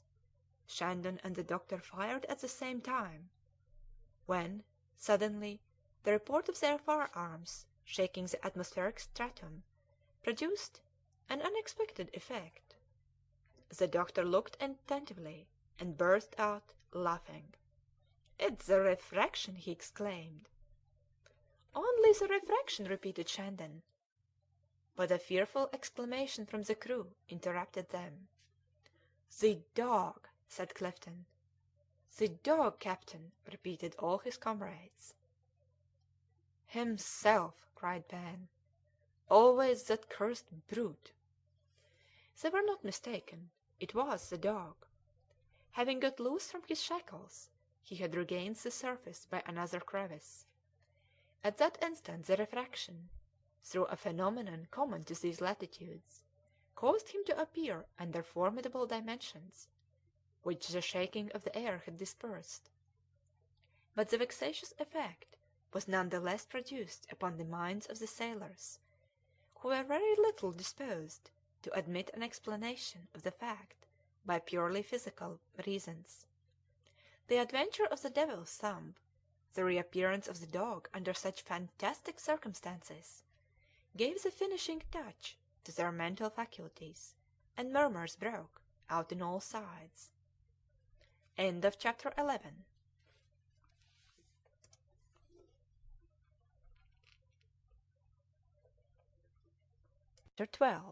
Captain Hatteras. The Forward, under steam, rapidly made its way between the ice mountains and the icebergs. Johnson was at the wheel. Shandon, with his snow spectacles, was examining the horizon, but his joy was of short duration, for he soon discovered that the passage ended in a circus of mountains. However, he preferred going on, in spite of the difficulty, to going back. The dog followed the brig at a long distance, running along the plain, but if he lagged too far behind, a singular whistle could be distinguished, which he immediately obeyed. The first time this whistle was heard, the sailors looked round about them. They were alone on deck altogether, and no stranger was to be seen, and yet the whistle was again heard from time to time. Clifton was the first alarmed. "Do you hear?" said he. "Just look how that animal answers when he hears the whistle." "I can scarcely believe my eyes," answered Gripper. "It's all over," cried Pen. "I don't go any further." "Pen's right," replied Brunton. "It's tempting God." "Tempting the devil," replied Clifton. "I'd sooner lose my bounty money than go a step further." "We shall never get back," said Bolton in despair. The crew had arrived at the highest pitch of insubordination. "Not a step further," cried Wolsten. "Are you all of the same mind?" "Ay, ay," answered all the sailors. "Come on, then," said Bolton. "Let's go and find the commander. I'll undertake the talking." The sailors in a tight group swayed away towards the poop. The Forward at the time was penetrating into a vast circus, which measured perhaps 800 feet in diameter, and with the exception of one entrance, that by which the vessel had come, was entirely closed up. Shandon said that he had just imprisoned himself, but what was he to do? How were they to retrace their steps? He felt his responsibility, and his hand grasped the telescope. The doctor, with folded arms, kept silent. He was contemplating the walls of ice, the medium altitude of which was over 300 feet. A foggy dome remained suspended above the gulf. It was at this instant that Bolton addressed his speech to the commander. "Commander," said he in a trembling voice, "we can't go any further." "What do you say?" replied Shandon, whose consciousness of disregarded authority made the blood rise to the roots of his hair.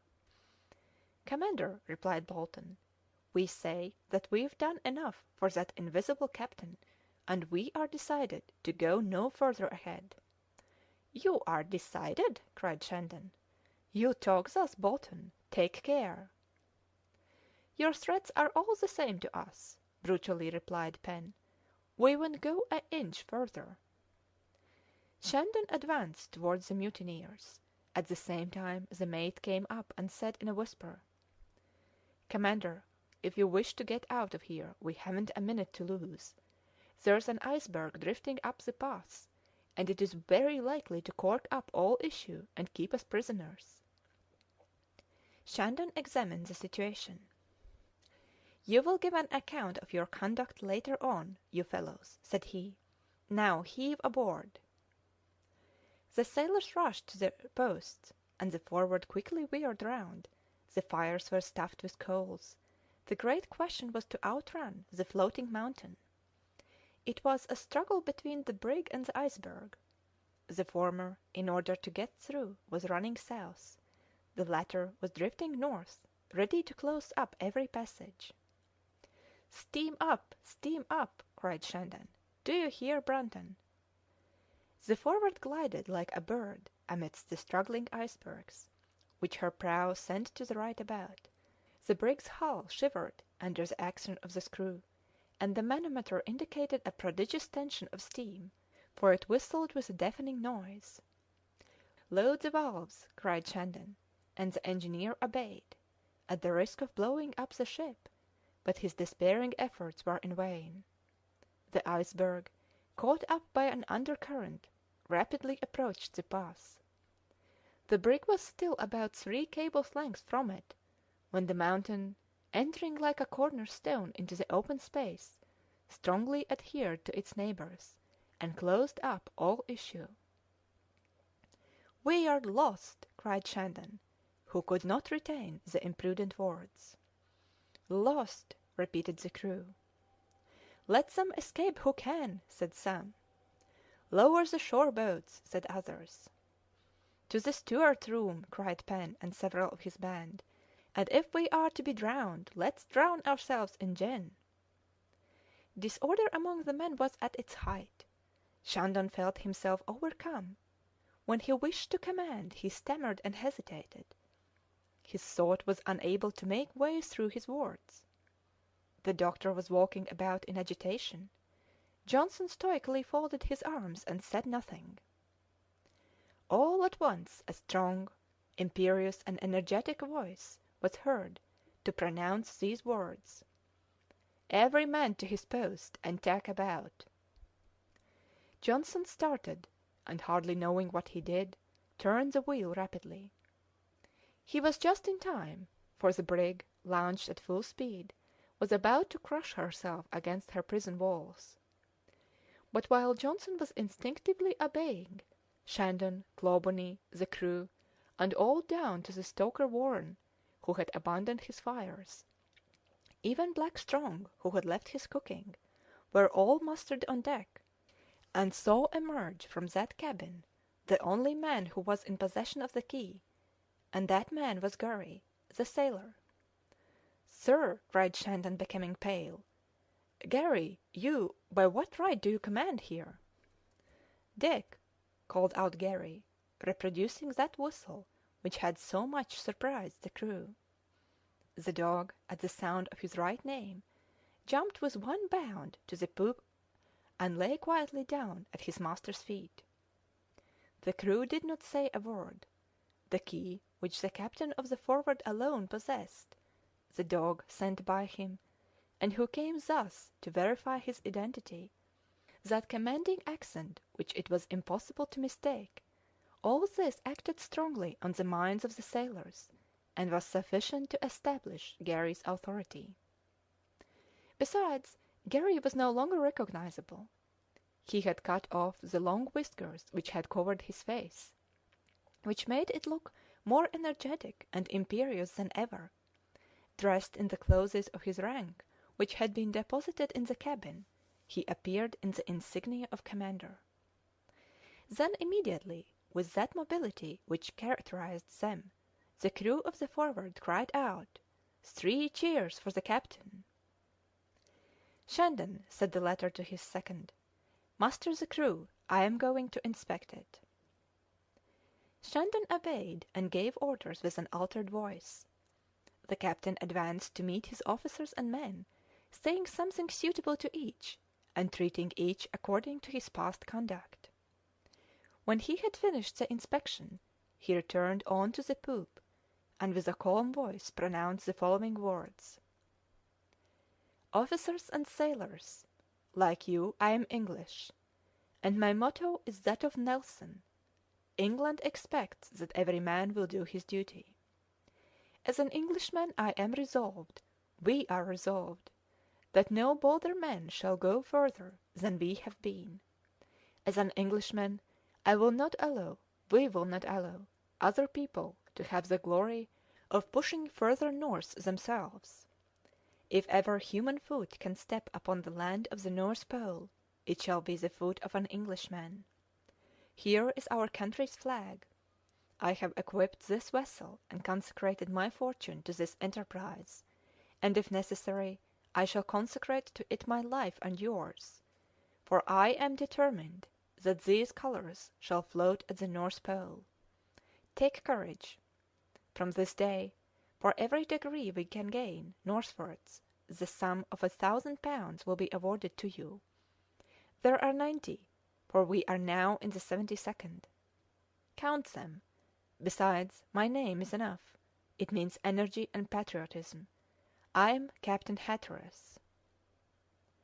"Captain Hatteras!" exclaimed Shandon, and that name, well known to English sailors, was whispered amongst the crew.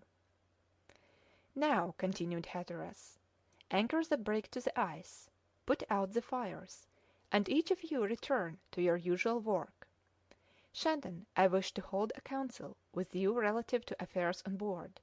Join me with the doctor, Wall, and the boatswain in my cabin. Johnson, disperse the men." Hatteras, calm and haughty, quietly left the poop. In the meantime Shandon was anchoring the brig.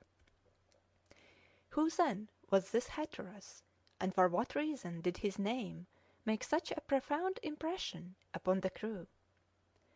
John Hatteras was the only son of a London brewer, who died in 1852, worth 6 millions of money. Still young, he embraced the maritime career, in spite of the splendid fortune awaiting him. Not that he felt any vocation for commerce, but the instinct of geographical discoveries was dear to him.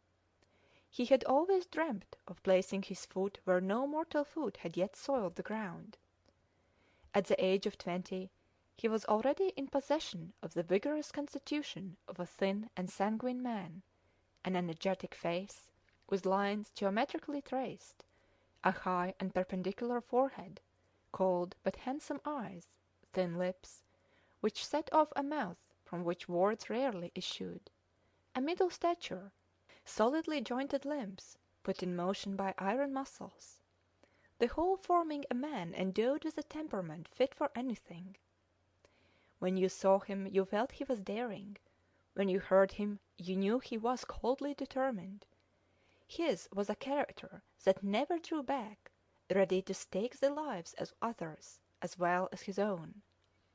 It was well to think twice before following him in his expeditions. John Hatteras was proud of being an Englishman. A Frenchman once said to him, with what he thought was refined politeness and amiability, "If I were not a Frenchman, I should like to be an Englishman." "And if I were not an Englishman," answered Hatteras, "I should like to be an Englishman." That answer revealed the character of the man. It was a great grief to him that Englishmen had not the monopoly of geographical discoveries, and were, in fact, rather behind other nations in that field. Christopher Columbus, the discoverer of America, was a Genoese; Vasco da Gama, a Portuguese, discovered India; another Portuguese, Fernando de Andrada, China; and a third, Magellan, the Terra del Fuego. Canada was discovered by Jacques Cartier, a Frenchman; Labrador, Brazil, the Cape of Good Hope, the Azores, Madeira, Newfoundland, Guinea, Congo, Mexico, Cape Blanco, Greenland, Iceland, the South Seas, California, Japan, Cambodia, Peru, Kamchatka, the Philippines, Spitzbergen, Cape Horn, Behring's Straits, Tasmania, New Zealand, New Brittany, New Holland, Louisiana, Jean Mayen Island, were discovered by Icelanders, Scandinavians, French, Russians, Portuguese, Danes, Spaniards, Genoese, and Dutch, but not one by an Englishman. Captain Hatteras could not reconcile himself to the fact that Englishmen were excluded from the glorious list of navigators who made the great discoveries of the 15th and 16th centuries. Hatteras consoled himself a little when he turned to more modern times. Then Englishmen had the best of it with Sturt, Burke, Wills, King, and Gray in Australia, with Palliser in America, with Cyril Graham, Waddington, and Cunningham in India, with Burton, Speke, Grant, and Livingstone in Africa. But for a man like Hatteras this was not enough. From his point of view these bold travellers were improvers rather than inventors, and he was determined to do something better, and he would have invented a country if he could, only to have the honour of discovering it. Now he had noticed that although Englishmen did not form a majority amongst ancient discoverers, and that he had to go back to Cook in 1774 to obtain New Caledonia and the Sandwich Isles, where the unfortunate captain perished in 1778, yet there existed, nevertheless, a corner of the globe where they seemed to have united all their efforts. This corner was precisely the boreal lands and seas of North America. The list of polar discoveries may be thus written: Nova Zembla, discovered by Willoughby in 1553; Veigat's Island by Barrow in 1556; the west coast of Greenland by Davis in 1585; Davis Straits by Davis in 1587; Spitzbergen by Willoughby in 1596; Hudson's Bay by Hudson in 1610; Baffin's Bay by Baffin in 1616. In more modern times Hearne, Mackenzie, John Ross, Parry, Franklin, Richardson, Beechey, James Ross, Back, Dease, Simpson, Ree, Inglefield, Belcher, Austin, Kellett, Moore, McClure, Kennedy, and McClintock have continually searched those unknown lands. The limits of the northern coast of America had been fixed, and the North-West Passage almost discovered, but this was not enough. There was something better still to be done, and John Hatteras had twice attempted it by equipping 2 ships at his own expense. He wanted to reach the North Pole, and thus crown the series of English discoveries by one of the most illustrious attempts. To attain the Pole was the aim of his life. After a few successful cruises in the southern seas, Hatteras endeavoured for the first time, in 1846, to go north by Baffin's Sea, but he could not get beyond the 74th degree of latitude. He was then commanding the sloop Halifax. His crew suffered atrocious torments, and John Hatteras pushed his adventurous rashness so far that afterwards sailors were little tempted to recommence similar expeditions under such a chief. However, in 1850 Hatteras succeeded in enrolling on the schooner Farewell about 20 determined men, tempted principally by the high price offered for their audacity.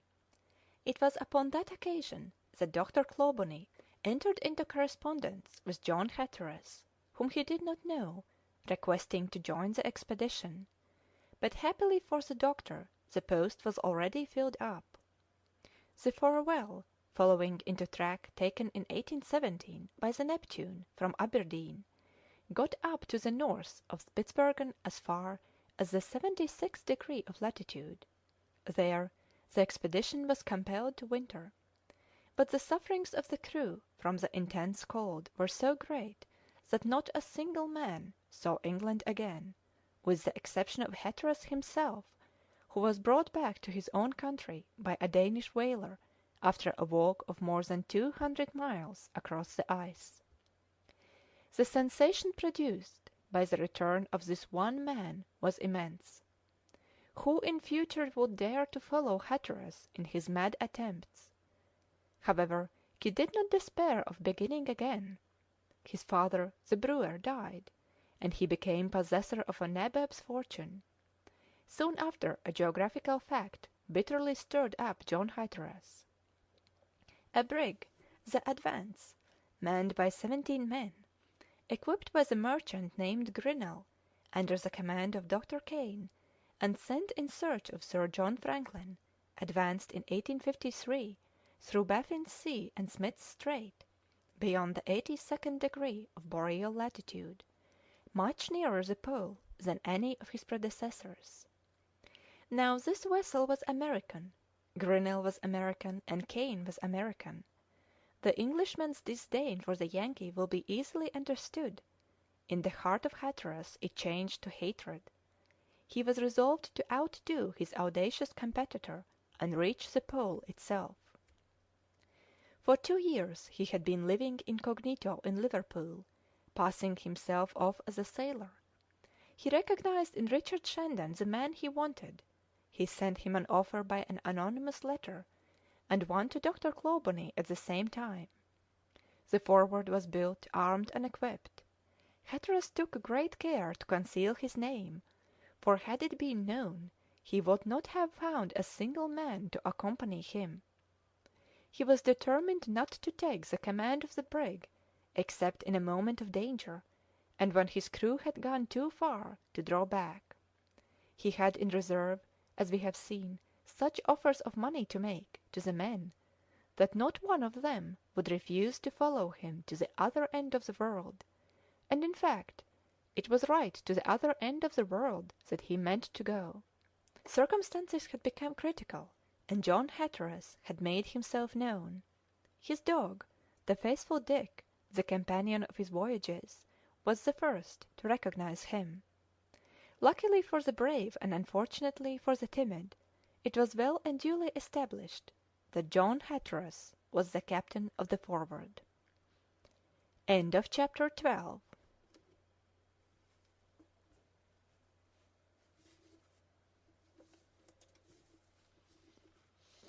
13. The Projects of Hatteras.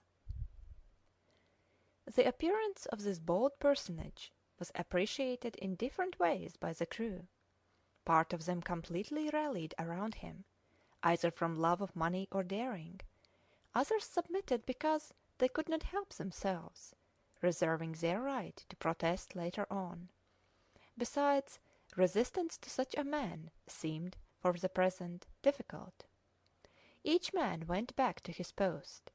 The 20th of May fell on a Sunday, and was consequently a day of rest for the crew. A council was held by the captain, composed of the officers, Shandon, Wall, Johnson, and the doctor. "Gentlemen," said the captain, in that voice, at the same time soft and imperious, which characterized him, "you are aware that I intend to go as far as the Pole. I wish to know your opinion about this enterprise. Shandon, what do you think about it?" "It is not for me to think, captain," coldly replied Shandon. "I have only to obey." Hatteras was not surprised at the answer. "Richard Shandon," continued he, not less coldly, "I beg you will say what you think about our chance of success." "Very well, captain," answered Shandon. "Facts are there, and answer for me. Attempts of the same kind up till now have always failed. I hope we shall be more fortunate." "We shall be. What do you think, gentlemen?" "As far as I am concerned," replied the doctor, "I consider your plan practicable, as it is certain that some day navigators will attain the boreal pole. I don't see why the honour should not fall to our lot." "There are many things in our favour," answered Hatteras. "Our measures are taken in consequence, and we shall profit by the experience of those who have gone before us. And thereupon, Shandon, accept my thanks for the care you have taken in fitting out the ship. There are a few evil disposed fellows amongst the crew that I shall have to bring to reason, but on the whole I have only praises to give you." Shandon bowed coldly. His position on the Forward, which he thought to command, was a false one. Hatteras understood this, and did not insist further. "As to you, gentlemen," he continued, turning to Wall and Johnson, "I could not have secured officers more distinguished for courage and experience."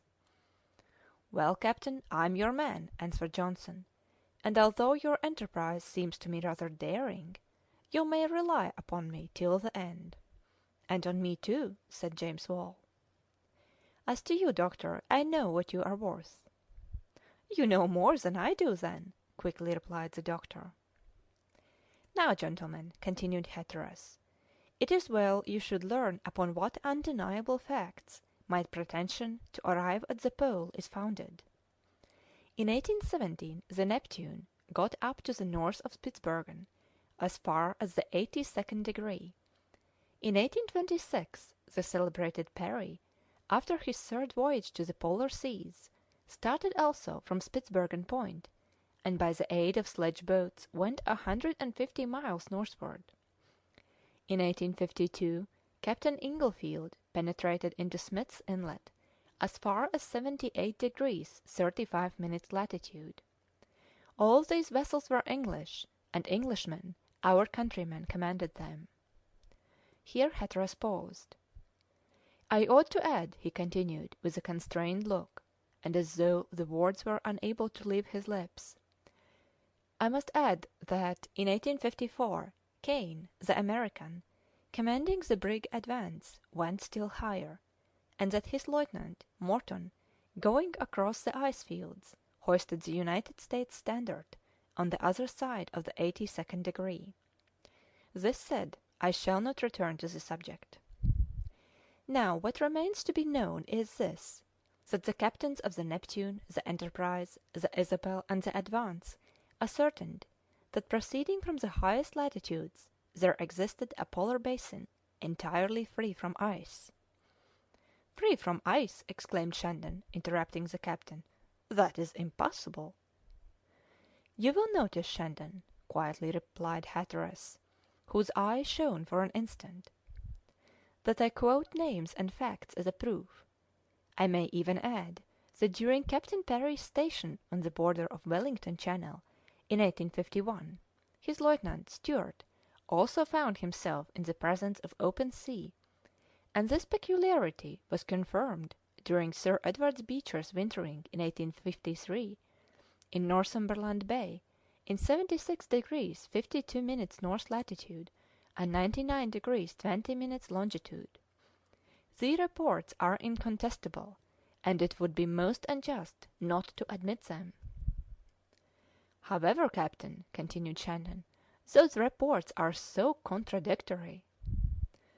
"You are mistaken, Shandon," cried Dr. Clawbonny. "These reports do not contradict any scientific assertion, the captain will allow me to tell you." "Go on, doctor," answered Hatteras.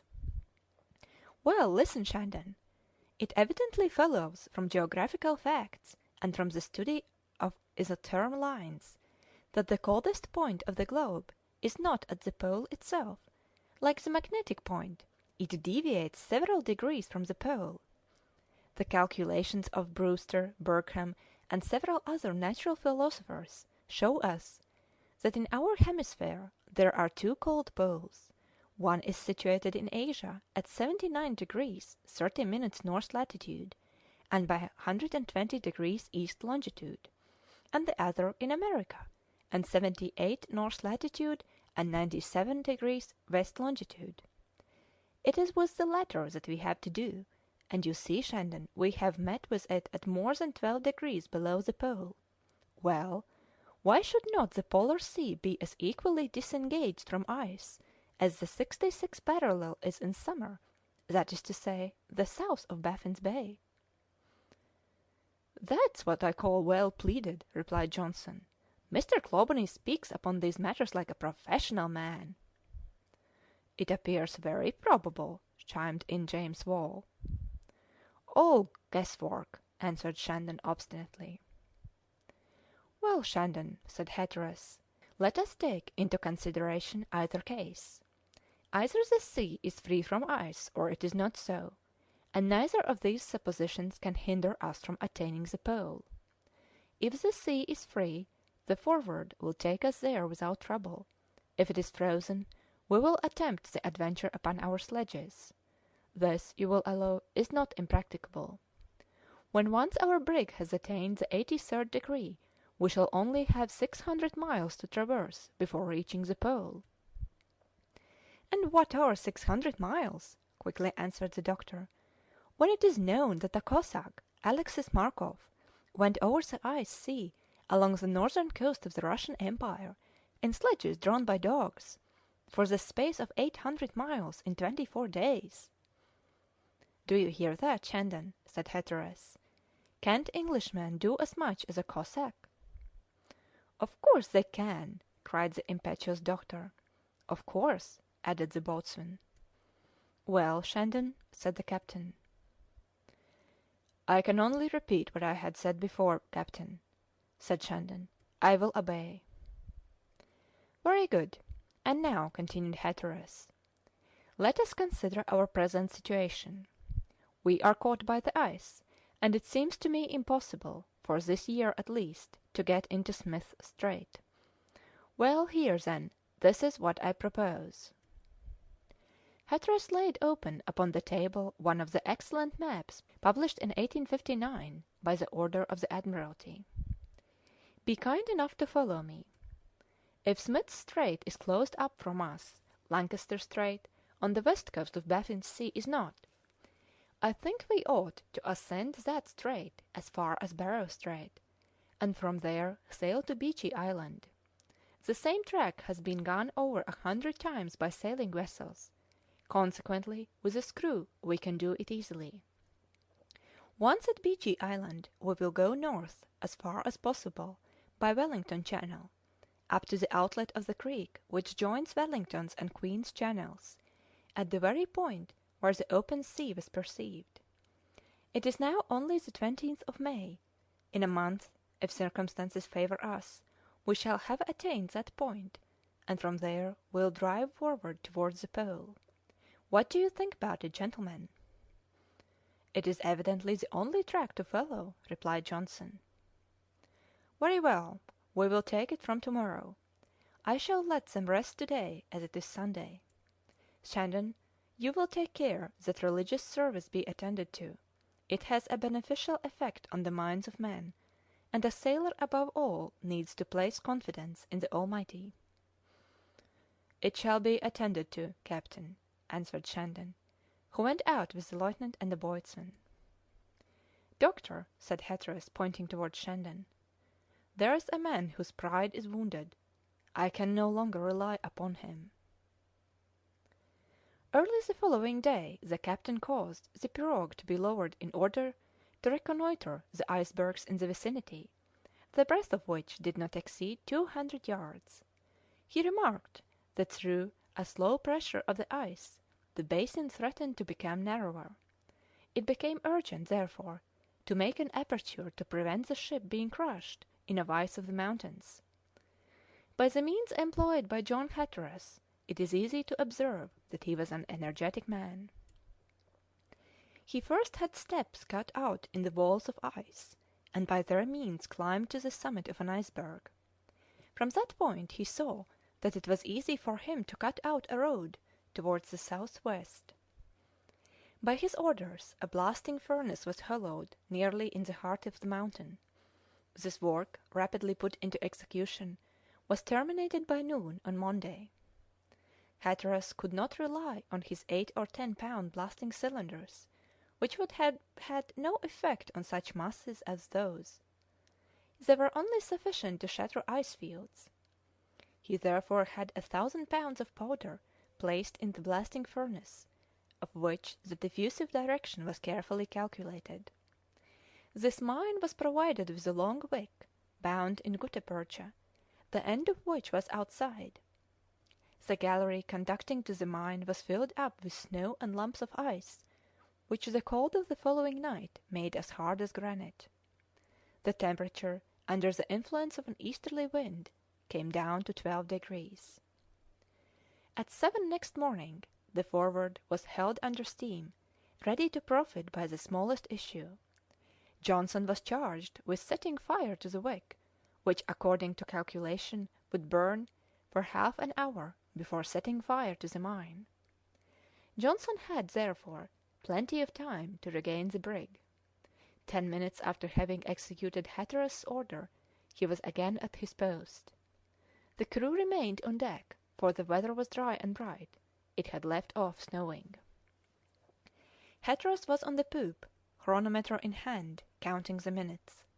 Shandon and the doctor were with him. At 8:35 a dull explosion was heard, much less loud than any one would have supposed. The outline of the mountains was changed all at once, as if by an earthquake. Thick white smoke rose up to a considerable height in the sky, leaving long crevices in the iceberg, the top part of which fell in pieces all round the Forward. But the path was not yet free. Large blocks of ice remained suspended above the pass on adjacent mountains, and there was every reason to fear that they would fall and close up the passage. Hatteras took in the situation at one glance. "Wolsten!" cried he. The gunsmith hastened up. "Yes, captain," cried he. "Load the gun in the bow with a triple charge," said Hatteras, "and wad it as hard as possible." "Are we going to attack the mountain with cannon balls?" asked the doctor. "No," answered Hatteras, "that would be useless. No bullet, Wolsten, but a triple charge of powder. Look sharp." A few minutes after the gun was loaded. "What does he mean to do without a bullet?" muttered Shandon between his teeth. "We shall soon see," answered the doctor. "Ready, captain," called out Wolsten. "All right," replied Hatteras. "Brunton," he called out to the engineer, "a few turns ahead." Brunton opened the sliders, and the screw being put in movement, the Forward neared the mined mountain. "Aim at the pass," cried the captain to the gunsmith. The latter obeyed, and when the brig was only half a cable's length from it, Hatteras called out, "Fire!" A formidable report followed his order, and the blocks, shaken by the atmospheric commotion, were suddenly precipitated into the sea. The disturbance amongst the strata of the air had been sufficient to accomplish this. "All steam on, Brunton! Straight for the pass, Johnson!" The latter was at the helm. The brig, driven along by her screw, which turned in the foaming waves, dashed into the middle of the open pass. It was time, for scarcely had the Forward cleared the opening than her prison closed up again behind her. It was a thrilling moment, and on board there was only one stout and undisturbed heart, that of the captain. The crew, astonished at the manoeuvre, cried out, "Hurrah for the captain!"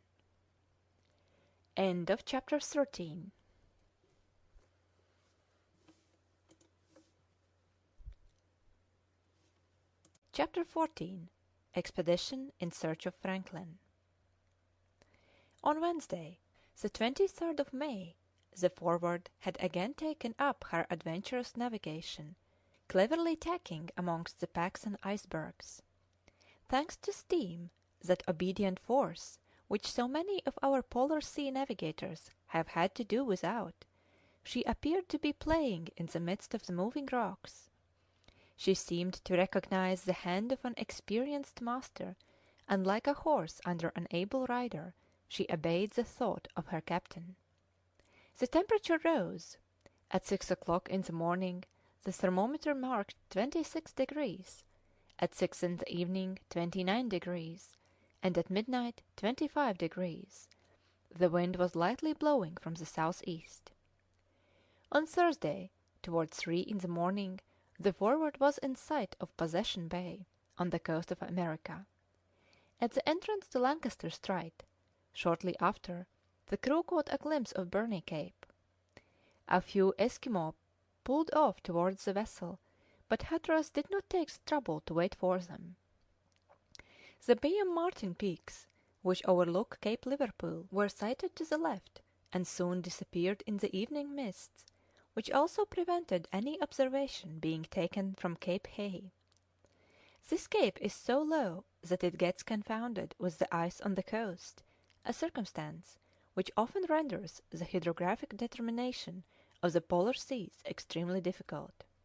Puffins, ducks, and white sea gulls showed up in very great numbers. The Forward was then in latitude 74 degrees 1 minute, and in longitude 77 degrees 15 minutes. The snowy hoods of the two mountains, Catherine and Elizabeth, rose up above the clouds. On Friday, at 6 o'clock, Cape Warrender was passed on the right side of the strait, and on the left Admiralty Inlet, a bay that has been little explored by navigators, who are generally in a hurry to sail away west. The sea became rather rough, and the waves often swept to the deck of the brig, throwing up pieces of ice.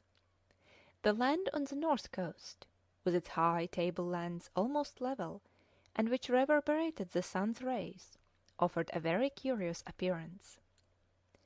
Hatteras wanted to run along the north coast in order to reach Beechey Island and the entrance to Wellington Channel sooner, but continual icebergs compelled him, to his great annoyance, to follow the southern passes.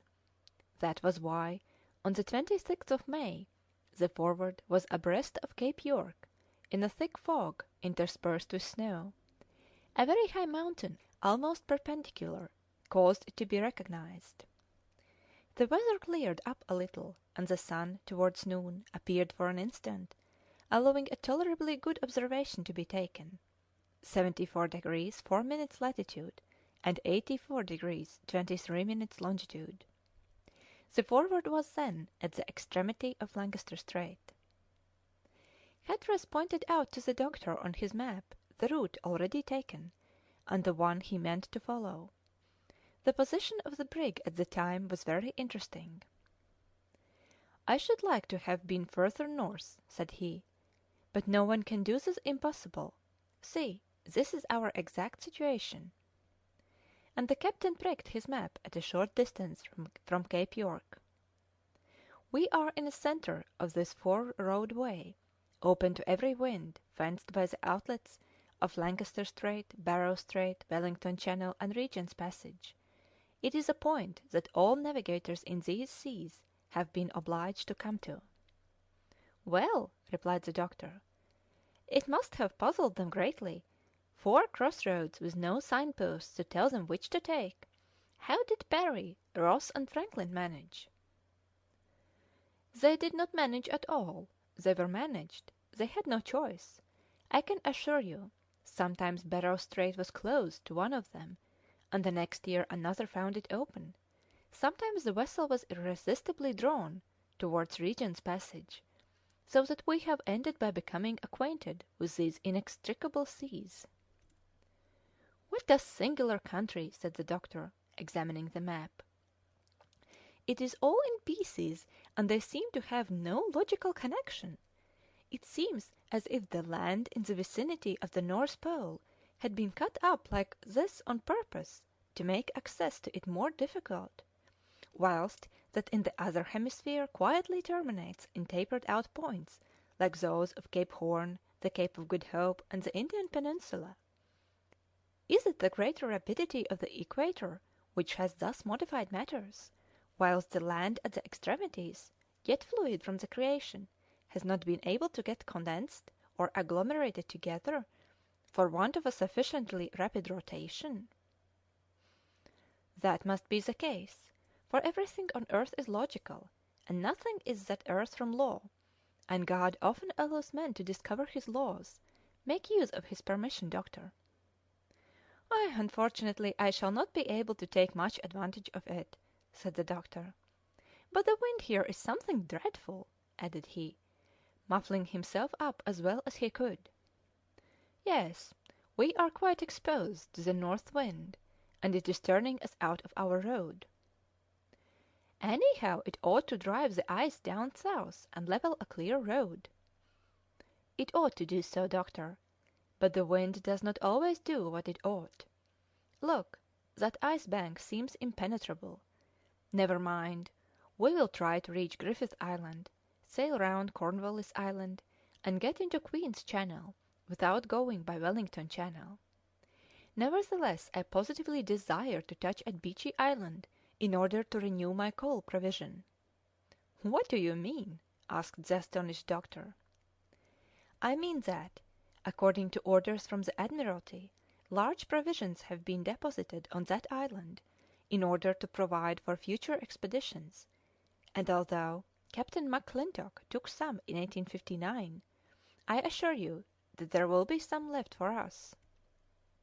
"By the by," said the doctor, "these parts have been explored for the last 15 years, and since the day when the proof of the loss of Franklin was acquired, the Admiralty has always kept 5 or 6 cruisers in these seas. If I am not mistaken, Griffith Island, which I see there on the map, almost in the middle of the cross roads, has become a general meeting place for navigators." "It is so, doctor, and Franklin's unfortunate expedition resulted in making known these distant countries to us." "That is true, captain, for since 1845 expeditions have been very numerous. It was not until 1848 that we began to be uneasy about the disappearance of the Erebus and the Terror, Franklin's 2 vessels. It was then that we saw the admiral's old friend, Dr. Richardson, at the age of 70, go to Canada and ascend Coppermine River as far as the Polar Sea, and James Ross, commanding the Enterprise and Investigation, set out from Upernavik in 1848 and arrived at Cape York, where we now are. Every day he threw a tub containing papers into the sea for the purpose of making known his whereabouts. During the mists he caused the cannon to be fired and had sky rockets sent up at night along with Bengal lights, and kept under sail continually. He wintered in Port Leopold from 1848 to 1849, where he took possession of a great number of white foxes, and caused brass collars, upon which was engraved the indication of the whereabouts of ships and the store depots, to be riveted on their necks. Afterwards they were dispersed in all directions. In the following spring he began to search the coasts of North Somerset on sledges, in the midst of dangers and privations, from which almost all his men fell ill or lame. He built up cairns in which he enclosed brass cylinders with the necessary memoranda for rallying the lost expedition. While he was away his lieutenant McClure explored the northern coasts of Barrow Strait, but without result. James Ross had under his orders 2 officers who, later on, were destined to become celebrities: McClure, who cleared the North-West Passage, and McClintock, who discovered the remains of Sir John Franklin.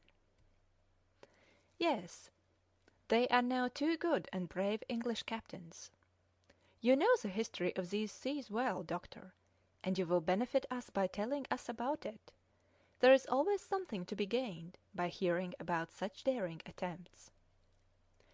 "Well, to finish all I know about James Ross, he tried to reach Melville Island by a more westerly direction, but he nearly lost his 2 vessels, for he was caught by the ice and driven back into Baffin's Sea." "Driven back?" repeated Hatteras, contracting his brows. "Forced back in spite of himself?" "Yes, and without having discovered anything," continued the doctor.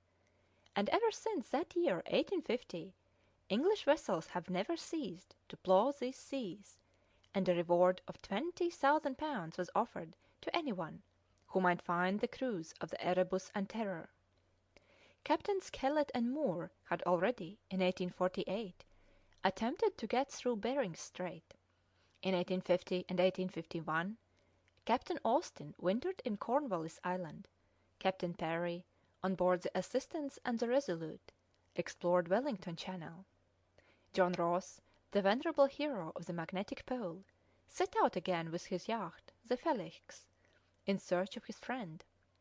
The brig Prince Albert went on a first cruise at the expense of Lady Franklin, and lastly 2 American ships, sent out by Grinnell with Captain Haven, were drifted out of Wellington Channel and thrown back into Lancaster Strait.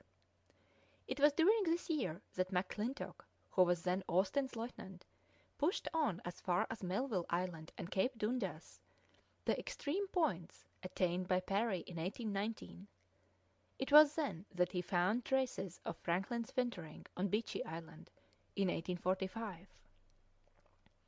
"Yes," answered Hatteras, 3 of his sailors had been buried there, 3 men more fortunate than the others.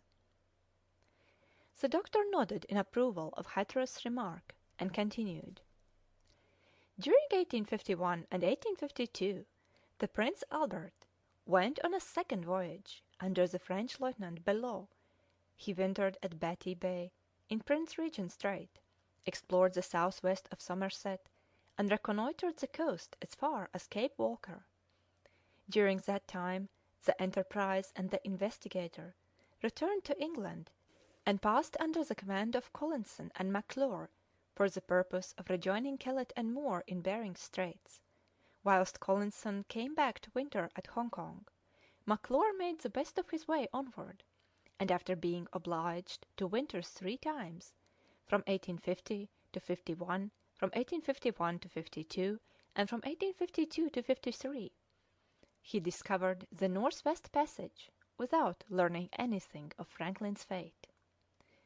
During 1852 and 53 a new expedition, composed of 3 sailing vessels, the Resolute, the Assistance, the North Star, and 2 steamers, the Pioneer and Intrepid, set sail under the command of Sir Edward Belcher, with Captain Kellett under him. Sir Edward visited Wellington Channel, wintered in Northumberland Bay, and went over the coast, whilst Kellett, pushing on to Bridport in Melville Island, explored, without success, that part of the Boreal land. It was at this time that news was spread in England that 2 ships, abandoned in the midst of icebergs, had been descried near the coast of New Scotland. Lady Franklin immediately had prepared the little screw Isabel, and Captain Inglefield, after having steamed up Baffin's Bay as far as Victoria Point on the 80th parallel, came back to Beechey Island no more successful than his predecessors. At the beginning of 1855, Grinnell, an American, fitted up a fresh expedition, and Captain Kane tried to penetrate to the Pole. "But he didn't do it," cried Hatteras violently, "and what he didn't do we will, with God's help." "I know, Captain," answered the doctor, "and I mention it because this expedition is of necessity connected with the search for Franklin. But it had no result. I was almost forgetting to tell you that the Admiralty, considering Beechey Island as the general rendezvous of expeditions, charged Captain Inglefield, who then commanded the steamer Phoenix, to transport provisions there in 1853. Inglefield set out with Lieutenant Bellot, and lost the brave officer who for the second time had devoted his services to England. We can have more precise details upon this catastrophe, as our boatswain Johnson was witness to the misfortune." "Lieutenant Bellot was a brave Frenchman," said Hatteras, "and his memory is honoured in England." "By that time," continued the doctor, "Belcher's fleet began to come back little by little, not all of it, for Sir Edward had been obliged to abandon the Assistance in 1854, as M'Clure had done with the Investigator in 1853. In the meantime, Dr. Ree, in a letter dated the 29th of July, 1854, and addressed from Repulse Bay, which he had succeeded in reaching through America, sent word that the Esquimaux of King William's Land were in possession of different objects taken from the wrecks of the Erebus and Terror. There was then not the least doubt about the fate of the expedition. The Phoenix, the North Star, and Collinson's vessel then came back to England, leaving the Arctic seas completely abandoned by English ships. But if the government seemed to have lost all hope, it was not so with Lady Franklin, and with the remnants of her fortune she fitted out the Fox, commanded by McClintock, who set sail in 1857, and wintered in the quarters where you made your apparition. He reached Beechey Island on the 11th of August, 1858, wintered a second time in Bellot Strait, began his search again in February, 1859, and on the 6th of May found the document which cleared away all doubt about the fate of the Erebus and the Terror, and returned to England at the end of the year. That is all that has happened for 15 years in these fateful countries. And since the return of the Fox, Not a single vessel has returned to attempt success in the midst of these dangerous seas." "Well," replied Hatteras, "we will attempt it." Chapter 14.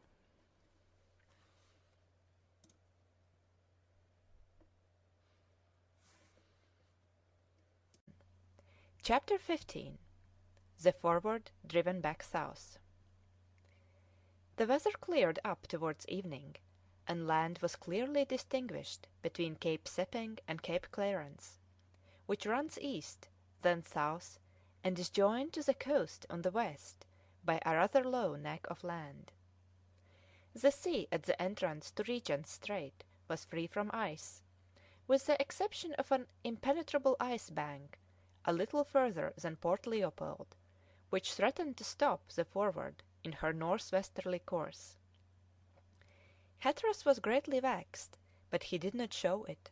He was obliged to have recourse to petards in order to force an entrance to Port Leopold. He reached it on Sunday, the 27th of May. The brig was solidly anchored to the enormous icebergs, which were as upright, hard, and solid as rocks. The captain, followed by the doctor, Johnson, and his dog Dick, immediately leaped upon the ice, and soon reached land.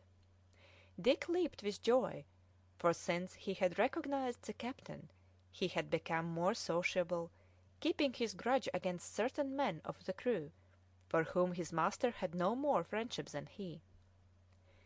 The port was not then locked up with ice that the east winds generally heaped up there. The earth, intersected with peaks, offered at their summits graceful undulations of snow. The house and lantern erected by James Ross were still in a tolerable state of preservation, but the provisions seemed to have been ransacked by foxes and bears, the recent traces of which were easily distinguished. Men, too, had had something to do with the devastation, for a few remains of Eskimo huts remained upon the shores of the bay. The 6 graves enclosing the remains of the 6 sailors of the Enterprise and the Investigator were recognizable by a slight swelling of the ground. They had been respected both by men and animals. In placing his foot for the first time on Boreal land, the doctor experienced much emotion. It is impossible to imagine the feelings with which the heart is assailed at the sight of the remains of houses, tents, huts, and magazines that nature so marvellously preserves in those cold countries. "There is that residence," he said to his companions, "which James Ross himself called the Camp of Refugee. If Franklin's expedition had reached this spot, it would have been saved. There is the engine which was abandoned here, and the stove at which the crew of the Prince Albert warmed themselves in 1851. Things have remained just as they were, and any one would think that Captain Kennedy had only left yesterday. Here is the long boat which sheltered him and his for a few days, for this Kennedy, separated from his ship, was in reality saved by Lieutenant Bellot, who braved the October temperature in order to go to his assistance." "I knew that brave and worthy officer," said Johnson. Whilst the doctor was examining with all an antiquarian's enthusiasm the vestiges of previous winterings, Hatteras was occupied in piling together the various provisions and articles of fuel, which were only to be found in very small quantities. The following day was employed in transporting them on board. The doctor, without going too far from the ship, surveyed the country, and took sketches of the most remarkable points of view. The temperature rose by degrees, and the heaped up snow began to melt. The doctor made an almost complete collection of northern birds, such as gulls, divers, eiderdown ducks, which are very much like common ducks, with white breasts and backs, blue bellies, the top of the head blue, and the remainder of the plumage white, shaded with green. Several of them had already their breasts stripped of that beautiful down with which the male and female line their nests. The doctor also perceived large seals taking breath on the surface of the ice, but could not shoot one. In his excursions he discovered the high water mark, a stone upon which the following signs are engraved: A.E. 1849, and which indicate the passage of the Enterprise and Investigator. He pushed forward as far as Cape Clarence to the spot where John and James Ross, in 1833, waited with so much impatience for the breaking up of the ice. The land was strewn with skulls and bones of animals, and traces of Eskimo habitations could be still distinguished. The doctor wanted to raise up a cairn on Port Leopold and deposit in it a note indicating the passage of the Forward and the aim of the expedition. But Hatteras would not hear of it. He did not want to leave traces behind of which a competitor might take advantage. In spite of his good motives, the doctor was forced to yield to the captain's will. Shandon blamed the captain's obstinacy, which prevented any ships following the trace of the Forward in case of accident. Hatteras would not give way. His lading was finished on Monday night, and he attempted once more to gain the north by breaking open the ice bank, but after dangerous efforts he was forced to resign himself, and to go down Regent's Channel again. He would not stop at Port Leopold, which, open to-day, might be closed again to-morrow by an unexpected displacement of ice fields, a very frequent phenomenon in these seas, and which navigators ought particularly to take into consideration. If Hatteras did not allow his uneasiness to be outwardly perceived, it did not prevent him feeling it inwardly. His desire was to push northward, whilst, on the contrary, he found himself constrained to put back southward. Where should he get to in that case? Should he be obliged to put back to Victoria Harbour in Boothia Gulf, where Sir John Ross wintered in 1833? Would he find Bellot Strait open at that epoch, and could he ascend Peel Strait by rounding North Somerset? Or again, should he, like his predecessors, find himself captured during several winters, and be compelled to exhaust his strength and provisions? These fears were fermenting in his brain. He must decide one way or another. He heaved about and struck out south. The width of Prince Regent's Channel is about the same from Port Leopold to Adelaide Bay. The Forward, more favoured than the ships which had preceded her, and of which the greater number had required more than a month to descend the channel, even in a more favourable season, made her way rapidly amongst the icebergs.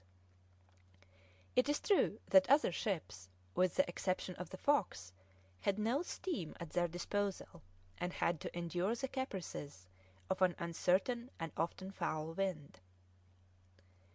In general the crew showed little wish to push on with the enterprising Hatteras. The men were only too glad to perceive that the vessel was taking a southerly direction. Hatteras would have liked to go on regardless of consequences. The Forward rushed along under the pressure of her engines, the smoke from which twisted round the shining points of the icebergs. The weather was constantly changing from dry cold to snowy fogs. The brig, which drew little water, sailed along the west coast. Hatteras did not wish to miss the entrance to Bellot Strait, as the only outlet to the Gulf of Boothia on the south was the strait, only partially known to the Fury and the Hecla. If he missed the Bellot Strait, he might be shut up without possibility of egress. In the evening the Forward was in sight of Elwyn Bay, known by its high perpendicular rocks.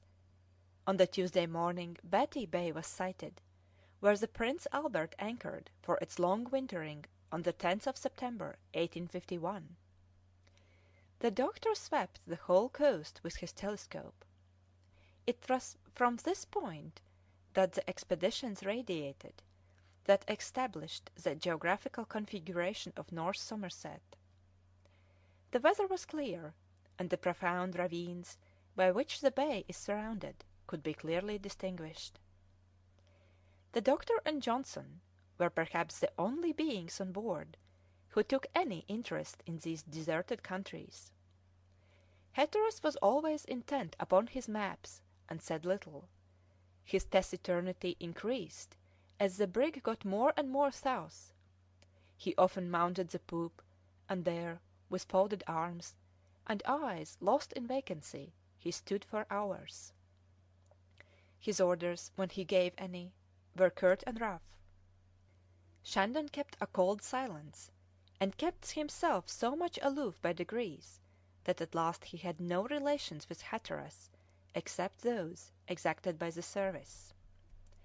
James Wall remained devoted to Shandon, and regulated his conduct accordingly. The remainder of the crew waited for something to turn up, ready to take any advantage in their own interest. There was no longer that unity of thought and communion of ideas on board, which are so necessary for the accomplishment of anything great, and this Hatteras knew to his sorrow. During the day 2 whales were perceived rushing towards the south. A white bear was also seen, and was shot at without any apparent success. The captain knew the value of an hour under the circumstances, and would not allow the animal to be chased. On Wednesday morning the extremity of Regent's Channel was passed. The angle on the west coast was followed by a deep curve in the land. By consulting his map, the doctor recognized the point of Somerset House, or Fury Point. "There," said he to his habitual companion, "there is the very spot where the first English ship sent into these seas in 1815 was lost, during the third of Parry's voyages to the Pole. The Fury was so damaged by the ice on her second wintering that her crew were obliged to desert her and return to England on board her companion ship the Hecla." "That shows the advantage of having a second ship," answered Johnson. "It is a precaution that polar navigators ought not to neglect, but Captain Hatteras wasn't the sort of man to trouble himself with another ship." "Do you think he is imprudent, Johnson?" asked the doctor. I think nothing, Mr. Clawbonny. Do you see those stakes over there with some rotten tent rags still hanging to them?" "Yes, that's where Parry disembarked his provisions from his ship, and if I remember rightly, the roof of his tent was a topsail. Everything must be greatly changed since 1825. "Well, not so much as any one might think. John Ross owed the health and safety of his crew to that fragile habitation in 1829. When the Prince Albert sent an expedition there in 1851, it was still existing. Captain Kennedy had it repaired, 9 years ago now. It would be interesting to visit it, but Hatteras isn't in the humour to stop." "I dare say he is right, Mr. Clawbonny. If time is money in England, here it is life, and a day's or even an hour's delay might make all the difference." During the day of Tuesday, the 1st of June, the Forward cut across Creswell Bay. From Fury Point the coast rose towards the north in perpendicular rocks 300 feet high. It began to get lower towards the south. Some snow summits looked like neatly cut tables, whilst others were shaped like pyramids, and had other strange forms. The weather grew milder during that day, but was not so clear. Land was lost to sight, and the thermometer went up to 32 degrees. Seafowl fluttered about, the flocks of wild ducks were seen flying north. The crew could divest themselves of some of their garments, and the influence of the Arctic summer began to be felt. Towards evening the Forward doubled Cape Garry at a quarter of a mile from the shore, where the soundings gave from 10 to 12 fathoms. From thence she kept near the coast as far as Brentford Bay. It was under this latitude that Bellot Strait was to be met with, a strait the existence of which Sir John Ross did not even guess at during his expedition in 1828. His maps indicated an uninterrupted coastline, whose irregularities he noted with the utmost care. The entrance to the strait must therefore have been blocked up by ice at the time. It was really discovered by Kennedy in April, 1852, and he gave it the name of his lieutenant, Bellot, as a just tribute, he said, to the important services rendered to our expedition by the French officer. End of chapter 15.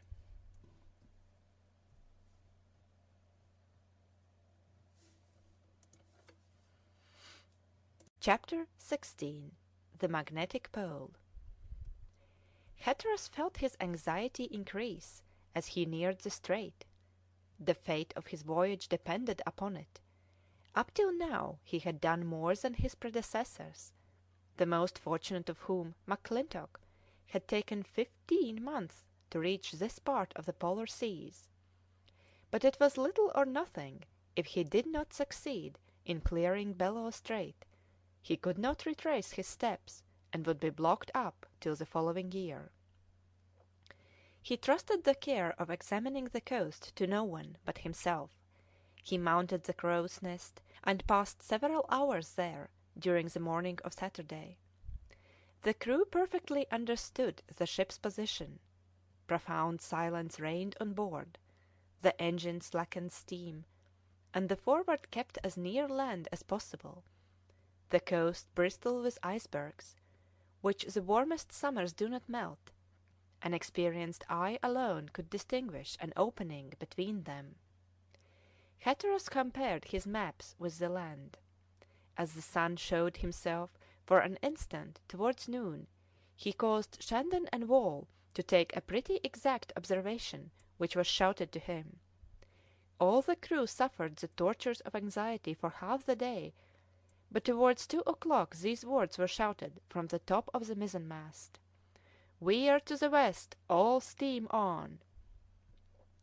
The brig instantly obeyed. Her prow was directed towards the point indicated. The sea foamed under the screws, and the Forward, with all speed on, entered between two ice streams. The road was found. Hatteras descended upon deck, and the ice master took his place. "Well, captain," said the doctor, "we are in the famous strait at last." "Yes," answered Hatteras, lowering his voice, "but getting in isn't everything. We must get out too." And so saying he regained his cabin. "He is right," said the doctor. "We are here in a sort of mouse trap, with scarcely enough space for working the brig, and if we are forced to winter in the strait, well, we shan't be the first that have had to do it, and they got over it, and so shall we." The doctor was not mistaken. It was in that very place, in a little sheltered harbour called Kennedy Harbour by McClintock himself, that the Fox wintered in 1858.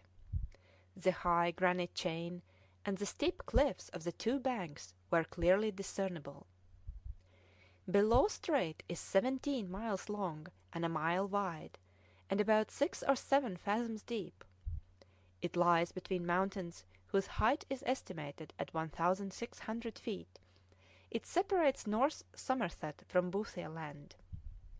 It is easy to understand that there is not much elbow room for vessels in such a strait.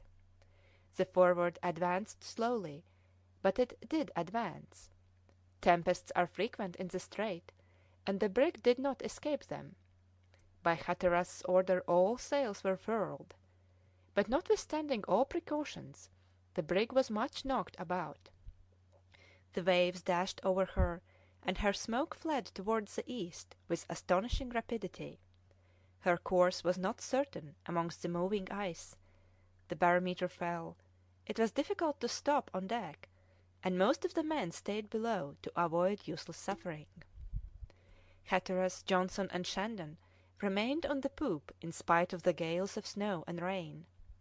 As usual, the doctor had asked himself what would be the most disagreeable thing he could do, and answered himself by going on deck at once.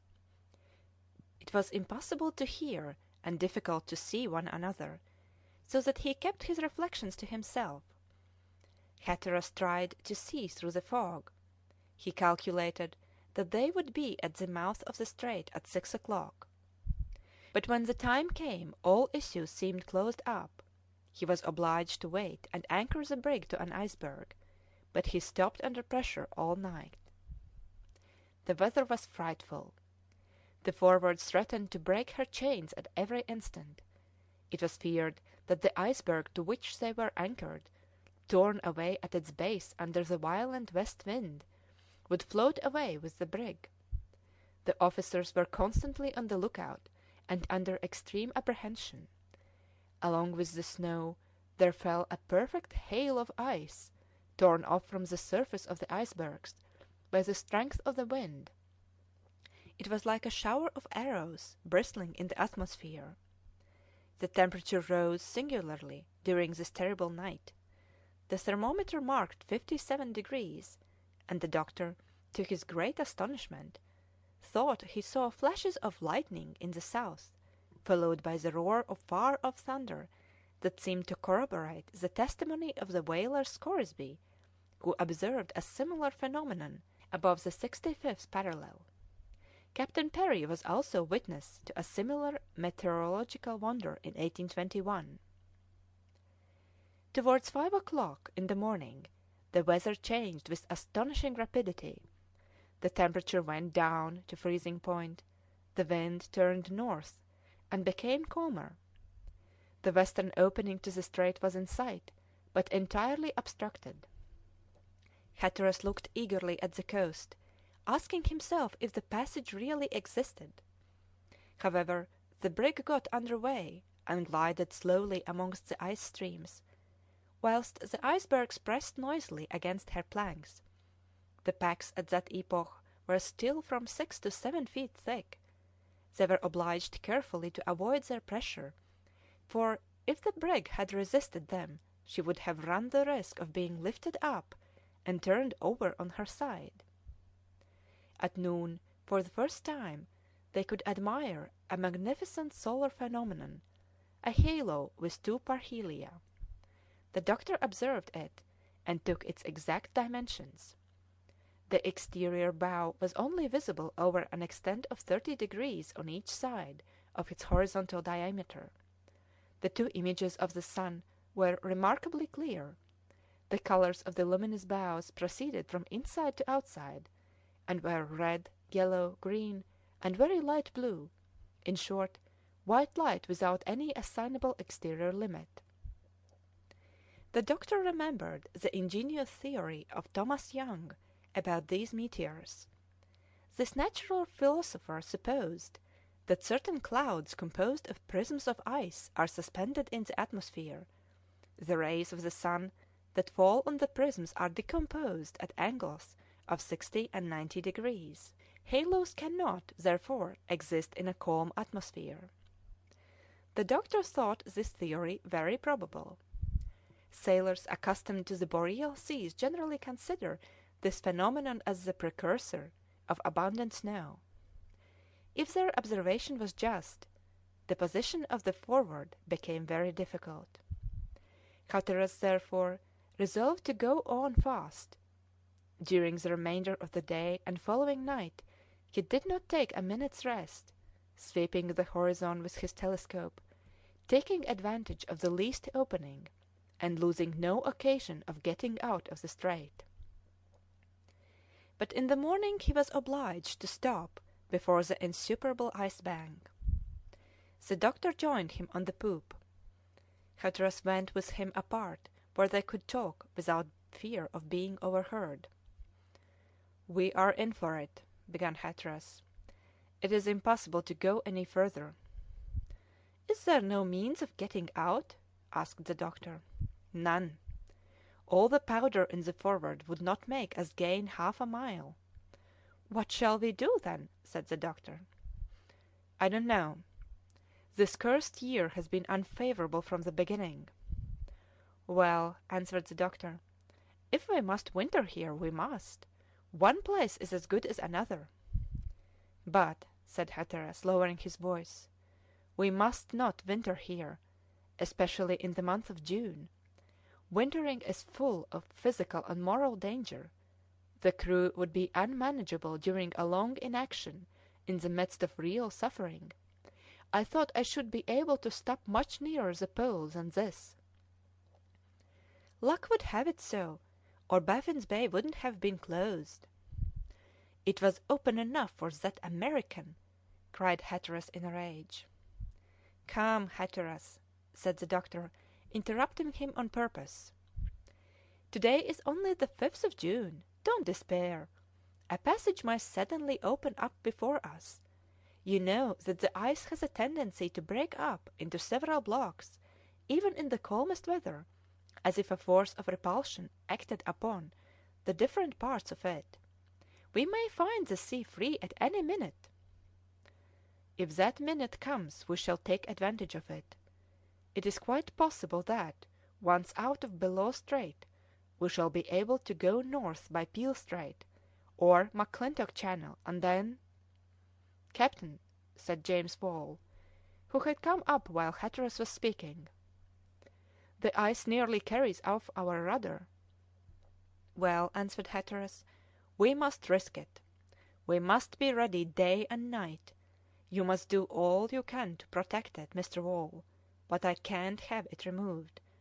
But, added Wall— This is my business, said Hatteras severely, and Wall went back to his post. I would give 5 years of my life, said Hatteras in a rage, to be up north. I know no more dangerous passage. To add to the difficulties, the compass is no guide at this distance from the magnetic pole. The needle is constantly shifting its direction. I acknowledge, answered the doctor, that navigation is difficult, but we knew what we had to expect when we began our enterprise, and we ought not to be surprised at it. Ah, doctor, my crew is no longer what it was. The officers are spoiling the men. I could make them do what I want by offering them a pecuniary reward, but I am not seconded by my officers, but they shall pay dearly for it. You are exaggerating, Hatteras. No, I'm not. Do you think the crew is sorry for the obstacles that I meet with? On the contrary, they hope they will make me abandon my projects.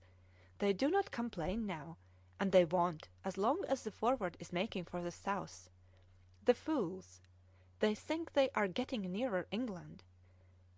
But once let me go north and you'll see how they will change. I swear, though, that no living being will make me deviate from my line of conduct. Only let me find a passage, that's all. One of the captain's wishes was fulfilled soon enough. There was a sudden change during the evening. Under some influence of the wind, the current, or the temperature, the ice fields were separated. The Forward went along boldly, breaking up the ice with her steel prow. She sailed along all night, and the next morning, about 6, cleared Bellot Strait. But that was all. The northern passage was completely obstructed, to the great disgust of Hatteras. However, he had sufficient strength of character to hide his disappointment, and as if the only passage open was the one he preferred, he let the Forward sail down Franklin Strait again. Not being able to get up Peel Strait, he resolved to go round Prince of Wales Land to get into McClintock Channel. But he felt he could not deceive Shandon and Wall as to the extent of his disappointment. The day of the 6th of June was uneventful. The sky was full of snow, and the prognostics of the halo were fulfilled. During 36 hours the Forward followed the windings of Boothia Land, unable to approach Prince of Wales Land. The captain counted upon getting supplies at Beechey Island. He arrived on the Thursday at the extremity of Franklin Strait, where he again found the road to the north blocked up. It was enough to make him despair. He could not even retrace his steps. The icebergs pushed him onwards, and he saw the passages close up behind him, as if there never had existed open sea where he had passed an hour before. The Forward was, therefore, not only prevented from going northwards, but could not stop still an instant for fear of being caught, and she fled before the ice as a ship flees before a storm. On Friday, the 8th of June, they arrived near the shore of Boothia, at the entrance to James Ross Strait, which they were obliged to avoid, as its only issue is on the west, near the American coasts. Observations taken at noon from this point gave 70 degrees 5 minutes and 17 seconds latitude, and 96 degrees 46 minutes and 45 seconds longitude. When the doctor heard that, he consulted his map, and saw they were at the magnetic pole, at the very place where James Ross, the nephew of Sir John, had fixed it. The land was low near the coast, and at about a mile's distance became slightly elevated, 60 feet only. The Forward's boiler wanted cleaning, and the captain caused the brig to be anchored to an ice field, and allowed the doctor and the boatswain to land. He himself cared for nothing but his pet project, and stayed in his cabin, consulting his map of the pole. The doctor and his companion easily succeeded in reaching land. The doctor took a compass to make experiments with. He wished to try if James Ross' conclusions hold good. He easily discovered the limestone heap raised by Ross. He ran to it. An opening allowed him to see in the interior the tin case in which James Ross had placed the official report of his discoveries. No living being seemed to have visited this desolate coast for the last 30 years. In this spot a lodestone needle, suspended as delicately as possible, immediately moved into an almost vertical position under the magnetic influence. If the centre of attraction was not immediately under the needle, it could only be at a trifling distance.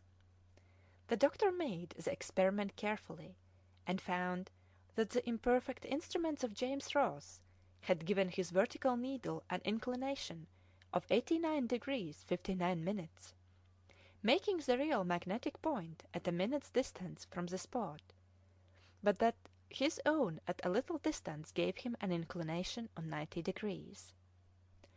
"Here is the exact spot of the world's magnetic pole," said the doctor, rapping the earth. "Then," said the boatswain, "there is no Lodestone Mountain after all." "Of course not. That mountain was only a credulous hypothesis. As you see, there isn't the least mountain capable of attracting ships, of attracting their iron, anchor after anchor and nail after nail, and you see it respects your shoes as much as any other land on the globe." "Then how do you explain—" "Nothing is explained, Johnson. We don't know enough for that yet. But it's certain, exact, mathematical, that the magnetic pole is in this very spot. Ah, Mr. Clawbonny, how happy the captain would be to say as much for the boreal pole." "He will some day, Johnson, you will see." "I hope he will," answered the boatswain. He and the doctor elevated a cairn on the exact spot where the experiment had been made, and returned on board at 5 o'clock in the evening. Chapter 17.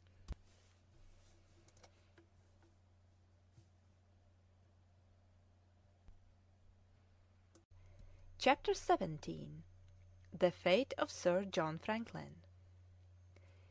The Forward succeeded in cutting straight across James Ross Strait, but not without difficulty. The crew were obliged to work the saws and use petards, and they were worn out with fatigue.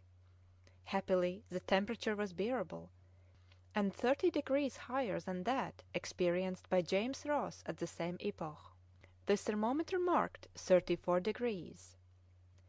On Saturday they doubled Cape Felix at the northern extremity of King William's Land, one of the middle sized isles of the northern seas. The crew there experienced a strong and painful sensation, and many a sad look was turned towards the island as they sailed by the coast. This island had been the theatre of the most terrible tragedy of modern times.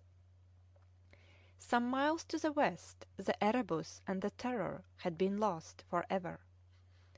The sailors knew about the attempts made to find Admiral Franklin and the results, but they were ignorant of the affecting details of the catastrophe. While the doctor was following the progress of the ship on his map, several of them, Bell, Bolton, and Simpson, approached and entered into conversation with him.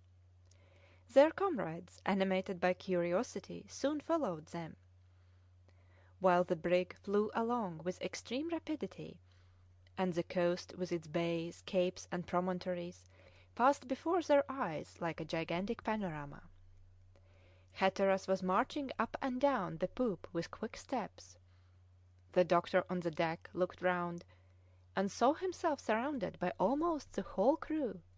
He saw how powerful a recital would be in such a situation, and he continued the conversation begun with Johnson as follows: "You know how Franklin began, my friends. He was a cabin boy like Cook and Nelson. After having employed his youth in great maritime expeditions, he resolved in 1845 to launch out in search of the North-West Passage. He commanded the Erebus and the Terror, two vessels already famous, that had just made an Antarctic campaign under James Ross in 1840. The Erebus, equipped by Franklin, carried a crew of 70 men, officers and sailors, with Fitz James as captain, Gore and Levescont lieutenants, Desvaux, Sargent and Koch boatswains, and Stanley as surgeon. The Terror had 68 men, Captain Crozier, Lieutenants Little, Hodgson, and Irving. Horsby and Thomas were the boatswains, and Peddy the surgeon. In the names on the map of the capes, straits, points, and channels, you may read those of these unfortunate men, not one of whom was destined ever again to see his native land. There were 138 men in all. We know that Franklin's last letters were addressed from Disco Island, and were dated July 12, 1845. "I hope," he said, "to get under way tonight for Lancaster Strait." What happened after his departure from Disco Bay? The captains of two whalers, the Prince of Wales and the Enterprise, perceived the two ships in Melville Bay for the last time, and after that day nothing was heard of them. However, we can follow Franklin in his westerly course. He passed through Lancaster and Barrow Straits, and arrived at Beechy Island, where he passed the winter of 1845 and 46. "But how do you know all this?" asked Bell the carpenter. "By 3 tombs which Austin discovered on that island in 1850. 3 of Franklin's sailors were buried there, and by a document which was found by Lieutenant Hobson, of the Fox, which bears the date of April 25, 1848, we know that after their wintering, the Erebus and the Terror went up Wellington Strait as far as the 77th parallel, but instead of continuing their route northwards, which was probably not practicable, they returned south." "And that was their ruin," said a grave voice. "Safety lay to the north." Every one turned around. Hatteras, leaning on the rail of the poop, had just uttered that terrible observation. "There is not a doubt," continued the doctor, that Franklin's intention was to get back to the American coast, but a tempest stopped him, and on the 12th of September, 1846, the two ships were seized by the ice at a few miles from here, to the northwest of Cape Felix. They were dragged along north-northwest to Victoria Point over there, said the doctor, pointing to a part of the sea. Now, he continued, the ships were not abandoned till the 22nd of April, 1848. What happened during these 19 months? What did the poor unfortunate men do? They, doubtless, explored the surrounding land, attempting any chance of safety, for the admiral was an energetic man, and if he did not succeed— "Very likely his crew betrayed him," added Hatteras. The sailors dared not raise their eyes. These words pricked their conscience. To end my tale, the fatal document informs us, also, that John Franklin succumbed to fatigue on the 11th of June, 1847. Honour to his memory, said the doctor, taking off his hat. His audience imitated him in silence. What became of the poor fellows for the next 10 months after they had lost their chief? They remained on board their vessels, and only resolved to abandon them in April, 1848. 105 men out of 138 were still living, 33 were dead. Then Captain Crozier and Captain Fitzjames raised a cairn on Victory Point, and there deposited their last document. See, my friends, we are passing the point now. You can still see the remains of the cairn placed on the extreme point, reached by John Ross in 1831. There is Jane Franklin Cape. There is Franklin Point. There is Le Vesconte Point. There is Erebus Bay, where the boat made out of the debris of one of the vessels was found on a sledge. Silver spoons, provisions in abundance, chocolate, tea, and religious books were found there too. The 105 survivors, under Captain Crozier, started for Great Fish River. Where did they get to? Did they succeed in reaching Hudson's Bay? Did any survive? What became of them after this last departure? I will tell you what became of them, said John Hatteras in a firm voice. Yes, they did try to reach Hudson's Bay, and they split up into several parties. Yes, they did make for the south. A letter from Dr. Rae in 1854 contained the information that in 1850 the Eskimo had met on King William's Land a detachment of 40 men travelling on the ice and dragging a boat, thin, emaciated, worn out by fatigue and suffering.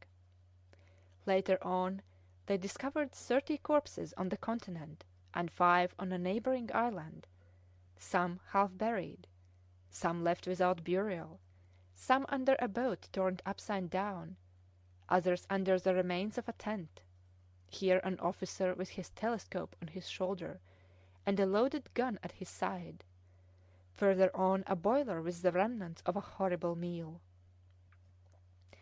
When the Admiralty received these tidings, it begged the Hudson's Bay Company to send its most experienced agents to the scene. They descended Back River to its mouth. They visited the islands of Montreal, Maconochie, and Ogle Point, but they discovered nothing. All the poor wretches had died from misery, suffering, and hunger, whilst trying to prolong their existence by the dreadful resorts of cannibalism. That is what became of them on the southern route. Well, do you still wish to march in their footsteps? His trembling voice, his passionate gestures, and beaming face produced an indescribable effect. The crew, excited by its emotion before this fatal land, cried out with one voice, "To the north! To the north!" Yes, to the north. Safety and glory lie to the north. Heaven is for us. The wind is changing. The path is free." So saying, Hatteras gave orders to turn the vessel. The sailors went to work with alacrity. The ice streams got clear little by little. The Forward, with all steam on, made for McClintock Channel. Hatteras was right when he counted upon a more open sea. He followed up the supposed route taken by Franklin, sailing along the western coast of Prince of Wales Land, then pretty well known, whilst the opposite shore is still unknown. It was evident that the breaking up of the ice had taken place in the eastern locks, for this strait appeared entirely free. The Forward made up for lost time. She fled along so quickly that she passed Osborne Bay on the 14th of June, and the extreme points attained by the expeditions of 1851. Icebergs were still numerous, but the sea did not threaten to quit the keel of the Forward. End of chapter 17.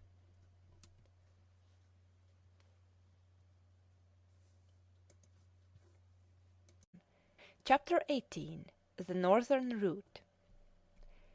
The crew seemed to have returned to its habits of discipline and obedience. There was little fatiguing work to do, and they had a good deal of leisure.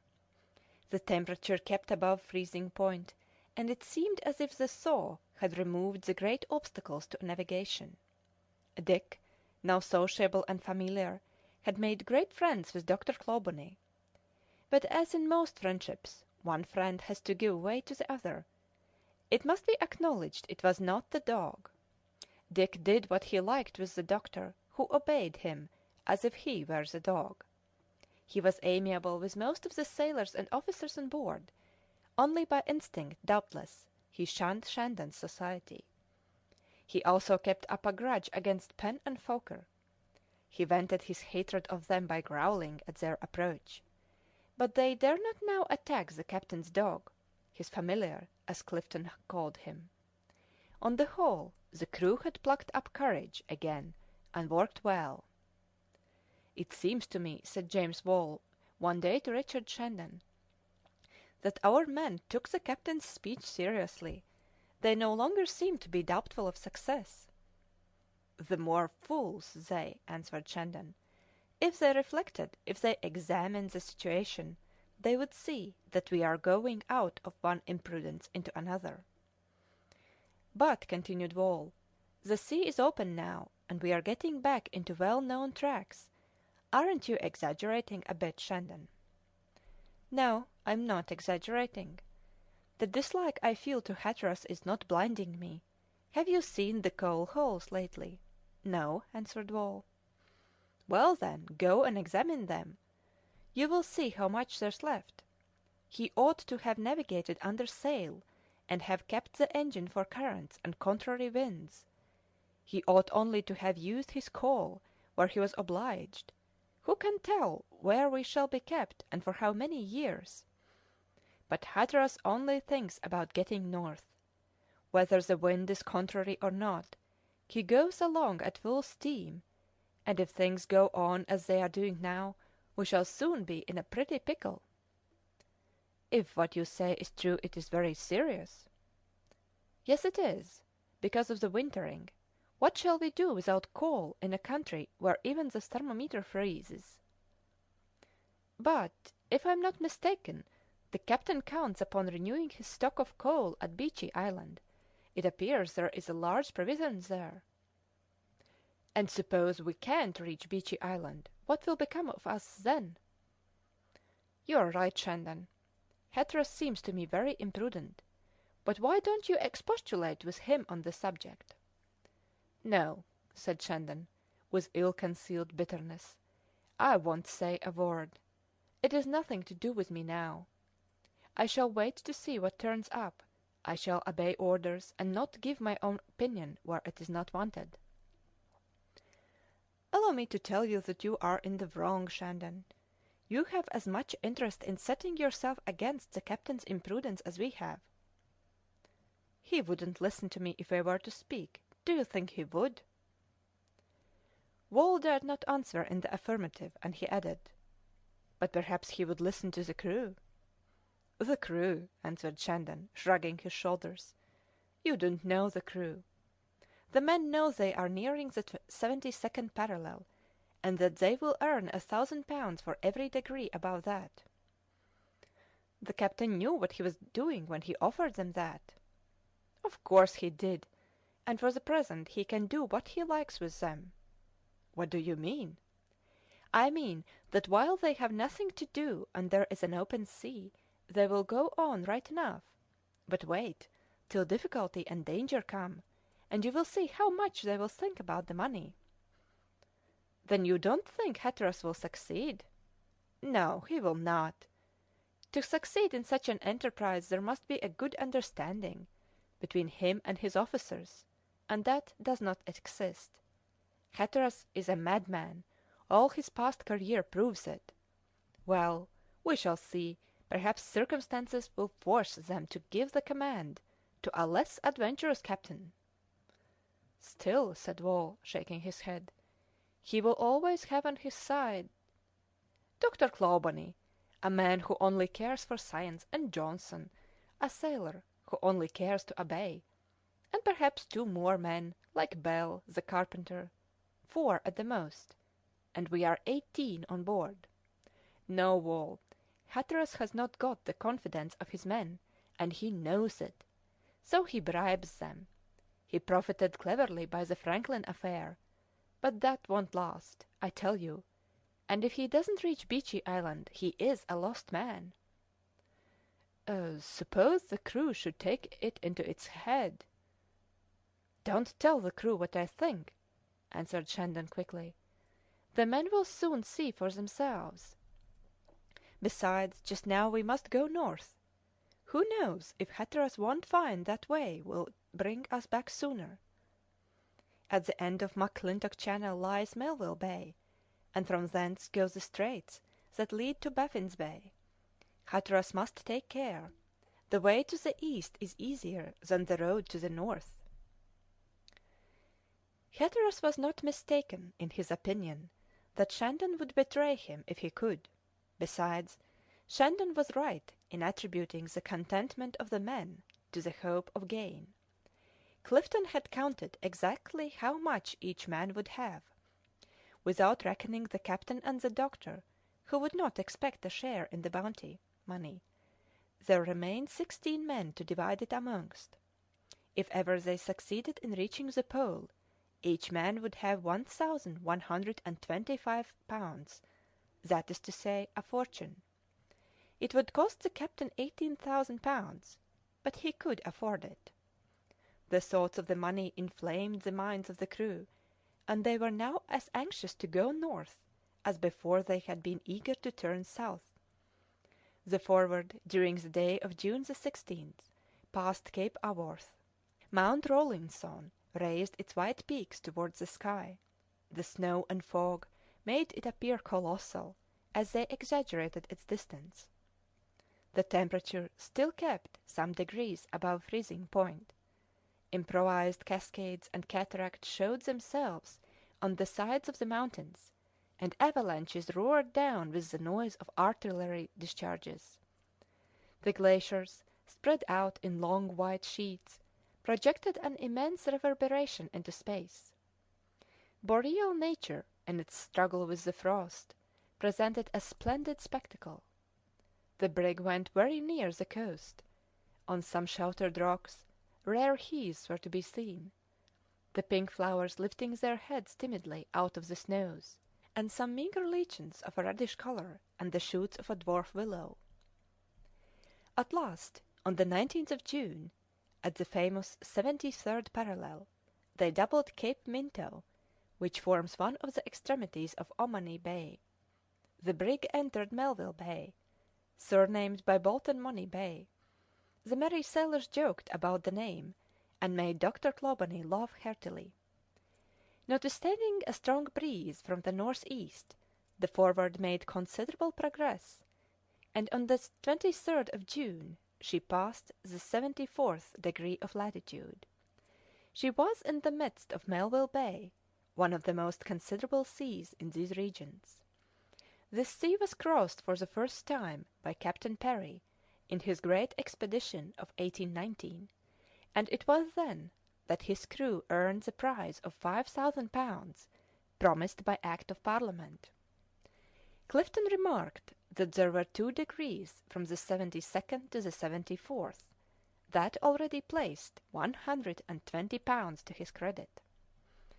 But they told him that a fortune was not worth much there, and that it was of no use being rich if he could not drink his riches, and he had better wait till he could roll under a Liverpool table before he rejoiced and rubbed his hands.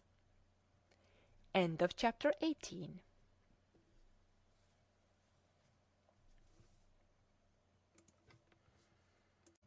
Chapter 19. A Whale in Sight. Melville Bay, though easily navigable, was not free from ice. Ice fields lay as far as the utmost limits of the horizon. A few icebergs appeared here and there, but they were immovable, as if anchored in the midst of the frozen fields. The Forward, with all steam on, followed the wide passes where it was easy to work her. The wind changed frequently from one point of the compass to another. The variability of the wind in the Arctic seas is a remarkable fact. Sometimes a dead calm is followed in a few minutes by a violent tempest, as the Forward found to her cost on the 23rd of June in the midst of the immense bay. The more constant winds blow from off the ice bank on to the open sea, and are intensely cold. On that day the thermometer fell several degrees. The wind veered round to the south, and violent gusts sweeping over the ice fields brought a thick snow along with them. Hatteras immediately caused the sails that helped the screw to be furled, but not quickly enough to prevent his little foresail being carried away in the twinkling of an eye. Hatteras worked his ship with the greatest composure, and did not leave the deck during the tempest. He was obliged to fly before the weather and to turn westward. The wind raised up enormous waves, in the midst of which blocks of ice balanced themselves. These blocks were of all sizes and shapes, and had been struck off the surrounding ice fields. The brig was tossed about like a child's plaything, and morsels of the packs were thrown over the hull. At one instant she was lying perpendicularly along the side of a liquid mountain. Her steel prow concentrated the light, and shone like a melting metal bar. At another she was down an abyss, plunging her head into whirlwinds of snow, whilst her screws, out of the water, turned in space with a sinister noise, striking the air with their paddles. Rain mixed with the snow, and fell in torrents. The doctor could not miss such an occasion of getting wet to the skin. He remained on deck, a prey to that emotional admiration which a scientific man must necessarily feel during such a spectacle. His nearest neighbour could not have heard him speak, so he said nothing and watched. But whilst watching, he was witness to an odd phenomenon peculiar to Hyperborean regions. The tempest was confined to a restricted area, and only extended for about 3 or 4 miles. The wind that passes over ice fields loses much of its strength, and cannot carry its violence far out. The doctor perceived from time to time, through an opening in the tempest, a calm sky and a quiet sea beyond some ice fields. The Forward would therefore only have to take advantage of some channels left by the ice to find a peaceful navigation again. But she ran the risk of being thrown on to the one of the moving banks which followed the movement of the swell. However, in a few hours Hatteras succeeded in getting his ship into a calm sea, whilst the violence of the hurricane spent itself at a few cables' lengths from the Forward. Melville Bay no longer presented the same aspect. Under the influence of the winds and the waves, a great number of icebergs, detached from the coast, floated northward, running against one another in every direction. There were several hundreds of them, but the bay is very wide, and the brig easily avoided them. The spectacle of these floating masses was magnificent.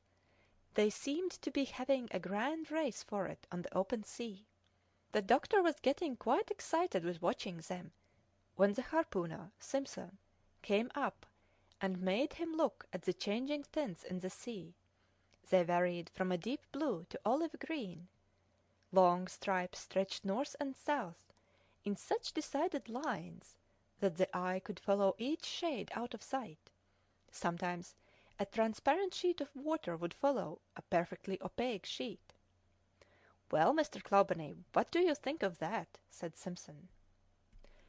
"I am of the same opinion as the whaler Scoresby on the nature of the different coloured waters. Blue water has no animalculae, and green water is full of them. Scoresby has made several experiments on this subject, and I think he is right." "Well, sir, I know something else about the colours in the sea, and if I were a whaler I should be precious glad to see them." "But I don't see any whales," answered the doctor. "You won't be long before you do, though, I can tell you. A whaler is lucky when he meets with those green stripes under this latitude." "Why?" asked the doctor, who always liked to get information from anybody who understood what they were talking about. "Because whales are always found in great quantities in green water." "What's the reason for that?" "Because they find plenty of food in them." "Are you sure of that?" "I've seen it 100 times at least in Baffin Sea. Why shouldn't it be the same in Melville Bay? Besides, look there, Mr. Clawbonny," added Simpson, leaning over the barricading. "Why, any one would think it was the wake of a ship." "It is an oily substance that the whale leaves behind. The animal can't be far off." The atmosphere was impregnated with a strong oily odour, and the doctor attentively watched the surface of the water. The prediction of the harpooner was soon accomplished. Foker called out from the masthead, "A whale a lee!" All looks turned to the direction indicated. A small spout was perceived coming up out of the sea about a mile from the brig. "There she spouts!" cried Simpson, who knew what that meant. "She has disappeared," answered the doctor. "Oh, we could find her again easily enough if necessary," said Simpson, with an accent of regret. To his great astonishment, and although no one dared ask for it, Hatteras gave orders to man the whaler. Johnson went aft to the stern, while Simpson, harpoon in hand, stood in the bow. They could not prevent the doctor joining the expedition. The sea was pretty calm. The whaler soon got off, and in 10 minutes was a mile from the brig. The whale had taken in another provision of air, and had plunged again, but she soon returned to the surface and spouted out that mixture of gas and mucus that escapes from her air holes. "There, there!" said Simpson, pointing to a spot about 800 yards from the boat. It was soon alongside the animal, and as they had seen her from the brig too, she came nearer, keeping little steam on. The enormous cetacean disappeared and reappeared as the waves rose and fell, showing its black back like a rock in open sea. Whales do not swim quickly unless they are pursued, and this one only rocked itself in the waves. The boat silently approached along the green water. Its opacity prevented the animal seeing the enemy. It is always an agitating spectacle when a fragile boat attacks one of these monsters. This one was about 130 feet long, and it is not rare, between the 72nd and the 80th degree, to meet with whales more than 180 feet long. Ancient writers have described animals more than 700 feet long, but they drew upon their imagination for their facts. The boat soon neared the whale. On a sign from Simpson, the men rested on their oars, and brandishing his harpoon, the experienced sailor threw it with all his strength. It went deep into the thick covering of fat. The wounded whale struck the sea with its tail and plunged. The 4 oars were immediately raised perpendicularly. The cord fastened to the harpoon and attached to the bow rolled rapidly out and dragged the boat along, steered cleverly by Johnson. The whale got away from the brig and made for the moving icebergs. She kept on for more than half an hour. They were obliged to wet the cord fastened to the harpoon to prevent it catching fire by rubbing against the boat. When the whale seemed to be going along a little more slowly, the cord was pulled in little by little and rolled up. The whale soon reappeared on the surface of the sea, which she beat with her formidable tail. Veritable waterspouts fell in a violent rain on to the boat. It was getting nearer. Simpson had seized a long lance and was preparing to give close battle to the animal, when all at once the whale glided into a pass between 2 mountainous icebergs. The pursuit then became really dangerous. "The devil!" said Johnson. "Go ahead!" cried Simpson. "We've got her!" "But we can't follow her into the icebergs," said Johnson, steering steadily. "Yes, we can!" cried Simpson. "No, no!" cried some of the sailors. "Yes, yes!" said others. During the discussion the whale had got between 2 floating mountains, which the swell was bringing close together. The boat was being dragged into this dangerous part, when Johnson rushed to the fore, an axe in his hand, and cut the cord. He was just in time. The 2 mountains came together with a tremendous crash, crushing the unfortunate animal. "The whale's lost!" cried Simpson. "But we are saved," answered Johnson. "Well," said the doctor, who had not moved, "that was worth seeing." The crushing force of these ice mountains is enormous. The whale was victim to an accident that often happens in these seas. Scoresby relates that in the course of a single summer 30 whales perished in the same way in Baffin's Sea. He saw a 3-master flattened in a minute between 2 immense walls of ice. Other vessels were split through, as if with a lance, by pointed icicles 100 feet long, meeting through the planks. A few minutes afterwards the boat hailed the brig, and was soon in its accustomed place on deck. "It is a lesson for those who are imprudent enough to adventure into the channels amongst the ice," said Shandon in a loud voice. Chapter 19.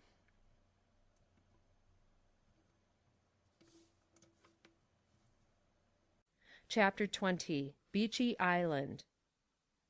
On the 25th of June the Forward arrived in sight of Cape Dundas at the northwestern extremity of Prince of Wales's Land.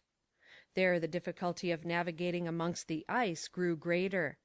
The sea is narrower there, and the line made by Crozier, Young, Day, Lowther, and Garrett Islands, like a chain of forts before a roadstead, forced the ice streams to accumulate in this strait. The brig took from the 25th to the 30th of June to make as much way as she would have done in one day under any other circumstances. She stopped, retraced her steps, waiting for a favourable occasion so as not to miss Beechy Island, using a great deal of coal, as the fires were only moderated when she had to halt, but were never put out, so that she might be under pressure day and night. Hatteras knew the extent of his coal provision as well as Shandon, but as he was certain of getting his provision renewed at Beechy Island, he would not lose a minute for the sake of economy. He had been much delayed by his forced march southward, and although he had taken the precaution of leaving England before the month of April, he did not find himself more advanced than preceding expeditions had been in the same epoch. On the 30th they sighted Cape Walker at the northeastern extremity of Prince of Wales's Land. It was the extreme point that Kennedy and Beloe perceived on the 3rd of May, 1852, after an excursion across the whole of North Somerset. Before that, in 1851, Captain Ommaney, of the Austin expedition, had the good luck to revictual his detachments there. This cape is very high, and remarkable for its reddish-brown color. From there, when the weather is clear, the view stretches as far as the entrance to Wellington Channel. Towards evening they saw Cape Bellot, separated from Cape Walker by McLeon Bay. Cape Bellot was so named in the presence of the young French officer, for whom the English expedition gave 3 cheers. At this spot the coast is made of yellowish limestone, presenting a very rugged outline. It is defended by enormous icebergs, which the north winds pile up there in a most imposing way. It was soon lost to sight by the Forward as she opened a passage amongst the ice to get to Beechey Island through Barrow Strait. Hatteras resolved to go straight on, and, so as not to be drifted further than the island, scarcely quitted his post during the following days. He often went to the masthead to look out for the most advantageous channels. All that pluck, skill, and genius could do, he did while they were crossing the strait. Fortune did not favour him, for the sea is generally more open at this epoch. But at last, by dint of sparing neither his steam, his crew, nor himself, he attained his end. On the 3rd of July, at 11 o'clock in the morning, the ice-master signalled land to the north. After taking an observation, Hatteras recognized Beechey Island, that general meeting-place of Arctic navigators. Almost all ships that adventure in these seas stop there. Franklin wintered there for the first time before getting into Wellington Strait, and Cresswell, with Lieutenant McClure, after having cleared 170 miles on the ice, rejoined the Phoenix and returned to England.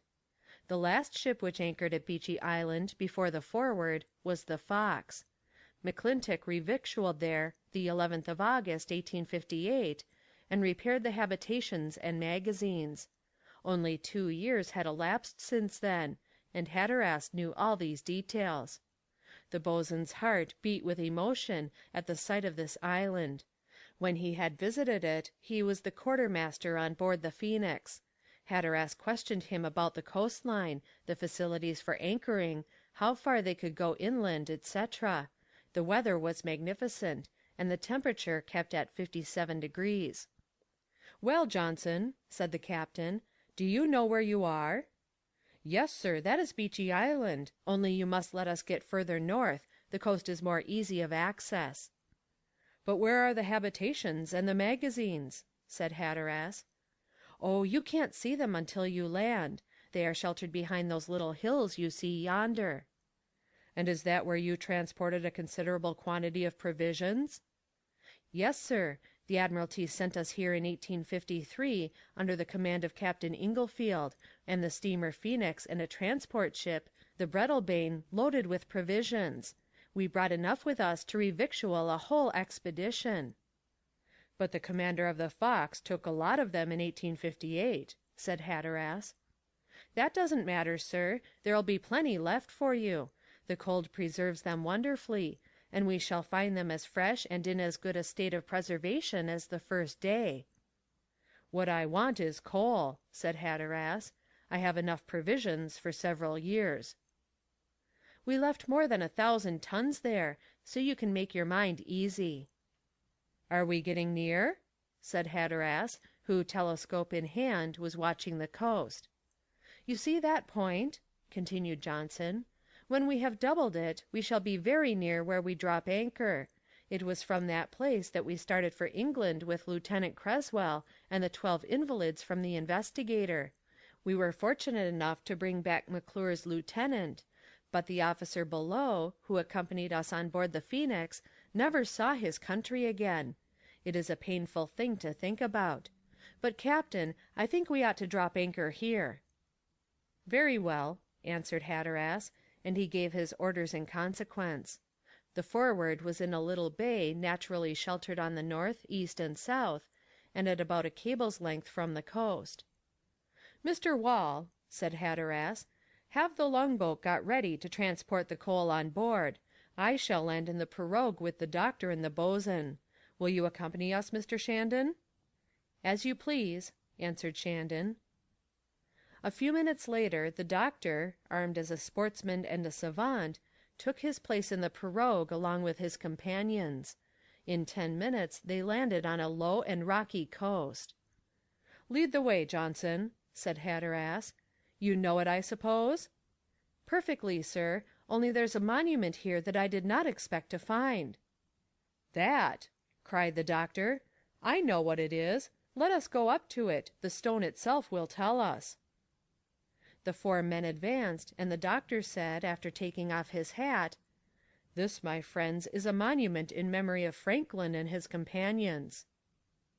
Lady Franklin had, in 1855, confided a black marble tablet to Dr. Kane, and in 1858 she gave a second to McClintock to be raised on Beechey Island. McClintock accomplished this duty religiously, and placed the stone near a funeral monument erected to the memory of Beloe by Sir John Barrow.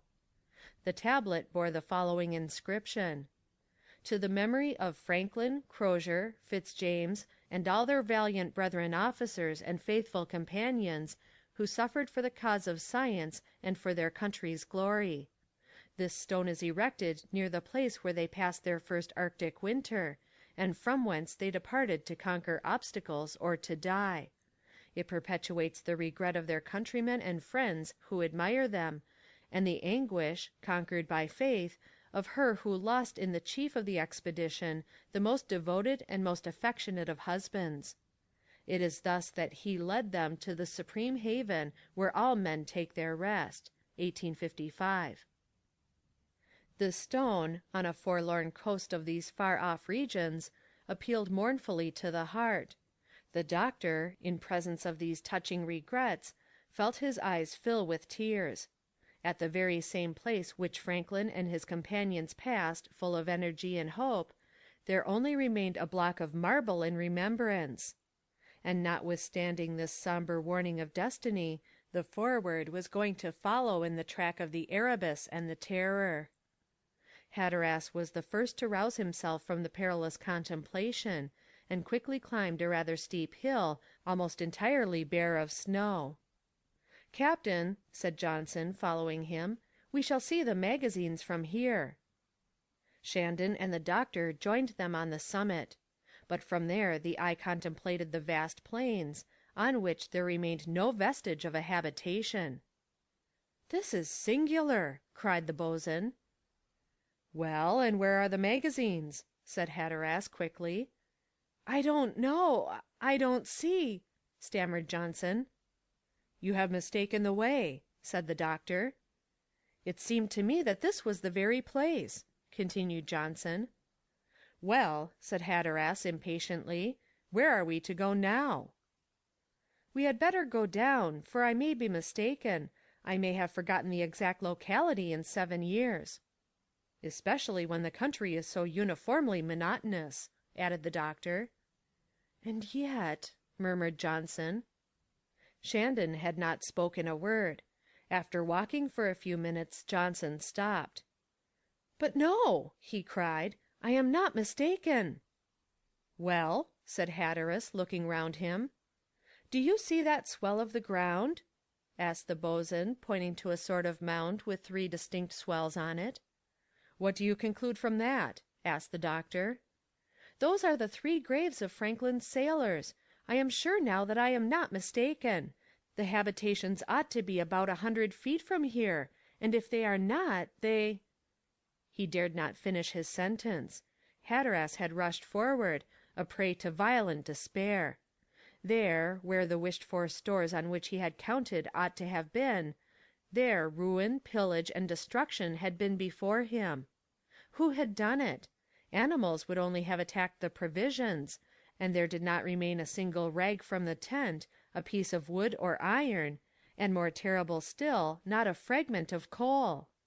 It was evident that the Eskimos had learned the value of these objects from their frequent relations with Europeans.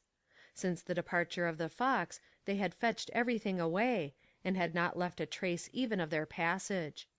A slight coating of snow covered the ground. Hatteras was confounded. The doctor looked and shook his head. Shandon still said nothing, but an attentive observer would have noticed his lips curl with a cruel smile. At this moment the men sent by Lieutenant Wall came up. They soon saw the state of affairs. Shandon advanced towards the captain and said, "Mr. Hatteras, we need not despair. Happily we are near the entrance to Barrow Strait, which will take us back to Baffin's Sea." "Mr. Shandon," answered Hatteras, "happily we are near the entrance to Wellington Strait, and that will take us north." "But how shall we get along, captain?" "With the sails, sir. We have 2 months' firing left, and that is enough for our wintering." "But allow me to tell you," added Shandon. "I will allow you to follow me on board my ship, sir," answered Hatteras, and turning his back on his second, he returned to the brig and shut himself up in his cabin. For the next 2 days the wind was contrary, and the captain did not show up on deck. The doctor profited by the forced sojourn to go over Beechey Island. He gathered some plants, which the temperature, relatively high, allowed to grow here and there on the rocks that the snow had left, some heaths, a few lichens, a sort of yellow ranunculus, a sort of plant thing like sorrel, with wider leaves and more veins, and some pretty vigorous saxifrages. He found the fauna of this country much richer than the flora. He perceived long flocks of geese and cranes going northward, partridges, eider ducks of a bluish black, sandpipers, a sort of wading bird of the scolopax class, northern divers, plungers with very long bodies, numerous termites, a sort of bird very good to eat, dovekies with black bodies, wings spotted with white, feet and beak red as coral, noisy bands of kittiwakes and fat loons with white breasts, represented the ornithology of the island. The doctor was fortunate enough to kill a few grey hares, which had not yet put on their white winter fur, and a blue fox, which Dick ran down skilfully. Some bears, evidently accustomed to dread the presence of men, would not allow themselves to be got at, and the seals were extremely timid, doubtless for the same reason as their enemies the bears. The class of articulated animals was represented by a single mosquito, which the doctor caught to his great delight, though not till it had stung him. As a conchologist he was less favoured, and only found a sort of mussel and some bivalve shells. Chapter 21. The Death of Below. The temperature during the days of the 3rd and 4th of July kept up to 57 degrees. This was the highest thermometric point observed during the campaign. But on Thursday the 5th the wind turned to the southeast, and was accompanied by violent snowstorms. The thermometer fell during the preceding night to 23 degrees. Hatteras took no notice of the murmurs of the crew, and gave orders to get under way.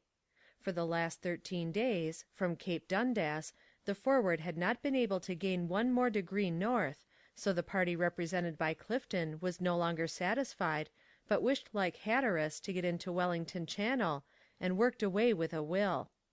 The brig had some difficulty in getting under sail, but Hatteras having set his mizzensail, his topsails, and his gallant sails during the night, advanced boldly in the midst of fields of ice which the current was drifting south. The crew were tired out with this winding navigation, which kept them constantly at work at the sails. Wellington Channel is not very wide. It is bounded by North Devon on the east and Cornwallis Island on the west. This island was long believed to be a peninsula. It was Sir John Franklin who first sailed round it in 1846, starting west and coming back to the same point to the north of the channel. The exploration of Wellington Channel was made in 1851 by Captain Penny in the whalers Lady Franklin and Sophia. One of his lieutenants, Stewart, reached Cape Beecher in latitude 76 degrees 20 minutes, and discovered the open sea, that open sea which was Hatteras's dream. "What Stewart found I shall find," said he to the doctor. "Then I shall be able to set sail to the Pole." "But aren't you afraid that your crew—" "My crew," said Hatteras severely, then in low tone. "Poor fellows," murmured he, to the great astonishment of the doctor. It was the first expression of feeling he had heard the captain deliver. "No," he repeated with energy, "they must follow me. They shall follow me." However, although the Forward had nothing to fear from the collision of the ice streams, which were still pretty far apart, they made very little progress northward, for contrary winds often forced them to stop. They passed Capes Spencer and Innes slowly, and on Tuesday the 10th cleared 75 degrees to the great delight of Clifton. The Forward was then at the very place where the American ships, the Rescue and the Advance, encountered such terrible dangers. Dr. Kane formed part of this expedition. Towards the end of September, 1850, these ships got caught in an ice bank and were forcibly driven into Lancaster Strait. It was Shandon who related this catastrophe to James Wall before some of the brig's crew. The Advance and the Rescue, he said to them, were so knocked about by the ice that they were obliged to leave off fires on board, but that did not prevent the temperature sinking 18 degrees below zero. During the whole winter the unfortunate crews were kept prisoners in the ice bank, ready to abandon their ships at any moment. For 3 weeks they did not even change their clothes. They floated along in that dreadful situation for more than 1,000 miles, when at last they were thrown into the middle of Baffin's Sea. The effect of this speech upon the crew, already badly disposed, can be well imagined. During this conversation Johnson was talking to the doctor about an event that had taken place in those very quarters. He asked the doctor to tell him when the brig was in latitude 75 degrees 30 minutes, and when they passed it he cried, "Yes, it was just there," in saying which tears filled his eyes. "You mean that Lieutenant Beloe died there?" said the doctor. "Yes, Mr. Clawbonny, he was as good and brave a fellow as ever lived. It was upon this very North Devon coast. It was to be, I suppose, but if Captain Pullen had returned on board sooner it would not have happened." "What do you mean, Johnson?" "Listen to me, Mr. Clawbonny, and you will see on what a slight thread existence often hangs. You know that Lieutenant Beloe went his first campaign in search of Franklin in 1850? "Yes, on the Prince Albert." Well, when he got back to France, he obtained permission to embark on board the Phoenix under Captain Inglefield. I was a sailor on board. We came with the Breadalbane to transport provisions to Beechey Island. Those provisions we unfortunately did not find. Well? We reached Beechey Island in the beginning of August. On the 10th Captain Inglefield left the Phoenix to rejoin Captain Pullen, who had been separated from his ship, the North Star, for a month. When he came back he thought of sending his Admiralty dispatches to Sir Edward Belcher, who was wintering in Wellington Channel.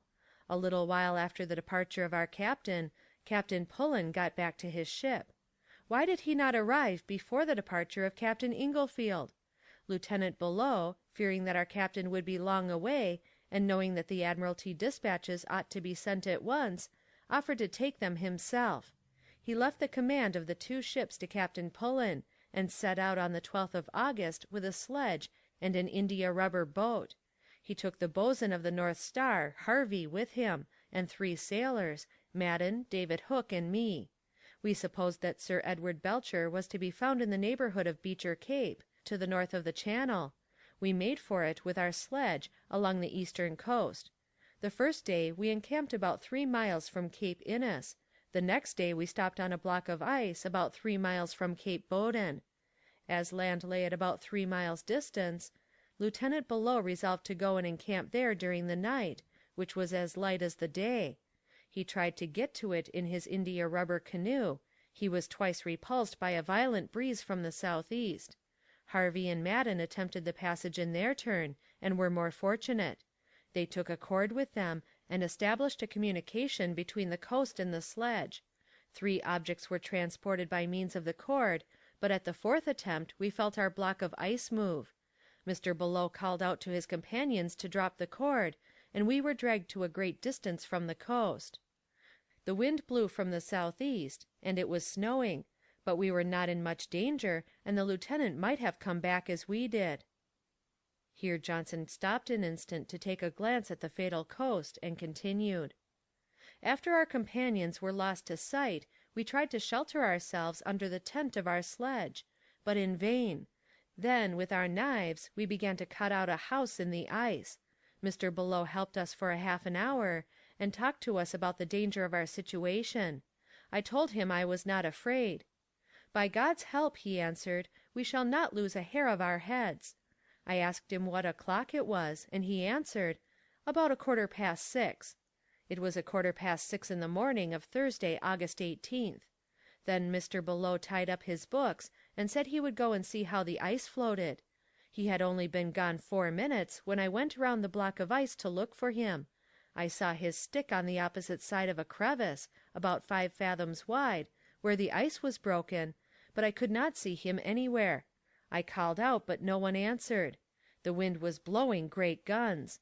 I looked all round the block of ice, but found no trace of the poor lieutenant. What do you think had become of him? Said the doctor, much moved. I think that when Mr. Below got out of shelter the wind blew him into the crevice, and as his greatcoat was buttoned up he could not swim. Oh, Mr. Clawbonny, I never was more grieved in my life. I could not believe it. He was a victim to duty, for it was in order to obey Captain Pullen's instructions that he tried to get to land.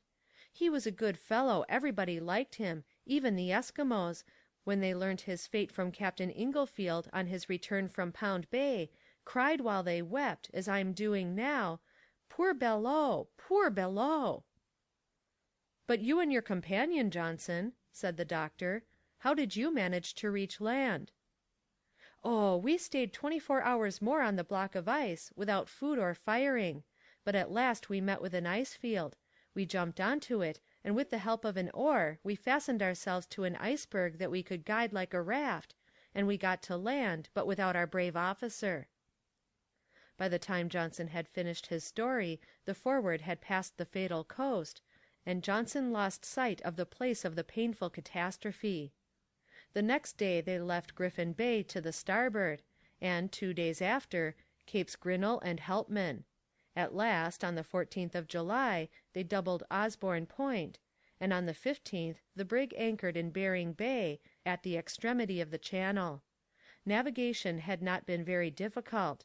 Hatteras met with a sea almost as free as that of which Belcher profited to go and winter with the Pioneer and the Assistance as far north as 77 degrees. It was in 1852 and 1853, during his first wintering, for he passed the winter of 1853 to 54 in Bering Bay, where the Forward was now at anchor. He suffered so much that he was obliged to leave the Assistance in the midst of the ice. Shandon told all these details to the already discontented sailors. Did Hatteras know how he was betrayed by his first officer? It is impossible to say. If he did, he said nothing about it. At the top of Bering Bay there is a narrow channel which puts Wellington and Queen's Channel into communication with each other. There the rafts of ice lie closely packed. Hatteras tried in vain to clear the passes to the north of Hamilton Island. The wind was contrary. 5 precious days were lost in useless efforts. The temperature still lowered, and, on the 17th of July, fell to 26 degrees. It got higher the following day, but this foretaste of winter made Hatteras afraid of waiting any longer. The wind seemed to be going to keep in the west, and to stop the progress of the ship. However, he was in a hurry to gain the point where Stuart had met with the open sea. On the 19th he resolved to get into the channel at any price. The wind blew right on the brig, which might, with her screw, have stood against it, had not Hatteras been obliged to economize his fuel. On the other hand, the channel was too wide to allow the men to haul the brig along. Hatteras, not considering the men's fatigue, resolved to have recourse to means often employed by whalers under similar circumstances. The men took it in turns to row, so as to push the brig on against the wind. The Forward advanced slowly up the channel. The men were worn out and murmured loudly. They went on in that manner until the 23rd of July, when they reached Bering Island in Queen's Channel. The wind was still against them.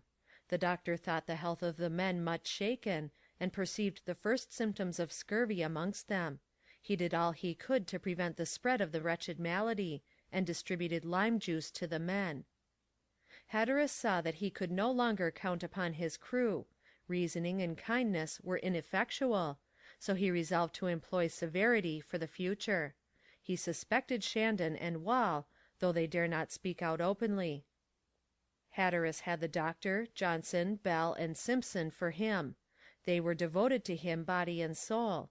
Amongst the undecided were Foker, Bolton, Woolston the gunsmith, and Brunton the first engineer. They might turn against the captain at any moment. As to Penn, Gripper, Clifton, and Warren, they were in open revolt. They wished to persuade their comrades to force the captain to return to England. Hatteras soon saw that he could not continue to work his ship with such a crew. He remained 24 hours at Bering Island without taking a step forward. The weather grew colder still, for winter begins to be felt in July in these high latitudes. On the 24th the thermometer fell to 22 degrees. Young ice formed during the night, and if snow fell it would soon be thick enough to bear the weight of a man. The sea began already to have that dirty color which precedes the formation of the first crystals. Hatteras could not mistake these alarming symptoms. If the channels got blocked up, he should be obliged to winter there at a great distance from the point he had undertaken the voyage in order to reach, without having caught a glimpse of that open sea which his predecessors made out was so near. He resolved then to gain several degrees further north at whatever cost. Seeing that he could not employ the oars without the rowers were willing, nor sail in a contrary wind, he gave orders to put steam on again. End of chapter 21. Beginning of revolt. At this unexpected command, the surprise was great on board the Forward. "Light the fires!" exclaimed some. "What with?" asked others. "When we've only 2 months' coal in the hold," said Penn. "What shall we warm ourselves with in the winter?" asked Clifton. "We shall be obliged to burn the brig down to her water line," answered Gripper. "And stuff the stove with the masts," added Warren. Shandon looked at Wall. The stupefied engineers hesitated to go down to the machine-room. "Did you hear me?" cried the captain in an irritated tone. Brunton made for the hatchway, but before going down he stopped. "Don't go, Brunton," called out a voice. "Who spoke?" cried Hatteras. "I did," said Penn, advancing towards the captain. "And what did you say?" asked Hatteras. "I say," answered Penn with an oath, "I say we've had enough of it, and we won't go any further. You shan't kill us with hunger and work in the winter, and they shan't light the fires."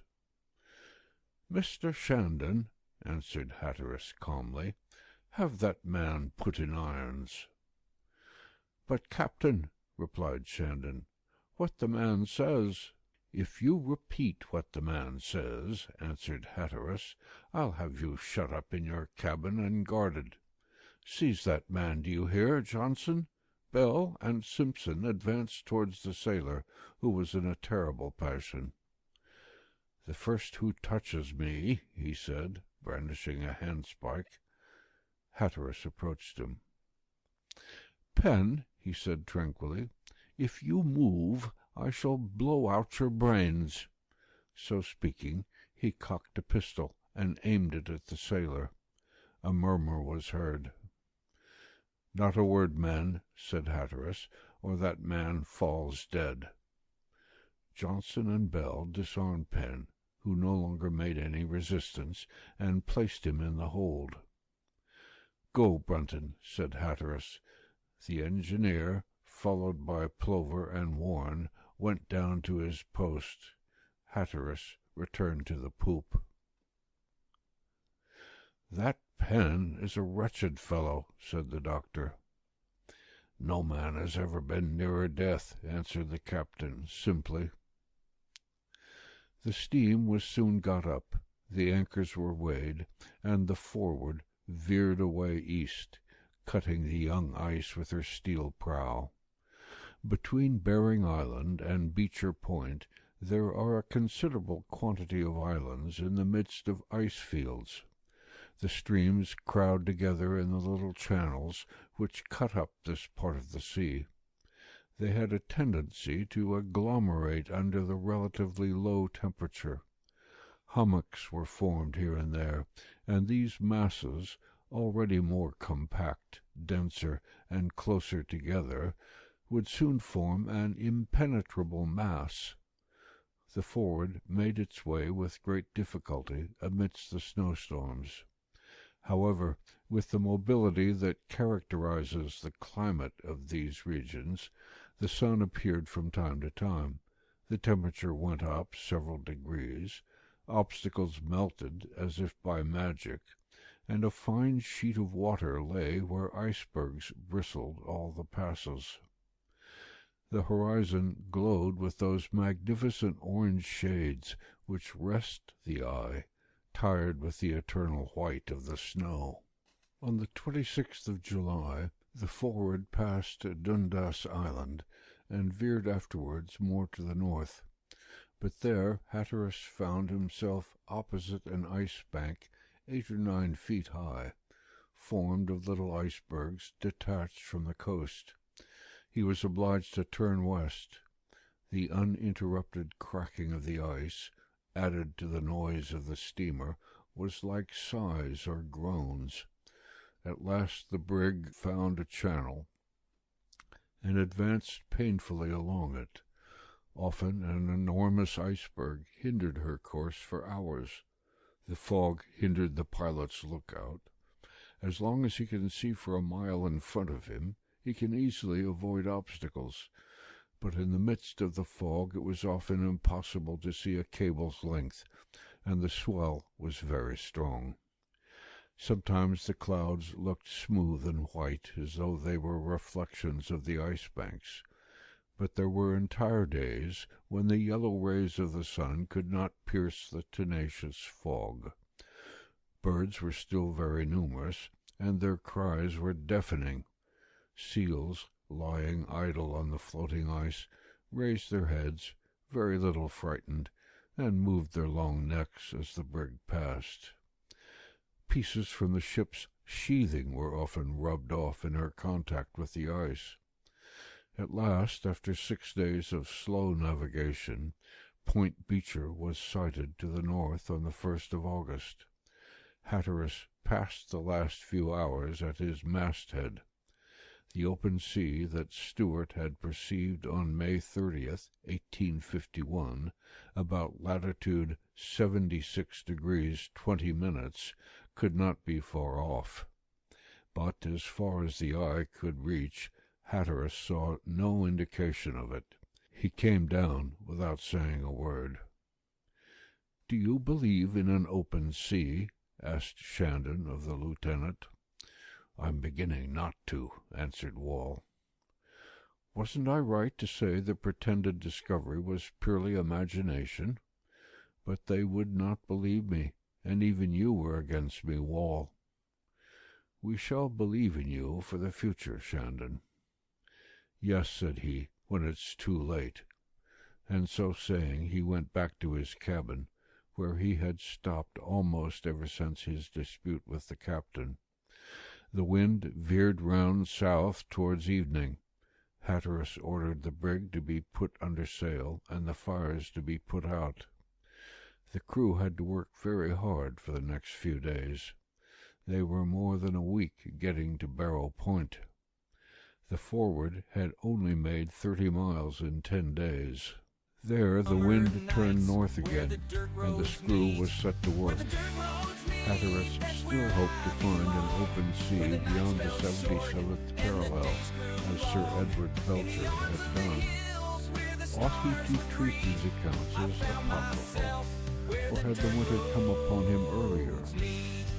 On the 15th of August, Mount Percy raised its peak, covered with eternal snow, through the mist. The next day the sun set for the first time, ending thus the long series of days with 24 hours in them. The men had ended by getting accustomed to the continual daylight, but it had never made any difference to the animals.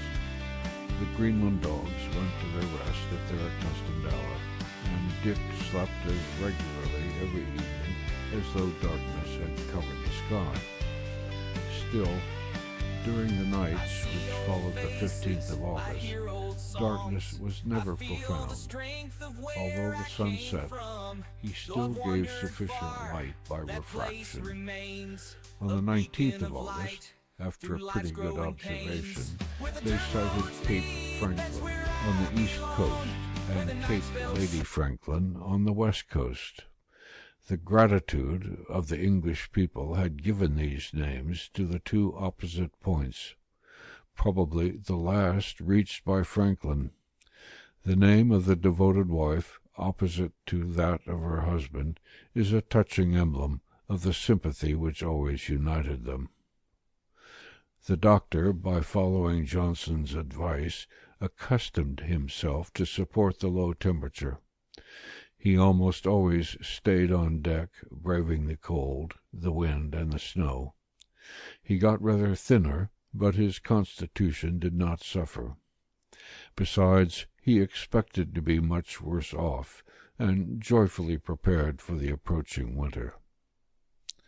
"Look at those birds," he said to Johnson one day. "They are emigrating south in flocks. They are shrieking out their good-byes." "Yes, Mr. Clawboney, some instinct tells them they must go, and they set out. There's more than one amongst us who would like to imitate them, I think." "They are cowards, Mr. Clawboney. Those animals have no provisions, as we have, and are obliged to seek their food where it is to be found. But sailors, with a good ship under their feet, ought to go to the world's end." "You hope that Hatteras will succeed, then?" "He certainly will, Mr. Clawboney." "I am of the same opinion as you, Johnson, and if he only wanted one faithful companion, he'll have two." "Yes, Johnson," answered the doctor, shaking hands with the brave sailor. Prince Albert Land, which the Forward was then coasting, bears also the name of Grinnell Land, and though Hatteras, from his hatred to the Yankees, would never call it by its American name, it is the one it generally goes by. It owes its double appellation to the following circumstances. At the same time that Penny, an Englishman, gave it the name of Prince Albert, Lieutenant Haven, commander of the Rescue, called it Grinnell Land in honor of the American merchant who had fitted out the expedition from New York at his own expense. Whilst the brig was coasting it, she experienced a series of unheard-of difficulties, navigating sometimes under sail, sometimes by steam. On the 18th of August they sighted Britannia Mountain, scarcely visible through the mist, and the Forward weighed anchor the next day in Northumberland Bay. She was hemmed in on all sides. End of chapter 22. Attacked by icebergs. Hatteras, after seeing to the anchoring of his ship, re-entered his cabin and examined his map attentively. He found himself in latitude 76 degrees 57 minutes and longitude 99 degrees 20 minutes. That is to say, at only 3 minutes from the 77th parallel. It was at this very spot that Sir Edward Belcher passed his first winter with the Pioneer and the Assistance. It was thence that he organized his sledge and boat excursions. He discovered Table Isle, North Cornwall, Victoria Archipelago, and Belcher Channel. He reached the 78th parallel and saw that the coast was depressed on the southeast. It seemed to go down to Jones Strait, the entrance to which lies in Baffin's Bay.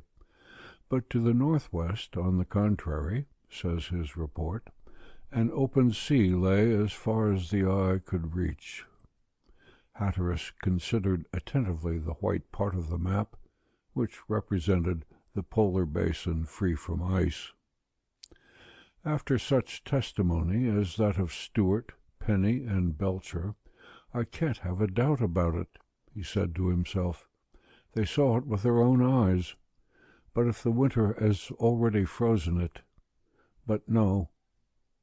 They made their discoveries at intervals of 7 years. It exists, and I shall find it. I shall see it. Hatteras went on to the poop. An intense fog enveloped the Forward. The masthead could scarcely be distinguished from the deck. However, Hatteras called down the ice-master from his crow's nest and took his place. He wished to profit by the shortest clear interval to examine the northwestern horizon. Shandon did not let the occasion slip for saying to the lieutenant, "Well, Wall, where is the open sea?" "You're right, Shandon, and we have only 6 weeks' coal in the hold." "Perhaps the doctor will find us some scientific fuel to warm us in the place of coal," answered Shandon. "I have heard say you can turn fire to ice. Perhaps you'll turn ice to fire." And he entered his cabin, shrugging his shoulders. The next day was the 20th of August, and the fog cleared away for several minutes. They saw Hatteras look eagerly at the horizon, and then come down without speaking. But it was easy to see that his hopes had again been crushed. The Forward weighed anchor, and took up her uncertain march northward. As the Forward began to be weather-worn, the masts were unreeved, for they could no longer rely on the variable wind, and the sails were nearly useless in the winding channels.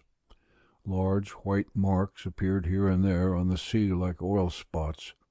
They presaged an approaching frost. As soon as the breeze dropped, the sea began to freeze immediately. But as soon as the wind got up again, the young ice was broken up and dispersed. Towards evening the thermometer went down to 17 degrees. When the brig came to a closed-up pass, she acted as a battering-ram, and ran at full steam against the obstacle, which she sunk. Sometimes they thought she was stopped for good, but an unexpected movement of the streams opened her a new passage, and she took advantage of it boldly. When the brig stopped, the steam which escaped from the safety pipes was condensed by the cold air and fell in snow onto the deck. Another impediment came in the way. The ice-blocks sometimes got entangled in the paddles, and they were so hard that all the strength of the machine was not sufficient to break them. It was then necessary to back the engine and send men to clear the screws with their handspikes. All this delayed the brig. It lasted 13 days. The Forward dragged herself painfully along Penny Strait. The crew grumbled, but obeyed. The men saw now that it was impossible to go back. Keeping north was less dangerous than retreating south. They were obliged to think about wintering. The sailors talked together about their present position, and one day they mentioned it to Richard Shandon, who, they knew, was on their side. The second officer forgot his duty as an officer, and allowed them to discuss the authority of the captain before him. "You say, then, Mr. Shandon, that we can't go back now?" said Gripper. "No, it's too late now," answered Shandon. "Then we must think about wintering," said another. "It's the only thing we can do. They wouldn't believe me." "Another time," said Penn, who had been released, "we shall believe you." "But as I am not the master," replied Shandon. "Who says you mayn't be?" answered Penn. "John Hatteras may go as far as he likes, but we aren't obliged to follow him." "You all know what became of the crew that did follow him in his first cruise to Baffin's Sea," said Gripper. "And the crews of the Farewell under him that got lost in the Spitzbergen seas," said Clifton. "He was the only man that came back," continued Gripper. "He and his dog," answered Clifton. "We won't die for his pleasure," added Penn.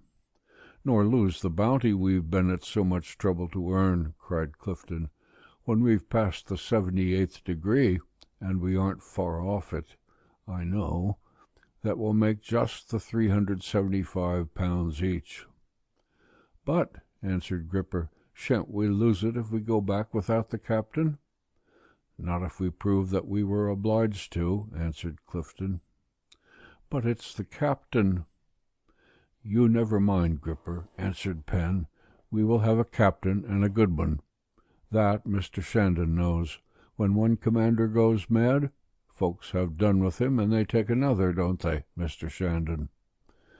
Shandon answered evasively that they could reckon upon him, but that they must wait to see what turned up. Difficulties were getting thick round Hatteras, but he was as firm, calm, energetic, and confident as ever.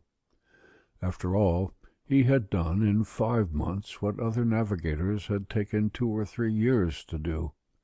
He should be obliged to winter now, but there was nothing to frighten brave sailors in that. Sir John Ross and McClure had passed 3 successive winters in the Arctic regions. What they had done he could do too. "If I had only been able to get up Smith Strait at the north of Baffin's Sea, I should be at the pole by now," he said to the doctor regretfully. "Never mind, Captain," answered the doctor. "We shall get at it by the 99th meridian instead of the 75th. If all roads lead to Rome, it's more certain still that all meridians lead to the pole." On the 31st of August, the thermometer marked 13 degrees.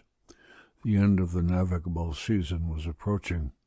The Forward left Exmouth Island to the starboard, and 3 days after passed Table Island in the middle of Belcher Channel. At an earlier period it would perhaps have been possible to regain Baffin's Sea by this channel, but it was not to be dreamt of then. This arm of the sea was entirely barricaded by ice. Ice fields extended as far as the eye could reach, and would do so for 8 months longer. Happily, they could still gain a few minutes further north on the condition of breaking up the ice with huge clubs and petards. Now the temperature was so low, any wind, even a contrary one, was welcome, for in a calm the sea froze in a single night. The Forward could not winter in her present situation, exposed to winds, icebergs, and the drift from the channel. A shelter was the first thing to find. Hatteras hoped to gain the coast of New Cornwall, and to find above Albert Point a bay of refuge sufficiently sheltered. He therefore pursued his course northward with perseverance, but on the 8th an impenetrable ice bank lay in front of him, and the temperature was at 10 degrees. Hatteras did all he could to force a passage, continually risking his ship and getting out of danger by force of skill. He could be accused of imprudence, want of reflection, folly, blindness, but he was a good sailor, and one of the best. The situation of the Forward became really dangerous. The sea closed up behind her, and in a few hours the ice got so hard that the men could run along it and tow the ship in all security. Hatteras found he could not get round the obstacle, so he resolved to attack it in front. He used his strongest blasting cylinders of 8 to 10 pounds of powder. They began by making a hole in the thick of the ice and filled it with snow, taking care to place the cylinder in a horizontal position so that a greater portion of the ice might be submitted to the explosion. Lastly, they lighted the wick, which was protected by a gutta-percha tube. They worked at the blasting as they could not saw, for the saws stuck immediately in the ice. Hatteras hoped to pass the next day, but during the night a violent wind raged, and the sea rose under her crust of ice as if shaken by some submarine commotion, and the terrified voice of the pilot was heard crying, "Look out aft!" Hatteras turned to the direction indicated, and what he saw by the dim twilight was frightful. A huge iceberg, driven back north, was rushing on to the ship with the rapidity of an avalanche. "All hands on deck!" cried the captain. The rolling mountain was hardly half a mile off. The blocks of ice were driven about like so many huge grains of sand. The tempest raged with fury. "There, Mr. Clawboney," said Johnson to the doctor, "we are in something like danger now." "Yes," answered the doctor tranquilly, "it looks frightful enough." "It's an assault we shall have to repulse," cried the boatswain. "It looks like a troop of antediluvian animals, those that were supposed to inhabit the pole. They are trying which shall get here first." "Well," added Johnson, "I hope we shan't get one of their spikes into us." "It's a siege. Let's run to the ramparts." And they made haste aft, where the crew, armed with poles, bars of iron, and handspikes, were getting ready to repulse the formidable enemy. The avalanche came nearer, and got bigger by the addition of the blocks of ice which it caught in its passage. Hatteras gave orders to fire the cannon in the bow to break the threatening line, but it arrived and rushed on to the brig. A great crackling noise was heard, and as it struck on the brig's starboard, a part of her barricading was broken. Hatteras gave his men orders to keep steady and prepare for the ice. It came along in blocks. Some of them weighing several hundredweight came over the ship's side. The smaller ones, thrown up as high as the topsails, fell in little spikes, breaking the shrouds and cutting the rigging.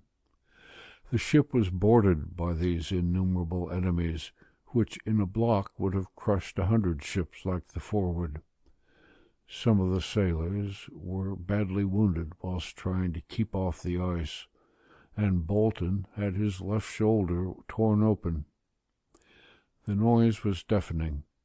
Dick barked with rage at this new kind of enemy. The obscurity of the night came to add to the horror of the situation, but did not hide the threatening blocks. Their white surface reflected the last gleams of light. Hatteras's orders were heard in the midst of the crew's strange struggle with the icebergs. The ship, giving way to the tremendous pressure, bent to the larboard, and the extremity of her main-yard leaned like a buttress against the iceberg and threatened to break her mast. Hatteras saw the danger. It was a terrible moment. The brig threatened to turn completely over, and the masting might be carried away. An enormous block, as big as the steamer itself, came up alongside her hull. It rose higher and higher on the waves. It was already above the poop. It fell over the Forward. All was lost. It was now upright, higher than the gallant yards, and it shook on its foundation. A cry of terror escaped the crew. Everyone fled to starboard. But at this moment the steamer was lifted completely up, and for a little while she seemed to be suspended in the air, and fell again on to the ice blocks. Then she rolled over till her planks cracked again. After a minute, which appeared a century, she found herself again in her natural element, having been turned over the ice bank that blocked her passage by the rising of the sea. "She's cleared the ice bank," shouted Johnson, who had rushed to the fore of the brig. "Thank God," answered Hatteras. The brig was now in the midst of a pond of ice, which hemmed her in on every side, and though her keel was in the water, she could not move. She was immovable, but the ice field moved for her. "We are drifting, Captain," cried Johnson. "We must drift," answered Hatteras. "We can't help ourselves." When daylight came, it was seen that the brig was drifting rapidly northward, along with a submarine current. The floating mass carried the Forward along with it. In case of accident, when the brig might be thrown on her side or crushed by the pressure of the ice, Hatteras had a quantity of provisions brought up on deck, along with materials for encamping, the clothes and blankets of the crew. Taking example from Captain McClure under similar circumstances, he caused the brig to be surrounded by a belt of hammocks filled with air, so as to shield her from the thick of the damage. The ice soon accumulated under a temperature of 7 degrees, and the ship was surrounded by a wall of ice, above which her masts only were to be seen. They navigated thus for 7 days. Point Albert, the western extremity of New Cornwall, was sighted on the 10th of November, but soon disappeared. From thence the ice field drifted east. Where would it take them to? Where should they stop? Who could tell? The crew waited, and the men folded their arms. At last, on the 15th of September, about 3 o'clock in the afternoon, the ice field, stopped probably by collision with another field, gave a violent shake to the brig, and stood still. Hatteras found himself out of sight of land in latitude 78 degrees 15 minutes, and longitude 95 degrees 35 minutes, in the midst of the unknown sea, where geographers have placed the frozen pole. End of section 23. Chapter 24. Preparations for wintering. The southern hemisphere is colder in parallel latitudes than the northern hemisphere, but the temperature of the new continent is still 15 degrees below that of the other parts of the world, and in America the countries known under the name of the frozen pole are the most formidable. The average temperature of the year is 2 degrees below zero. Scientific men, and Dr. Clawbonny amongst them, explain the fact in the following way. According to them, the prevailing winds of the northern regions of America blow from the southwest. They come from the Pacific Ocean with an equal and bearable temperature, but in order to reach the Arctic seas, they have to cross the immense American territory.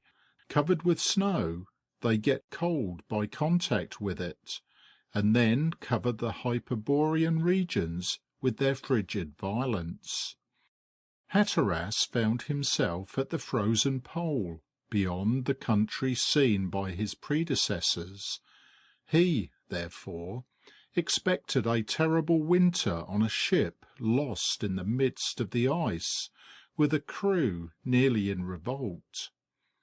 He resolved to face these dangers with his accustomed energy. He began by taking, with the help of Johnson's experience, all the measures necessary for wintering. According to his calculations, he had been dragged 250 miles beyond New Cornwall, the last country discovered. He was clasped in an ice field as securely as in a bed of granite, and no power on earth could extricate him. There no longer existed a drop of water in the vast seas over which the Arctic winter reigned.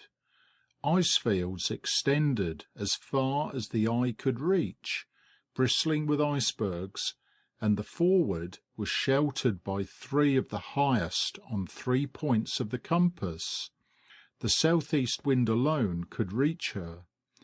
If, instead of icebergs, there had been rocks, verdure instead of snow, and the sea in its liquid state again, the brig would have been safely anchored in a pretty bay sheltered from the worst winds. But in such a latitude it was a miserable state of things. They were obliged to fasten the brig by means of her anchors, notwithstanding her immovability. They were obliged to prepare for the submarine currents and the breaking up of the ice. When Johnson heard where they were, he took the greatest precautions in getting everything ready for wintering. "It's the captain's usual luck," said he to the doctor. "We've got nipped in the most disagreeable point of the whole glove. Never mind, we'll get out of it." As to the doctor, he was delighted at the situation. He would not have changed it for any other. A winter at the frozen pole seemed to him desirable. The crew were set to work at the sails, which were not taken down and put in the hold, as the first people who wintered in these regions had thought prudent. They were folded up in their cases, and the ice soon made them an impervious envelope. The crow's nest too remained in its place, serving as a nautical observatory. The rigging alone was taken away. It became necessary to cut away the part of the field that surrounded the brig, which began to suffer from the pressure. It was a long and painful work. In a few days the keel was cleared, and on examination was found to have suffered little, thanks to the solidity of its construction. Only its copper plating was almost all torn off. When the ship was once liberated, she rose at least 9 inches. The crew then bevelled the ice in the shape of the keel, and the field formed again under the brig, and offered sufficient opposition to pressure from without. The doctor helped in all this work. He used the ice knife skilfully.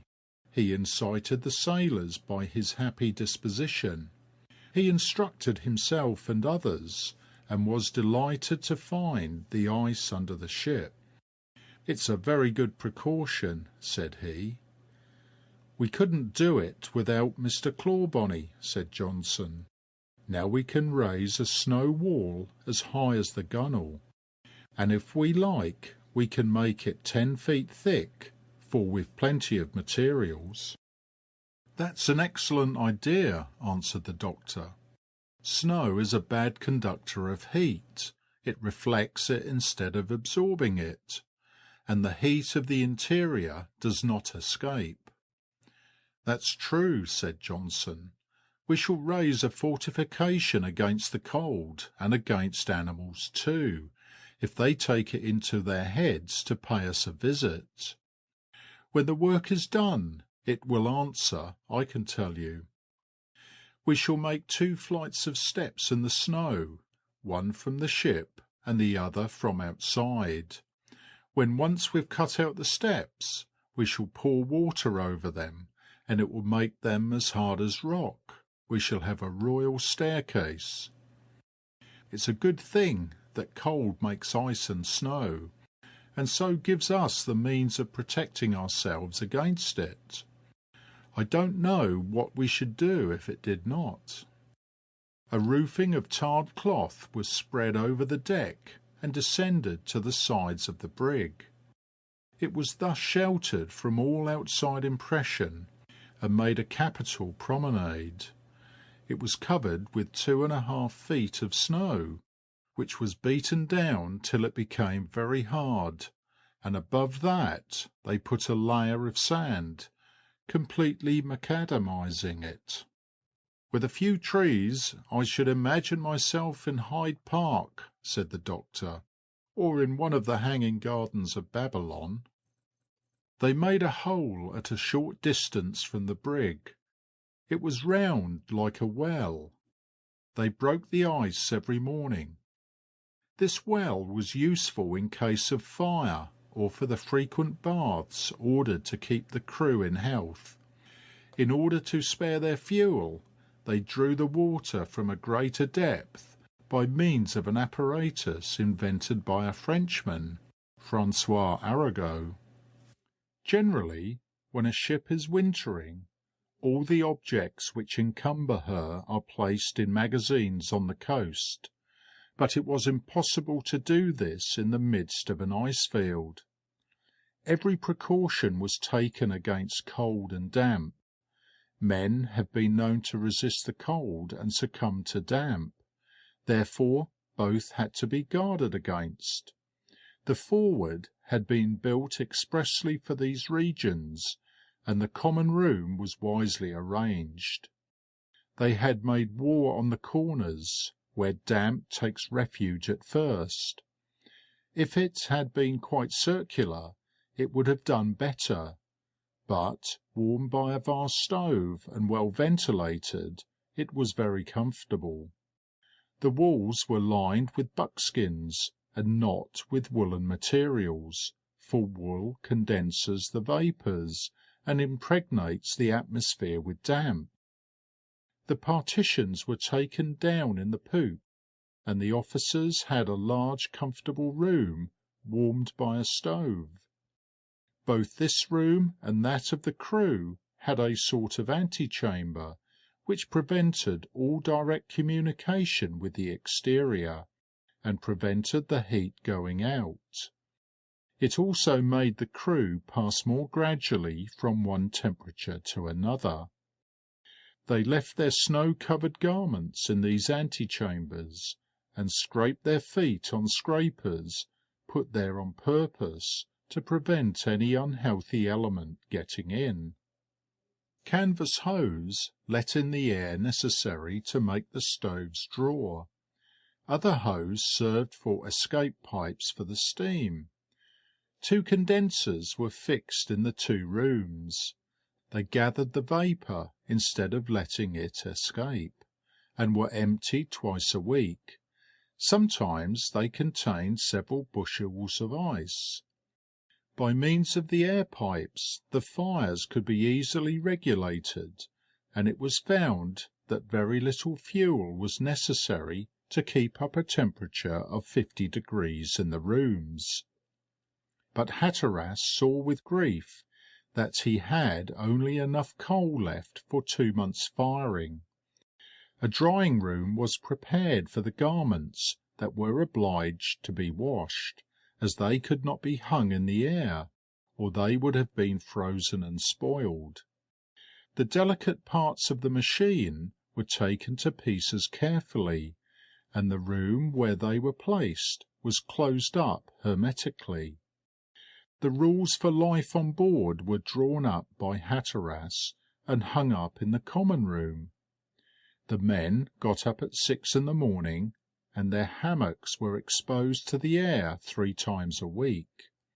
The floors of the 2 rooms were rubbed with warm sand every morning.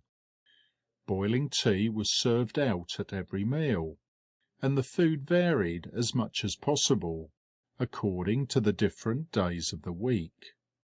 It consisted of bread, flour, beef suet, and raisins for puddings, sugar, cocoa, tea, rice, lemon juice, preserved meat, salted beef and pork, pickled cabbage, and other vegetables.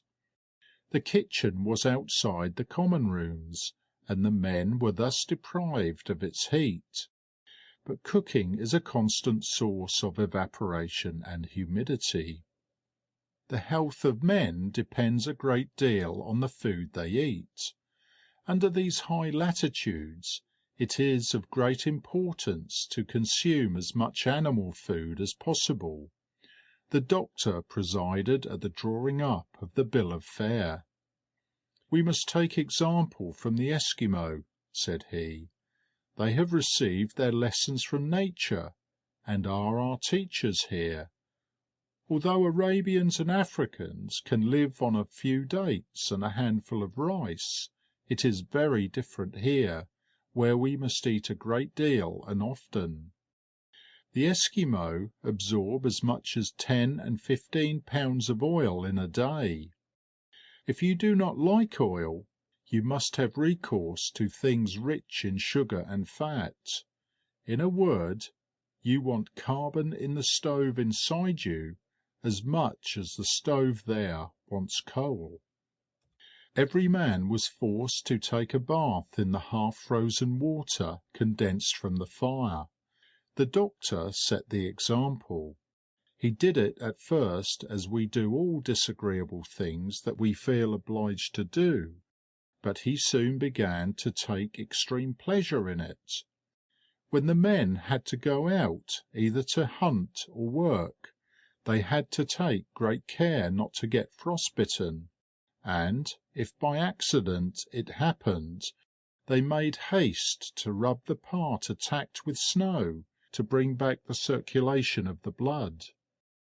Besides being carefully clothed in wool from head to foot, the men wore hoods of buckskin and sealskin trousers, through which it is impossible for the wind to penetrate.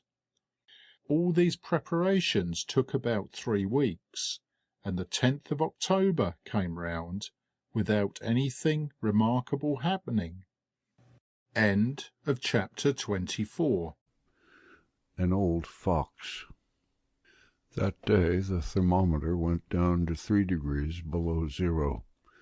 The weather was pretty calm, and the cold without breeze was bearable. Hatteras profited by the clearness of the atmosphere to reconnoitre the surrounding plains.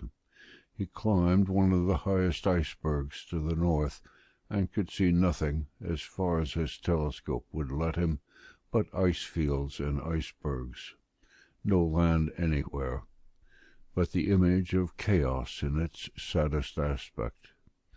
He came back on board, trying to calculate the probable duration of his captivity. The hunters, and amongst them the doctor, James Wall, Simpson, Johnson, and Bell, did not fail to supply the ship with fresh meat. Birds had disappeared. They were gone to less rigorous southern climates. The ptarmigans, a sort of partridge, alone stay the winter in these latitudes. They are easily killed, and their great number promised an abundant supply of game. There were plenty of hares, foxes, wolves, ermine, and bears. There were enough for any sportsman, English, French, or Norwegian, but they were difficult to get at, and difficult to distinguish on the white plains from the whiteness of their fur. When the intense cold comes, their fur changes color, and white is their winter color. The doctor found that this change of fur is not caused by the change of temperature, for it takes place in the month of October, and is simply a precaution of Providence to guard them from the rigor of a boreal winter. Seals were abundant in all their varieties, and were particularly sought after by the hunters for the sake not only of their skins, but their fat, which is very warming. Besides which, the liver of these animals makes excellent fuel. Hundreds of them were to be seen, and 2 or 3 miles to the north of the brig the ice was literally perforated all over with the holes these enormous amphibians make. Only they smelt the hunters from afar, and many were wounded that escaped by plunging under the ice. However, on the 19th, Simpson managed to catch one at about 100 yards from the ship. He had taken the precaution to block up its hole of refuge, so that it was at the mercy of the hunters. It took several bullets to kill the animal, which measured 9 feet in length. Its bulldog head, the 16 teeth in its jaws, its large pectoral fins in the shape of pinions, and its little tail, furnished with another pair of fins, made it a good specimen of the family of dog-hound fish. The doctor, wishing to preserve the head for his natural history collection, and its skin for his future use, had them prepared by a rapid and inexpensive process. He plunged the body of the animal into the hole in the ice, and thousands of little prawns soon ate off all the flesh. In half a day the work was accomplished, and the most skilful of the Honourable Corporation of Liverpool tanners could not have succeeded better. As soon as the sun had passed the autumnal equinox, that is to say, on the 23rd of September, winter may be said to begin in the Arctic regions. The sun disappears entirely on the 23rd of October, lighting up with its oblique rays the summits of the frozen mountains. The doctor wished him a traveller's farewell. He was not going to see him again till February, but obscurity is not complete during this long absence of the sun. The moon comes each month to take its place as well as she can. Starlight is very bright, and there is besides frequent aurora borealis, and a refraction peculiar to the snowy horizons. Besides, the sun, at the very moment of his greatest austral declination, the 21st of December, is still only 13 degrees from the polar horizon, so that there is twilight for a few hours. Only fogs, mists, and snowstorms often plunge these regions into complete obscurity. However, at this epoch the weather was pretty favorable. The partridges and the hares were the only animals that had a right to complain, for the sportsmen did not give them a moment's peace. They set several fox traps, but the suspicious animals did not let themselves be caught so easily. They would often come and eat the snare by scratching out the snow from under the trap. The doctor wished them at the devil, as he could not get them himself. On the 25th of October the thermometer marked more than 4 degrees below zero. A violent tempest set in. The air was thick with snow, which prevented a ray of light reaching the Forward. During several hours they were very uneasy about Bell and Simpson, who had gone too far whilst hunting. They did not reach the ship till the next day, after having lain for a whole day in their buckskins, whilst the tempest swept the air about them and buried them under 5 feet of snow. They were nearly frozen, and the doctor had some trouble to restore their circulation. The tempest lasted a week without interruption. It was impossible to stir out. In a single day the temperature varied 15 and 20 degrees. During their forced idleness each one lived to himself. Some slept, others smoked, or talked in whispers, stopping when they saw the doctor or Johnson approach. There was no moral union between the men. They only met for evening prayers, and on Sunday for divine service. Clifton had counted that once the 78th parallel cleared, his share in the bounty would amount to 375 pounds. He thought that enough, and his ambition did not go beyond. The others were of the same opinion, and only thought of enjoying the fortune acquired at such a price. Hatteras was hardly ever seen. He neither took part in the hunting nor other excursions. He felt no interest in the meteorological phenomena which excited the doctor's admiration. He lived for one idea. It was comprehended in 3 words: the North Pole.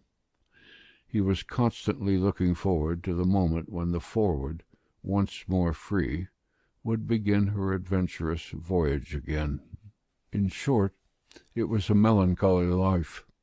The brig, made for movement, seemed quite out of place as a stationary dwelling. Her original form could not be distinguished amidst the ice and snow that covered her, and she was anything but a lively spectacle. During these unoccupied hours the doctor put his travelling notes in order, the notes from which his history is taken. He was never idle, and the evenness of his humour remained the same, only he was very glad to see the tempest clearing off so as to allow him to set off hunting once more.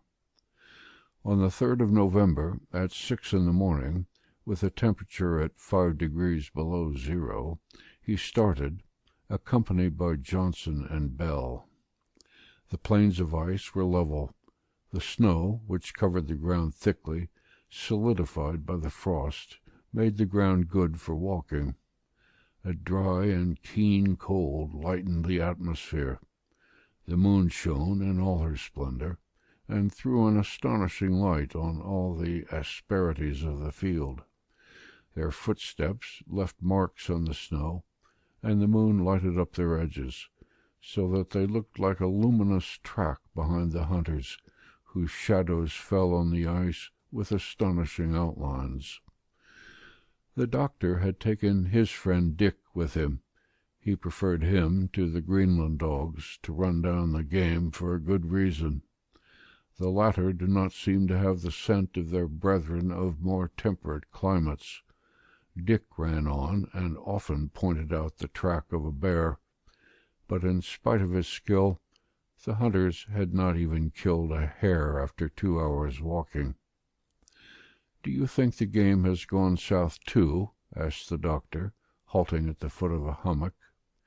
"It looks like it, Mr. Clawbunny," answered the carpenter. "I don't think so," answered Johnson. "Hares, foxes, and bears are accustomed to the climate.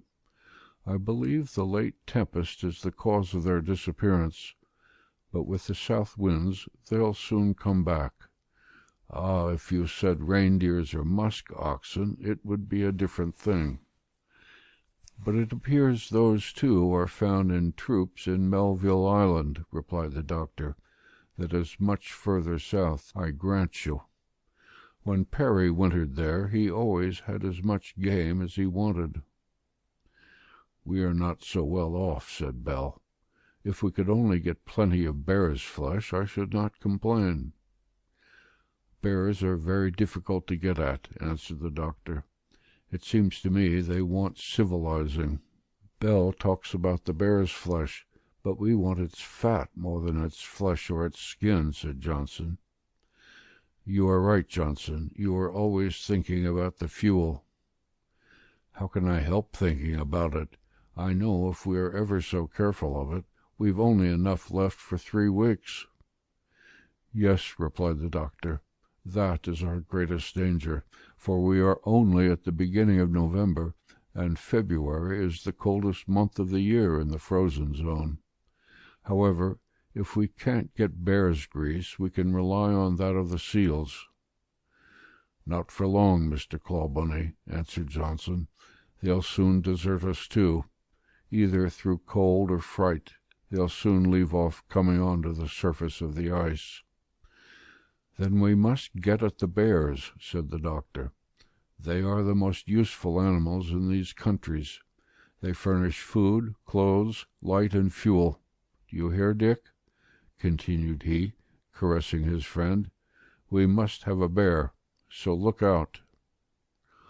Dick, who was smelling the ice as the doctor spoke, started off all at once, quick as an arrow.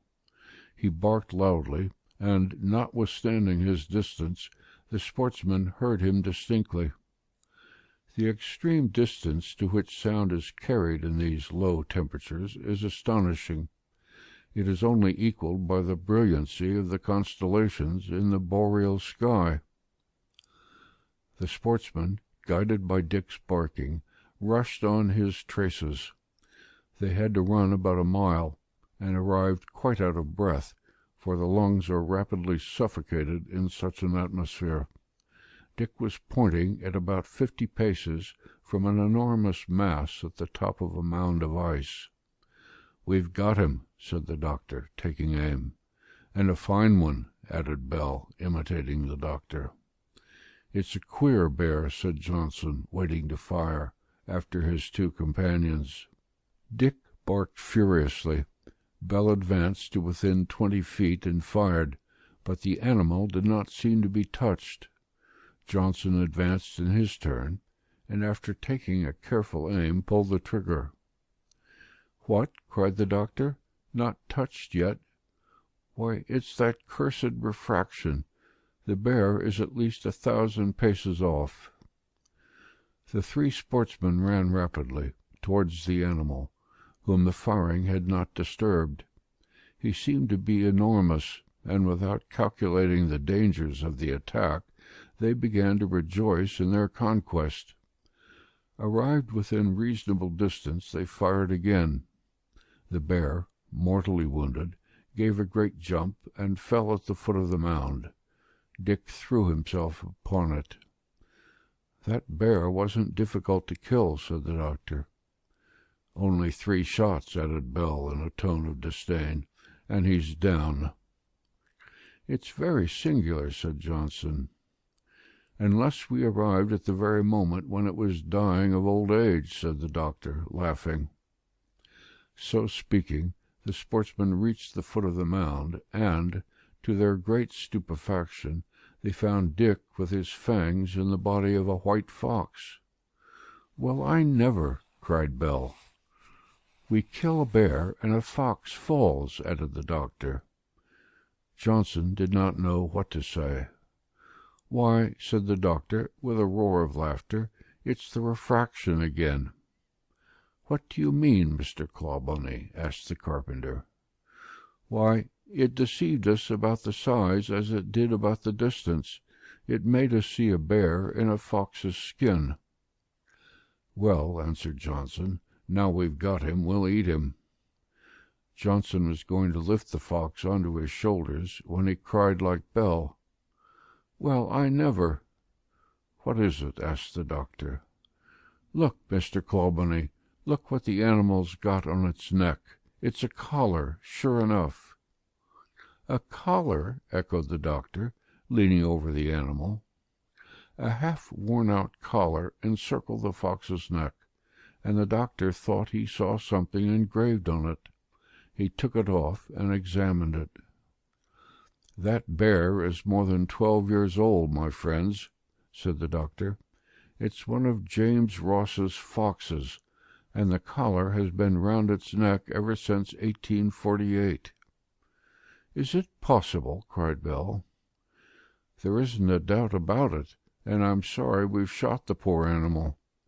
During his wintering, James Ross took a lot of white foxes in his traps, and had brass collars put round their necks, on which were engraved the whereabouts of his ships, the Enterprise and the Investigator, and the store magazines.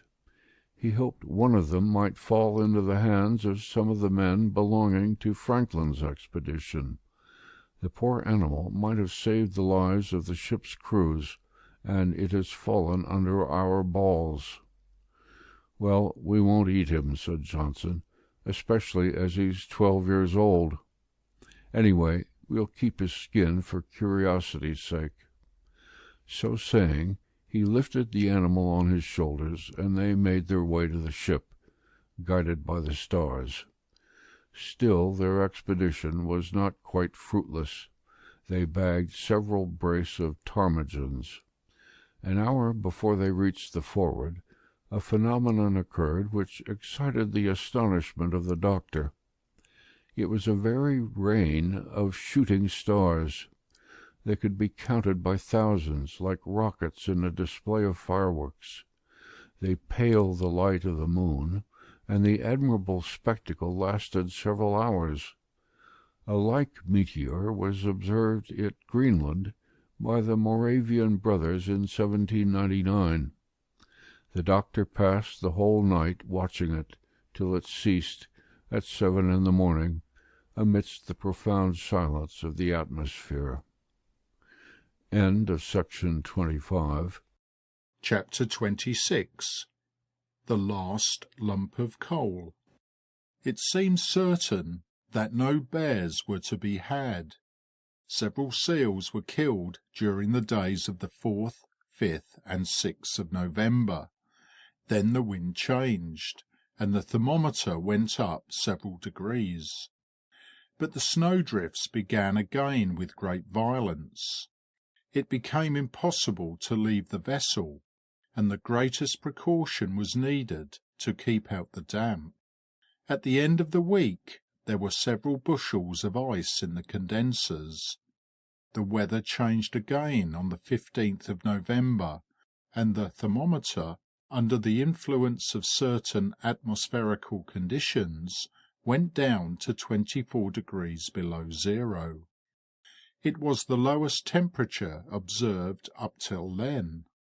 This cold would have been bearable in a quiet atmosphere, but there was a strong wind which seemed to fill the atmosphere with sharp blades. The doctor was vexed at being kept prisoner, for the ground was covered with snow, made hard by the wind, and was easy to walk upon. He wanted to attempt some long excursion. It is very difficult to work when it is so cold, because of the shortness of breath it causes. A man can only do a quarter of his accustomed work. Iron implements become impossible to touch. If one is taken up without precaution, it causes pain as bad as a burn, and pieces of skin are left on it. The crew, confined to the ship, were obliged to walk for 2 hours on the covered deck, where they were allowed to smoke, which was not allowed in the common room. There, directly the fire got low, the ice invaded the walls and the joins in the flooring. Every bolt, nail, or metal plate became immediately covered with a layer of ice. The doctor was amazed at the instantaneity of the phenomenon. The breath of the men condensed in the air, and passing quickly from a fluid to a solid state, fell round them in snow. At a few feet only from the stoves the cold was intense, and the men stood near the fire in a compact group. The doctor advised them to accustom their skin to the temperature, which would certainly get worse, and he himself set the example. But most of them were too idle or too benumbed to follow his advice, and preferred remaining in the unhealthy heat. However, according to the doctor, there was no danger in the abrupt changes of temperature in going from the warm room into the cold. It is only dangerous for people in perspiration, but the doctor's lessons were thrown away on the greater part of the crew. As to Hatteras, he did not seem to feel the influence of the temperature. He walked silently about at his ordinary pace. Had the cold no empire over his strong constitution, or did he possess in a supreme degree the natural heat he wished his sailors to have? Was he so armed in his one idea as to be insensible to exterior impressions? His men were profoundly astonished at seeing him facing the 24 degrees below zero. He left the ship for hours, and came back without his face betraying the slightest mark of cold. "He is a strange man," said the doctor to Johnson. "He even astonishes me. He is one of the most powerful natures I have ever studied in my life." "The fact is," answered Johnson, "that he comes and goes in the open air without clothing himself more warmly than in the month of June." "Oh, the question of clothes is not of much consequence," replied the doctor. "It is of no use clothing people who do not produce heat naturally. It is the same as if we tried to warm a piece of ice by wrapping it up in a blanket. Hatteras does not want that. He is constituted so, and I should not be surprised if being by his side were as good as being beside a stove." Johnson had the job of clearing the water-hole the next day, and remarked that the ice was more than 10 feet thick. The doctor could observe magnificent aurora borealis almost every night. From 4 till 8 p.m. the sky became slightly coloured in the north. Then this colouring took the regular form of a pale yellow border, whose extremities seemed to buttress on to the ice field. Little by little the brilliant zone rose in the sky, following the magnetic meridian, and appeared striated with blackish bands. Jets of some luminous matter, augmenting and diminishing, shot out lengthways. The meteor, arrived at its zenith, was often composed of several bows, bathed in floods of red, yellow, or green light. It was a dazzling spectacle. Soon the different curves all joined in one point, and formed boreal crowns of a heavenly richness. At last the bows joined, the splendid aurora faded, the intense rays melted into pale, vague, undetermined shades, and the marvellous phenomenon, feeble and almost extinguished, fainted insensibly into the dark southern clouds. Nothing can equal the wonders of such a spectacle under the high latitudes, less than 8 degrees from the pole. The aurora borealis, perceived in temperate regions, gives no idea of them, not even a feeble one. It seems as if Providence wished to reserve its most astonishing marvels for these climates. During the duration of the moon, several images of her are seen in the sky, increasing her brilliancy. Often simple lunar halos surround her, and she shines from the centre of her luminous circle with a splendid intensity. On the 26th of November there was a high tide, and the water escaped with violence from the water-hole. The thick layer of ice was shaken by the rising of the sea, and sinister crackings announced the submarine struggle. Happily the ship kept firm in her bed, and her chains only were disturbed. Hatteras had had them fastened in anticipation of the event. The following days were still colder. There was a penetrating fog, and the wind scattered the piled-up snow. It became difficult to see whether the whirlwinds began in the air or on the ice fields. Confusion reigned. The crew were occupied in different works on board, the principal of which consisted in preparing the grease and oil produced by the seals. They had become blocks of ice, which had to be broken with axes into little bits, and 10 barrels were thus preserved. All sorts of vessels were useless, and the liquid they contained would only have broken them when the temperature changed. On the 28th the thermometer went down to 32 degrees below zero. There was only coal enough left for 10 days, and everyone looked forward to its disappearance with dread. Hatteras had the poop stove put out for economy's sake, and from that time Shandon, the doctor, and he stayed in the common room. Hatteras was thus brought into closer contact with the men, who threw ferocious and stupefied looks at him. He heard their reproaches, their recriminations, and even their threats, and he could not punish them. But he seemed to be deaf to everything. He did not claim the place nearest the fire, but stopped in a corner, his arms folded, never speaking. In spite of the doctor's recommendations, Penn and his friends refused to take the least exercise.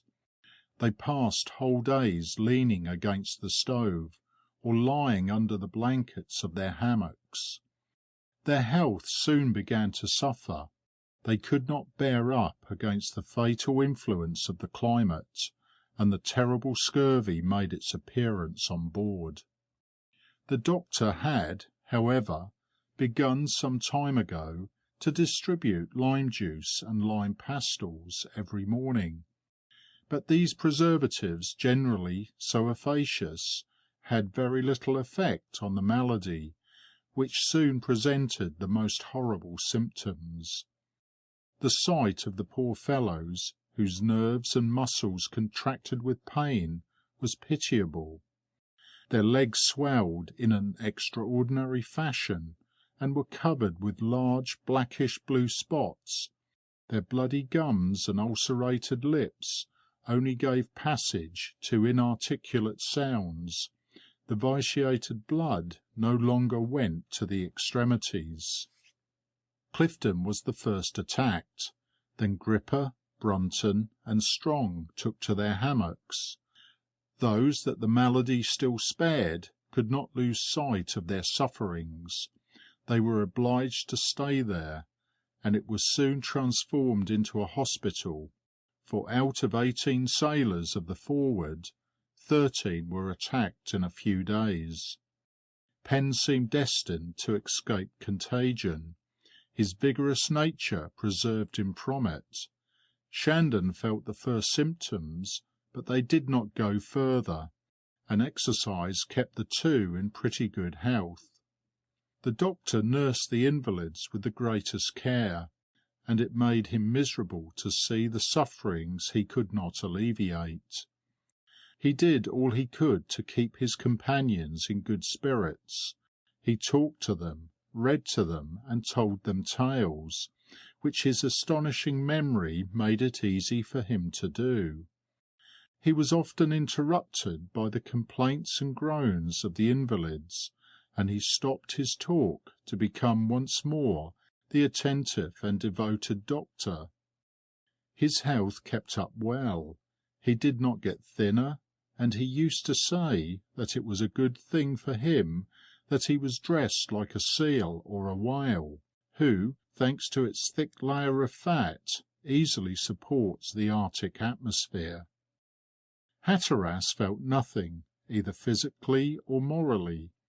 Even the sufferings of his crew did not seem to touch him. Perhaps it was because he would not let his face betray his emotions, but an attentive observer would have remarked that a man's heart beat beneath the iron envelope. The doctor analysed him, studied him, but did not succeed in classifying so strange an organisation, a temperament so supernatural. The thermometer lowered again. The walk on deck was deserted. The Eskimo dogs alone frequented it, howling lamentably. There was always one man on guard near the stove to keep up the fire. It was important not to let it go out. As soon as the fire got lower, the cold glided into the room, ice covered the walls, and the humidity, rapidly condensed, fell in snow on the unfortunate inhabitants of the brig.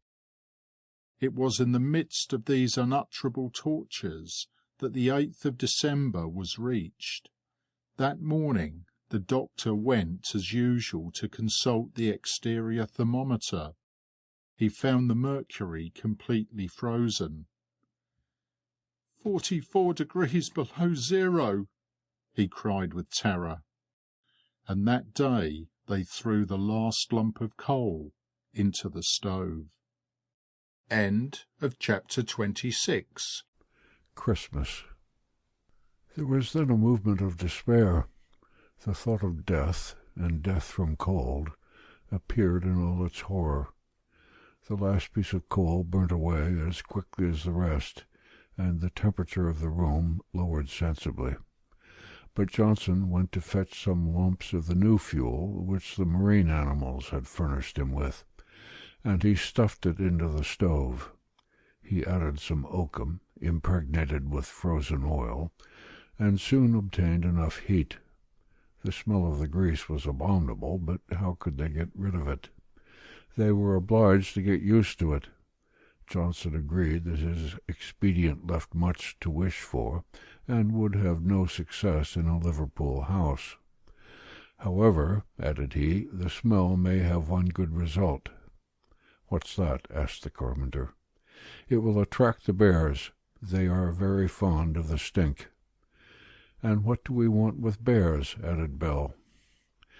"You know, Bell, we can't depend on the seals. They've disappeared for a good while to come. If the bears don't come to be turned into fuel too, I don't know what will become of us. There would be only one thing left, but I don't see how. The captain would never consent, but perhaps we shall be obliged." Johnson shook his head sadly and fell into a silent reverie, which Bell did not interrupt. He knew that their stock of grease would not last more than a week with the strictest economy. The boatswain was not mistaken. Several bears, attracted by the fetid exhalations, were signalled to the windward. The healthy men gave chase to them, but they were extraordinarily quick, and did not allow themselves to be approached, and the most skilful shots could not touch them. The ship's crew was seriously menaced with death from cold. It was impossible to resist such a temperature more than 48 hours, and everyone feared the end of the fuel. The dreaded moment arrived at 3:00 p.m. on the 20th of December. The fire went out. The sailors looked at each other with haggard eyes. Hatteras remained immovable in his corner. The doctor, as usual, marched up and down in agitation. He was at his wits' end. The temperature of the room fell suddenly to 7 degrees below zero. But if the doctor did not know what to do, some of the others did. Shandon, calm and resolute, and Penn, with anger in his eyes, and 2 or 3 of their comrades, who could still walk, went up to Hatteras. "Captain," said Shandon. Hatteras, absorbed in thought, did not hear them. "Captain," repeated Shandon, touching his hand. Hatteras drew himself up. "What is it?" he said. "Our fire is out." "What then?" answered Hatteras. "If you mean to kill us with cold, you had better say so," said Shandon, ironically.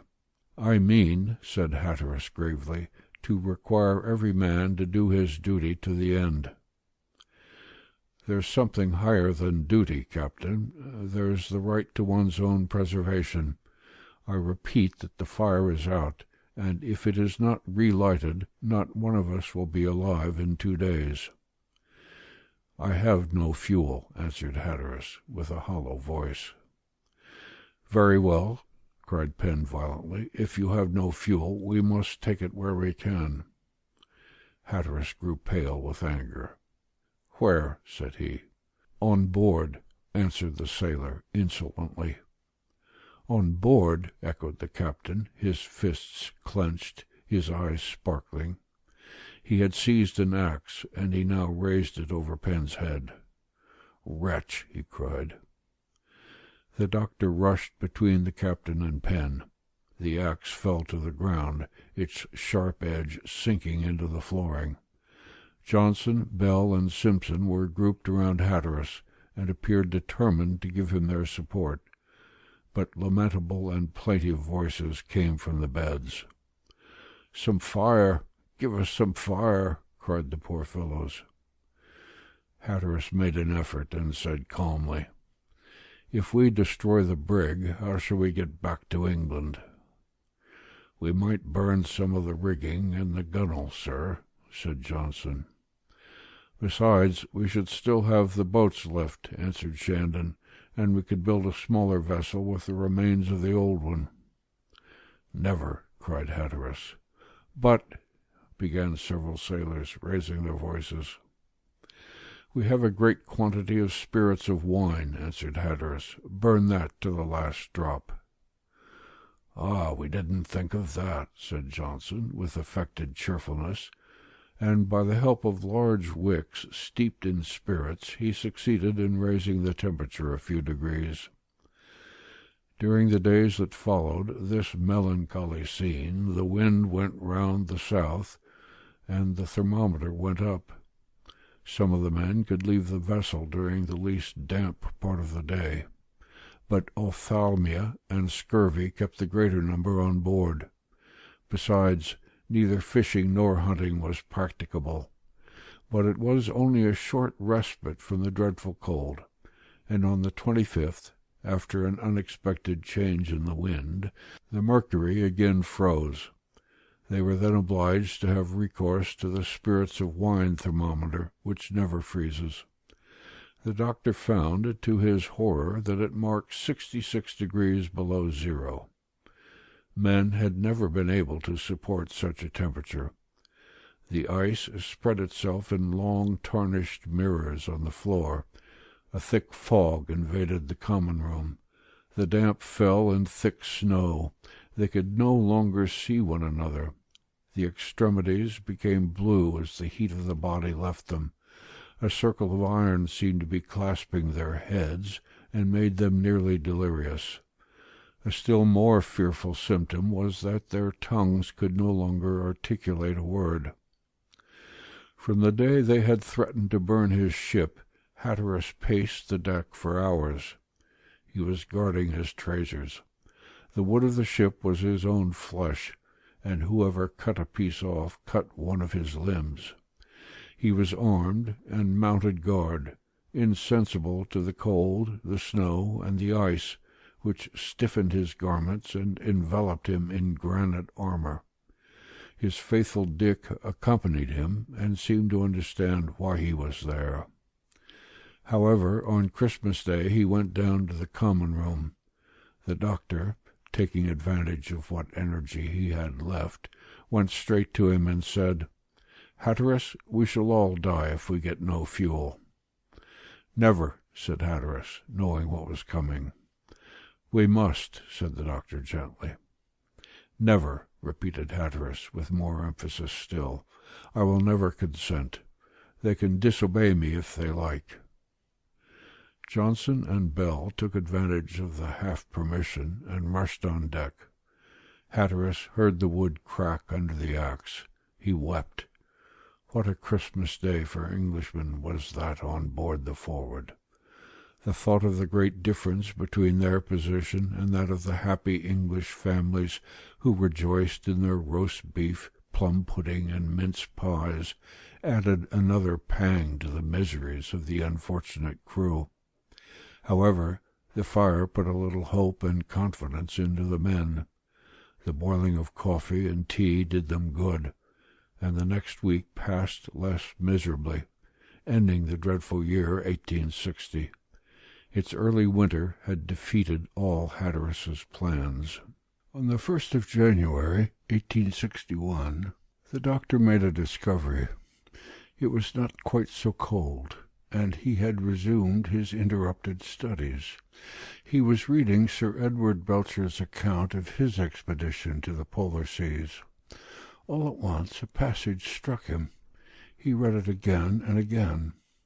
It was where Sir Edward Belcher relates that after reaching the extremity of Queen's Channel, he had discovered important traces of the passage and residence of men. They were, said he, very superior habitations to those which might be attributed to the wandering Eskimo. The walls had foundations. The floors of the interior had been covered with a thick layer of fine gravel, and were paved. Reindeer, seal, and walrus bones were seen in great quantities. We found some coal. At the last words the doctor was struck with an idea. He carried the book to Hatteras and showed him the passage. "They could not have found coal on this deserted coast," said Hatteras. "It is not possible." "Why should we doubt what Belcher says? He would not have recorded such a fact unless he had been certain and had seen it with his own eyes." "And what then, doctor?" "We aren't 100 miles from the coast where Belcher saw the coal. And what is 100 miles excursion? Nothing. Longer ones than that have often been made across the ice." "We will go," said Hatteras. Johnson was immediately told of their resolution, of which he strongly approved. He told his companions about it. Some were glad, others indifferent. "Coal on those coasts?" said Wall, stretched on his bed of pain. "Let them go," answered Shandon mysteriously. Before Hatteras began his preparations for the journey, he wished to be exactly certain of the Forward's position. He was obliged to be mathematically accurate as to her whereabouts, because of finding her again. His task was very difficult. He went upon deck and took at different moments several lunar distances and the meridian heights of the principal stars.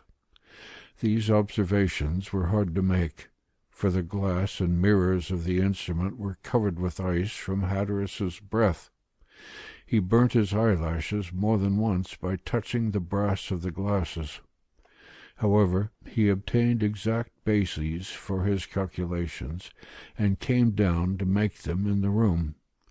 When his work was over, he raised his head in astonishment, took his map, pricked it, and looked at the doctor. "What is it?" asked the latter. "In what latitude were we at the beginning of our wandering?" "We were in latitude 78 degrees 15 minutes, by longitude 95 degrees 35 minutes, exactly at the frozen pole." "Well," said Hatteras in a low tone, "our ice field has been drifting. We are 2 degrees farther north and farther west, and 300 miles at least from your store of coal." "And those poor fellows don't know," said the doctor. "Hush," said Hatteras, putting his finger on his lips. Section 27. Chapter 28. Preparations for Departure. Hatteras would not inform his crew of their situation, for if they had known that they had been dragged farther north, they would very likely have given themselves up to the madness of despair. The captain had hidden his own emotions at his discovery. It was his first happy moment during the long months passed in struggling with the elements. He was 150 miles farther north, scarcely 8 degrees from the pole. But he hid his delight so profoundly that even the doctor did not suspect it. He wondered at seeing an unwonted brilliancy in the captain's eyes, but that was all, and he never once thought of the reason. The Forward, by getting nearer the pole, had got farther away from the coal repository observed by Sir Edward Belcher. Instead of 100, it lay at 250 miles farther south. However, after a short discussion about it between Hatteras and Clawbonny, the journey was persisted in. If Belcher had written the truth, and there was no reason for doubting his veracity, they should find things exactly in the same state as he had left them, for no new expedition had gone to these extreme continents since 1853. There were few or no Eskimo to be met with in that latitude. They could not be disappointed on the coast of New Cornwall as they had been on Beechey Island. The low temperature preserves the objects abandoned to its influence for any length of time. All probabilities were therefore in favour of this excursion across the ice. It was calculated that the expedition would take, at the most, 40 days, and Johnson's preparations were made in consequence. The sledge was his first care. It was in the Greenland style, 35 inches wide and 24 feet long. The Eskimo often make them more than 50 feet long. This one was made of long planks, bent up front and back, and kept bent like a bow by 2 thick cords. The form thus given to it gave it increased resistance to shocks. It ran easily on the ice, but when the snow was soft on the ground, it was put upon a frame. To make it glide more easily, it was rubbed, Eskimo fashion, with sulphur and snow. 6 dogs drew it. Notwithstanding their leanness, these animals did not appear to suffer from the cold. Their buckskin harness was in good condition, and they could draw a weight of 2,000 pounds without fatigue. The materials for encampment consisted of a tent. Should the construction of a snow house be impossible, a large piece of mackintosh to spread over the snow to prevent it melting in contact with the human body, and lastly several blankets and buffalo skins. They took the Halkett boat too. The provisions consisted of 5 cases of pemmican, weighing about 450 pounds. They counted 1 pound of pemmican for each man and each dog. There were 7 dogs, including Dick, and 4 men. They also took 12 gallons of spirits of wine, that is to say about 150 pounds weight, a sufficient quantity of tea and biscuit, a portable kitchen with plenty of wicks, oakum, powder, ammunition, and 2 double-barrelled guns.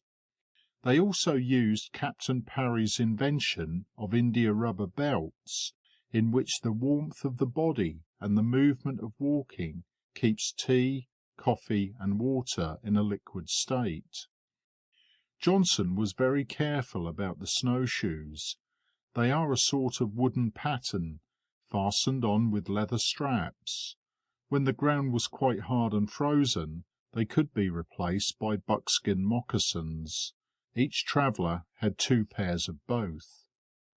These preparations were important, for any detail omitted might occasion the loss of an expedition. They took 4 whole days.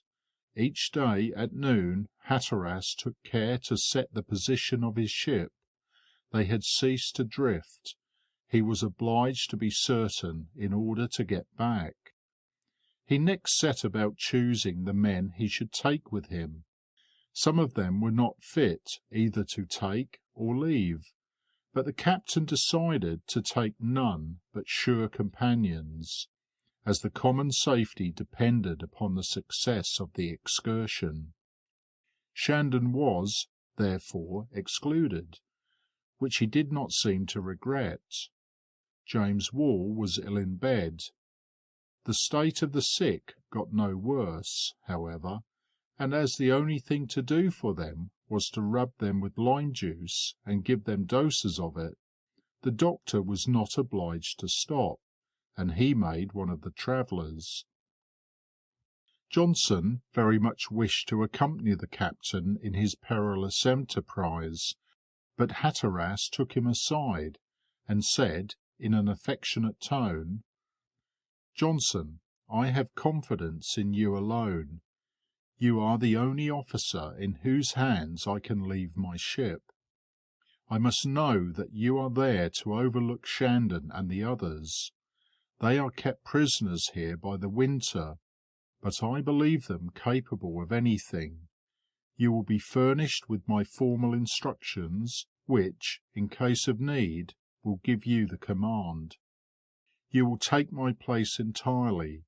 Our absence will last 4 or 5 weeks at the most. I shall not be anxious, knowing you are where I cannot be. You must have wood, Johnson, I know, but as far as possible, spare my poor ship. Do you understand me, Johnson?" "Yes, sir," answered the old sailor. "I'll stop if you wish." "Thank you," said Hatteras, shaking the boatswain's hand. "And if we don't come back, wait for the next breaking up time, and try to push forward towards the pole. But if the others won't go, don't mind us, and take the Forward back to England." "Are those your last commands, captain?" "Yes, my express commands," answered Hatteras. "Very well, sir, they shall be carried out," said Johnson simply. The doctor regretted his friend, but he thought Hatteras had acted wisely in leaving him. Their other 2 travelling companions were Bell the carpenter and Simpson. The former was in good health, brave, and devoted, and was the right man to render service during the encampments on the snow. Simpson was not so sure, but he accepted a share in the expedition, and his hunting and fishing capabilities might be of the greatest use. The expedition consisted, therefore, of 4 men, Hatteras, Clawbonny, Bell, and Simpson, and 7 dogs. The provisions had been calculated in consequence. During the first days of January the temperature kept at an average of 33 degrees below zero, Hatteras was very anxious for the weather to change. He often consulted the barometer, but it is of little use in such high latitudes. A clear sky in these regions does not always bring cold, and the snow does not make the temperature rise. The barometer is uncertain. It goes down with the north and east winds. Low, it brought fine weather. High, snow or rain. Its indications could not therefore be relied upon. At last, on January the 5th, the mercury rose to 18 degrees below zero, and Hatteras resolved to start the next day. He could not bear to see his ship burnt piece by piece before his eyes. All the poop had gone into the stove.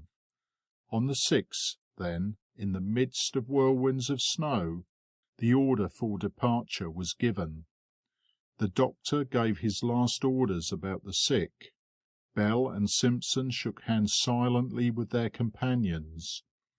Hatteras wished to say his goodbyes aloud, but he saw himself surrounded by evil looks and thought he saw Shandon smile ironically.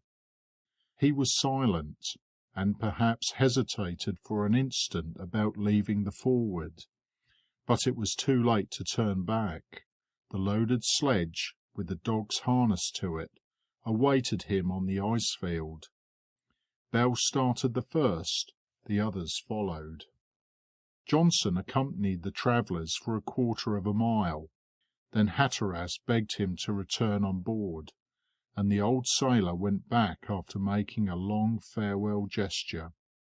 At that moment Hatteras turned a last look towards the brig, and saw the extremity of her masts disappear in the dark clouds of the sky. End of chapter 28. Chapter 29. Across the Ice. The little troop descended towards the southeast. Simpson drove the sledge. Dick helped him with zeal, and did not seem astonished at the new occupation of his companions. Hatteras and the doctor walked behind, whilst Bell went on in front, sounding the ice with his iron-tipped stick. The rising of the thermometer indicated approaching snow. It soon fell in thick flakes, and made the journey difficult for the travellers. It made them deviate from the straight line, and obliged them to walk slower, but on an average they made 3 miles an hour. The surface of the ice was unequal, and the sledge was often in danger of being overturned, but by great care it was kept upright. Hatteras and his companions were clothed in skins more useful than elegant. Their heads and faces were covered with hoods, their mouths, eyes, and noses alone coming into contact with the air. If they had not been exposed, the breath would have frozen their coverings, and they would have been obliged to take them off with the help of an axe, an awkward way of undressing. The interminable plain kept on with fatiguing monotony. Icebergs of uniform aspect and hummocks whose irregularity ended by seeming always the same, blocks cast in the same mould, and icebergs between which tortuous valleys wound. The travellers spoke little and marched on, compass in hand. It is painful to open one's mouth in such an atmosphere. Sharp icicles form immediately between one's lips, and the breath is not warm enough to melt them. Bell's steps were marked in the soft ground, and they followed them attentively, certain of being able to go where he had been before. Numerous traces of bears and foxes crossed their path, but not an animal was seen that day. It would have been dangerous and useless to hunt them, as the sledge was sufficiently freighted. Generally, in this sort of excursion, travellers leave provision stores along their route. They place them in hiding places of snow, out of reach of animals, unload during the journey, and take up the provisions on their return. But Hatteras could not venture to do this on movable ice fields, and the uncertainty of the route made the return the same way exceedingly problematic. At noon Hatteras caused his little troop to halt under shelter of an ice wall. Their breakfast consisted of pemmican and boiling tea. The latter beverage comforted the cold wayfarers. They set out again after an hour's rest. The first day they walked about 20 miles, and in the evening both men and dogs were exhausted. However, notwithstanding their fatigue, they were obliged to construct a snow house in which to pass the night. It took about an hour and a half to build. Bell showed himself very skilful. The ice blocks were cut out and placed above one another in the form of a dome. A large block at the top made the vault. Snow served for mortar and filled up the chinks. It soon hardened and made a single block of the entire structure. It was reached by a narrow opening, through which the doctor squeezed himself painfully, and the others followed him. The supper was rapidly prepared with spirits of wine. The interior temperature of the snow house was bearable, as the wind which raged outside could not penetrate. When their repast, which was always the same, was over, they began to think of sleep. A mackintosh was spread over the floor and kept them from the damp. Their stockings and shoes were dried by the portable grate, and then 3 of the travellers wrapped themselves up in their blankets, leaving the 4th to keep watch. He watched over the common safety, and prevented the opening getting blocked up, for if it did they would be buried alive. Dick shared the snow house, the other dogs remained outside, and after their supper they squatted down in the snow, which made them a blanket. The men were tired out with their day's walk and soon slept. The doctor took his turn on guard at 3 o'clock in the morning. There was a tempest during the night, the gust of which thickened the walls of the snow house. The next day at 6 o'clock they set out again on their monotonous march. The temperature lowered several degrees and hardened the ground, so that walking was easier. They often met with mounds or cairns, something like the Esquimaux hiding places. The doctor had one demolished, and found nothing but a block of ice. "What did you expect, Clawbonny?" said Hatteras. "Are we not the first men who have set foot here?" "It's very likely we are, but who knows?" answered the doctor. "I do not want to lose my time in useless search," continued the captain. "I want to be quick back to my ship, even if we don't find the fuel." "I believe we are certain of doing that," said the doctor. "I often wish I had not left the Forward," said Hatteras. "Captain's place is on board." "Johnson is there." "Yes, but well, we must make haste, that's all." The procession marched along rapidly. Simpson excited the dogs by calling to them.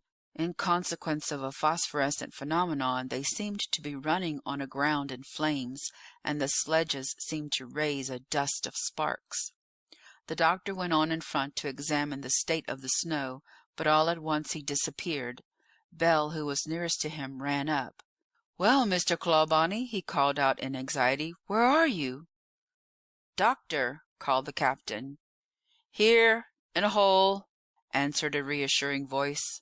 "Throw me a cord, and I shall soon be on the surface of the globe again." They threw a cord to the doctor, who was at the bottom of a hole about 10 feet deep. He fastened it round his waist, and his companions hauled him up with difficulty. "Are you hurt?" asked Hatteras. "Not a bit," answered the doctor, shaking his kind face, all covered with snow.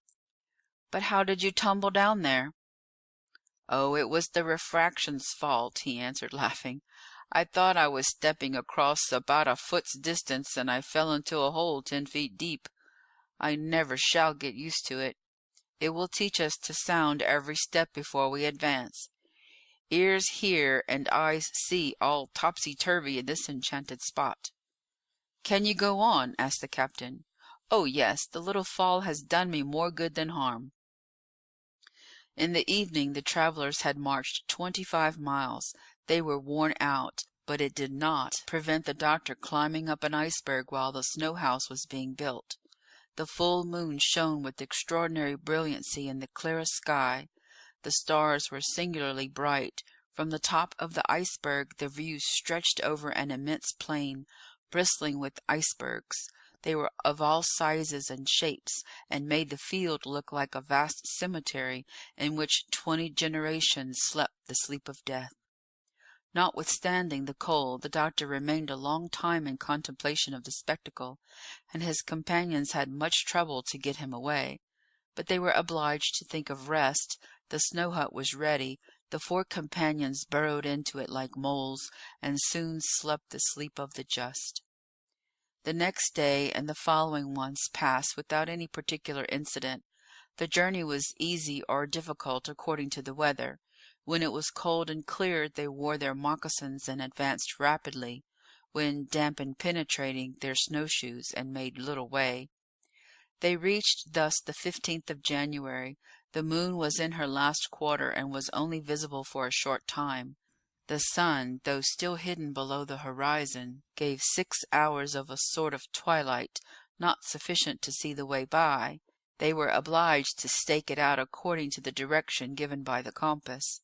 Bell led the way. Hatteras marched in a straight line behind him, then Simpson and the doctor, taking it in turns, so as only to see Hatteras and keep in a straight line. But notwithstanding all their precautions, they deviated sometimes 30 or 40 degrees. They were then obliged to stake it out again. On Sunday, the 15th of January, Hatteras considered he had made 100 miles to the south. The morning was consecrated to the mending of different articles of clothing and encampment. Divine service was not forgotten. They set out again at noon. The temperature was cold. The thermometer marked only 32 degrees below zero in a very clear atmosphere. All at once, without warning of any kind, a vapour rose from the ground in a complete state of congelation, reaching a height of about 90 feet, and remaining stationary. They could not see a foot before them. It clung to their clothing and bristled it with ice. Our travellers, surprised by the frost rime, had all the same idea, that of getting near one another. They called out, "Bell, Simpson, this way, doctor." "Where are you, captain?" But no answers were heard. The vapour did not conduct sound. They all fired as a sign of rallying, but if the sound of the voice appeared too weak, the detonation of the firearms was too strong, for it was echoed in all directions, and produced a confused rumble without appreciable direction. Each acted then according to his instincts. Hatteras stopped, folded his arms, and waited. Simpson contented himself with stopping his sledge. Bell retraced his steps, feeling the traces with his hands. The doctor ran hither and thither, bumping against the icebergs, falling down, getting up, and losing himself more and more. At the end of 5 minutes he said, "I can't go on like this. What a queer climate! It changes too suddenly, and the icicles are cutting my face. Captain! I say, captain!" But he obtained no answer. He discharged his gun, and notwithstanding his thick gloves, burnt his hand with the trigger. During this operation he thought he saw a confused mass moving at a few steps from him. "At last," he said. "Hatteras, Bell, Simpson, is it you? Answer, do!" A hollow growl was the only answer. "Whatever is that?" thought the doctor. The mass approached, and its outline was more distinctly seen. "Why, it's a bear," thought the terrified doctor. It was a bear, lost too in the frost rime, passing within a few steps of the men of whose existence it was ignorant. The doctor saw its enormous paws beating the air, and did not like the situation. He jumped back, and the mass disappeared like a phantom. The doctor felt the ground rising under his feet. Climbing on all fours, he got to the top of a block, then another, feeling the end with his stick. "It's an iceberg," he said to himself. "If I get to the top I shall be saved." So saying, he climbed to a height of about 80 feet. His head was higher than the frozen fog, of which he could clearly see the top. As he looked round, he saw the heads of his 3 companions emerging from the dense fluid. "Hatteras! Doctor! Bell! Simpson!" The 4 names were all shouted at the same time. The sky, lightened by a magnificent halo, threw pale rays which coloured the frost rime like clouds, and the summits of the icebergs seemed to emerge from liquid silver. The travellers found themselves circumscribed by a circle less than 100 feet in diameter. Thanks to the purity of the upper layers of air, they could hear each other distinctly and could talk from the top of their icebergs. After the first shouts, they had all thought the best thing they could do was to climb. "The sledge!" cried the captain. "It's 80 feet below us," answered Simpson. "In what condition?" "In good condition." "What about the bear?" asked the doctor. "What bear?" asked Bell. "The bear that nearly broke my head," answered the doctor. "If there is a bear, we must go down," said Hatteras. "If we do, we shall get lost again," said the doctor. "And our dogs?" said Hatteras. At this moment Dick's bark was heard through the fog. "That's Dick," said Hatteras. "There's something up. I shall go down." Growls and barks were heard in a fearful chorus. In the fog it sounded like an immense humming in a wadded room. Some struggle was evidently going on. "Dick! Dick!" cried the captain, re-entering the frost rime. "Wait a minute, Hatteras. I believe the fog is clearing off," called out the doctor. So it was, but lowering like the waters of a pond that is being emptied, it seemed to enter the ground from whence it sprang. The shining summits of the icebergs grew above it; others, submerged till then, came out like new islands. By an optical illusion the travellers seemed to be mounting with their icebergs above the fog. Soon the top of the sledge appeared, then the dogs, then about 30 other animals, then enormous moving masses, and Dick jumping about in and out of the fog. "Foxes!" cried Bell. "Bears!" shouted the doctor. "5!" "Our dogs! Our provisions!" cried Simpson.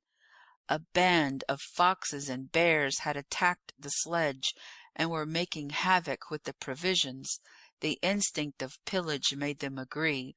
The dogs barked furiously, but the herd took no notice, and the scene of destruction was lamentable.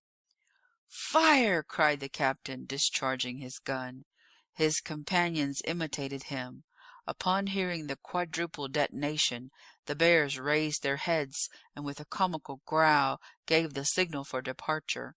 They went faster than a horse could gallop, and, followed by the herd of foxes, soon disappeared amongst the northern icebergs. End of chapter 29. Chapter 30. The Can. The frost rime had lasted about 3/4 of an hour, quite long enough for the bears and foxes to make away with a considerable quantity of provisions, which they attacked all the more greedily, arriving as they did when the animals were perishing with hunger from the long winter. They had torn open the covering of the sledge with their enormous paws. The cases of pemmican were open and half empty, the biscuit bags pillaged, the provisions of tea spilt over the snow, a barrel of spirits of wine broken up, and its precious contents run out. The camping materials lying all about. The wild animals had done their work. "The devils have done for us," said Bell. "What shall we do now?" said Simpson. "Let us first see how much we've lost," said the doctor. "We can talk after." Hatteras said nothing, but began picking up the scattered objects. They picked up all the pemmican and biscuit that was still edible. The loss of so much spirits of wine was deplorable, as without it was impossible to get any hot drinks, no tea nor coffee. The doctor made an inventory of the provisions that were left, and found that the animals had eaten 200 pounds of pemmican and 150 pounds of biscuit. If the travellers continued their journey, they would be obliged to put themselves on half rations. They deliberated about what was to be done under the circumstances. Should they return to the brig and begin their expedition again? But how could they resolve to lose the 150 miles already cleared? And coming back without the fuel, how would they be received by the crew? And which of them would begin the excursion again? It was evident that the best thing to do was to go on, even at the price of the worst privations. The doctor, Hatteras, and Bell were for going on, but Simpson wanted to go back. His health had severely suffered from the fatigues of the journey, and he grew visibly weaker. But at last, seeing he was alone in his opinion, he took his place at the head of the sledge, and the little caravan continued its route. During the 3 following days, from the 15th to the 17th of January, the monotonous incidents of the journey took place again.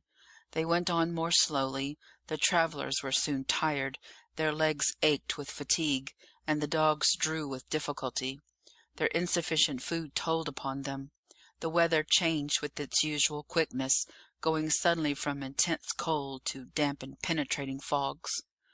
On the 18th of January the aspect of the ice field changed all at once.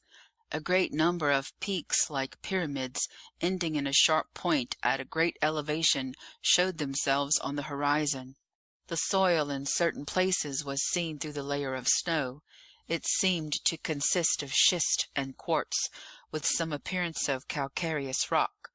At last the travellers had reached terra firma, and according to their estimation the continent must be New Cornwall. The doctor was delighted to tread on solid ground once more.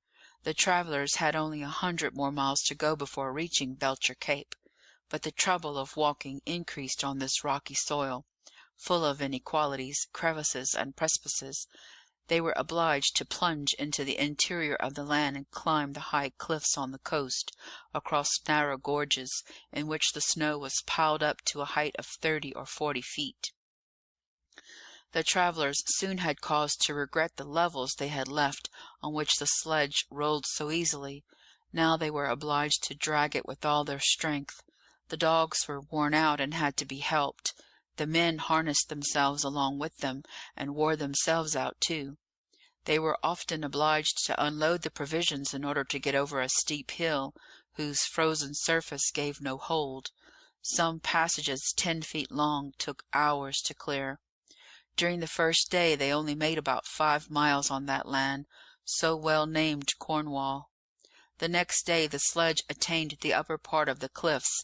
The travellers were too exhausted to construct their snow house, and were obliged to pass the night under the tent, enveloped in their buffalo skins, and drying their stockings by placing them on their chests. The consequences of such a state of things may be readily imagined. During the night the thermometer went down to 44 degrees below zero, and the mercury froze. The health of Simpson became alarming. An obstinate cold, violent rheumatism, and intolerable pain forced him to lie down on the sledge, which he could no longer guide. Bell took his place. He was not well, but was obliged not to give in. The doctor also felt the influence of his terrible winter excursion, but he did not utter a complaint. He marched on in front, leaning on his stick. He lighted the way. He helped in everything. Hatteras, impassive, impenetrable, insensible, in as good health as the first day, with his iron constitution, followed the sledge in silence. On the 20th of January the weather was so bad that the least effort caused immediate prostration, but the difficulties of the ground became so great that Hatteras and Bell harnessed themselves along with the dogs.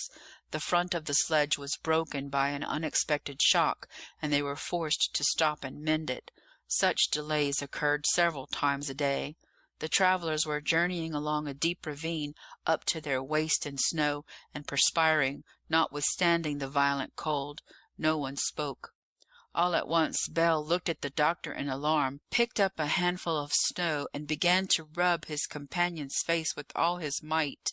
"What the deuce, Bell?" said the doctor, struggling. But Bell went on rubbing. "Are you mad? You've filled my eyes, nose, and mouth with snow. What is it?" "Why," answered Bell, "if you've got a nose left, you owe it to me." "A nose?" said the doctor, putting his hand to his face. "Yes, Mr. Clawbonny, you were quite frostbitten. Your nose was quite white when I looked at you, and without my bit of rubbing you would be minus nose." "Thanks, Bell," said the doctor. "I'll do the same for you in case of need." "I hope you will, Mr. Clawbonny, and I only wish we had nothing worse to look forward to." "You mean Simpson. Poor fellow, he is suffering dreadfully." "Do you fear for him?" asked Hatteras quickly. "Yes, captain," answered the doctor. "What do you fear?" "A violent attack of scurvy. His legs swell already, and his gums are attacked. The poor fellow is lying under his blankets on the sledge, and every shock increases his pain. I pity him, but I can't do anything for him." "Poor Simpson," said Bell. "Perhaps we had better stop a day or two," said the doctor. "Stop!" cried Hatteras, "when the lives of 18 men depend upon our return. You know we have only enough provisions left for 20 days." Neither the doctor nor Bell could answer that, and the sledge went on its way. In the evening they stopped at the foot of an ice hill, out of which Bell soon cut a cavern. The travellers took refuge in it, and the doctor passed the night in nursing Simpson. He was a prey to the scurvy, and constant groans issued from his terrified lips. "Ah, Mr. Clawbonny, I shall never get over it. I wish I was dead already." "Take courage, my poor fellow," answered the doctor, with pity in his tone, and he answered Simpson's complaints by incessant attention. Though half dead with fatigue, he employed a part of the night in making the sick man a soothing draught, and rubbed him with lime juice. Unfortunately, it had little effect, and did not prevent the terrible malady spreading. The next day they were obliged to lift the poor fellow onto the sledge, although he begged and prayed them to leave him to die in peace, and begin their painful march again. The freezing mist wet the 3 men to the skin. The snow and sleet beat in their faces. They did the work of beasts of burden, and had not even sufficient food. Dick ran hither and thither, discovering by instinct the best route to follow. During the morning of the 23rd of January, when it was nearly dark, for the new moon had not yet made her appearance, Dick ran on first. He was lost to sight for several hours. Hatteras became anxious, as there were many bear marks on the ground. He was considering what had better be done, when a loud barking was heard in front. The little procession moved on quicker, and soon came upon the faithful animal in the depth of a ravine. Dick was set as if he had been petrified in front of a sort of cairn made of limestone and covered with the cement of ice. "This time," said the doctor, disengaging himself from the traces, "it's really a cairn. We can't be mistaken." "What does it matter to us?" said Hatteras. "Why, if it is a cairn, it may enclose something that would be useful to us, some provisions, perhaps." "As if Europeans had ever been here," said Hatteras, shrugging his shoulders. "But if not Europeans, it may be that the Esquimaux have hidden some product of their hunting here. They are accustomed to doing it, I think." "Well, look if you like, Clawbonny, but I don't think it is worth your while." Clawbonny and Bell, armed with their pickaxes, made for the cairn. Dick kept on barking furiously. The cairn was soon demolished, and the doctor took out a damp paper. Hatteras took the document and read: "Altam, Porpoise, December 13th, 1860. 12 degrees long, 8 degrees 35 feet, lat." "The Porpoise," said the doctor. "I don't know any ship of that name frequenting these seas," said Hatteras. "It is evident," continued the doctor, "that some sailors, or perhaps some shipwrecked fellows, have passed here within the last 2 months." "That's certain," said Bell. "What shall we do?" asked the doctor. "Continue our route," said Hatteras coldly. "I don't know anything about the Porpoise, but I do know that the Forward is waiting for our return." End of chapter 30. Chapter 31. The Death of Simpson. The travellers went on their weary way, each thinking of the discovery they had just made. Hatteras frowned with uneasiness. "What can the Porpoise be?" he asked himself. "Is it a ship? And if so, what was it doing so near the pole?" At this thought he shivered, but not from the cold. The doctor and Bell only thought of the result their discovery might have for others or for themselves, but the difficulties and obstacles in their way soon made them oblivious to everything but their own preservation. Simpson's condition grew worse. The doctor saw that death was near. He could do nothing, and was suffering cruelly on his own account from a painful ophthalmia which might bring on blindness if neglected. The twilight gave them enough light to hurt the eyes when reflected by the snow. It was difficult to guard against the reflection, for the spectacle glasses got covered with a layer of opaque ice which obstructed the view, and when so much care was necessary for the dangers of the route, it was important to see clearly. However, the doctor and Bell took it in turns to cover their eyes or to guide the sledge. The soil was volcanic, and by its inequalities made it very difficult to draw the sledge, the frame of which was getting worn out. Another difficulty was the effect of the uniform brilliancy of the snow. The ground seemed to fall beneath the feet of the travellers, and they experienced the same sensation as that of the rolling of a ship. They could not get accustomed to it, and it made them sleepy, and they often walked on half in a dream. Then some unexpected shock, fall, or obstacle would wake them up from their inertia, which afterwards took possession of them again. On the 25th of January they began to descend, and their dangers increased. The least slip might send them down a precipice, and there they would have been infallibly lost. Towards evening an extremely violent tempest swept the snow-clad summits. They were obliged to lie down on the ground, and the temperature was so low that they were in danger of being frozen to death. Bell, with the help of Hatteras, built a snow house in which the poor fellows took shelter. There they partook of a little pemmican and warm tea. There were only a few gallons of spirits of wine left, and they were obliged to use them to quench their thirst, as they could not take snow in its natural state. It must be melted. In temperate countries, where the temperature scarcely falls below freezing point, it is not injurious, but above the polar circle it gets so cold that it cannot be touched more than a red-hot iron. There is such a difference of temperature that its absorption produces suffocation. The Esquimaux would rather suffer the greatest torments than slake their thirst with snow. The doctor took his turn to watch at 3 o'clock in the morning, when the tempest was at its height. He was leaning in a corner of the snow-house when a lamentable groan from Simpson drew his attention.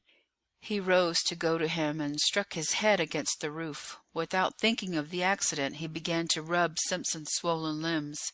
After about a quarter of an hour he got up again and bumped his head again, although he was kneeling then. "That's very queer," he said to himself. He lifted his hand above his head and felt that the roof was lowering. "Good God!" he cried. "Hatteras! Bell!" His cries awoke his companions, who got up quickly and bumped themselves too. The darkness was thick.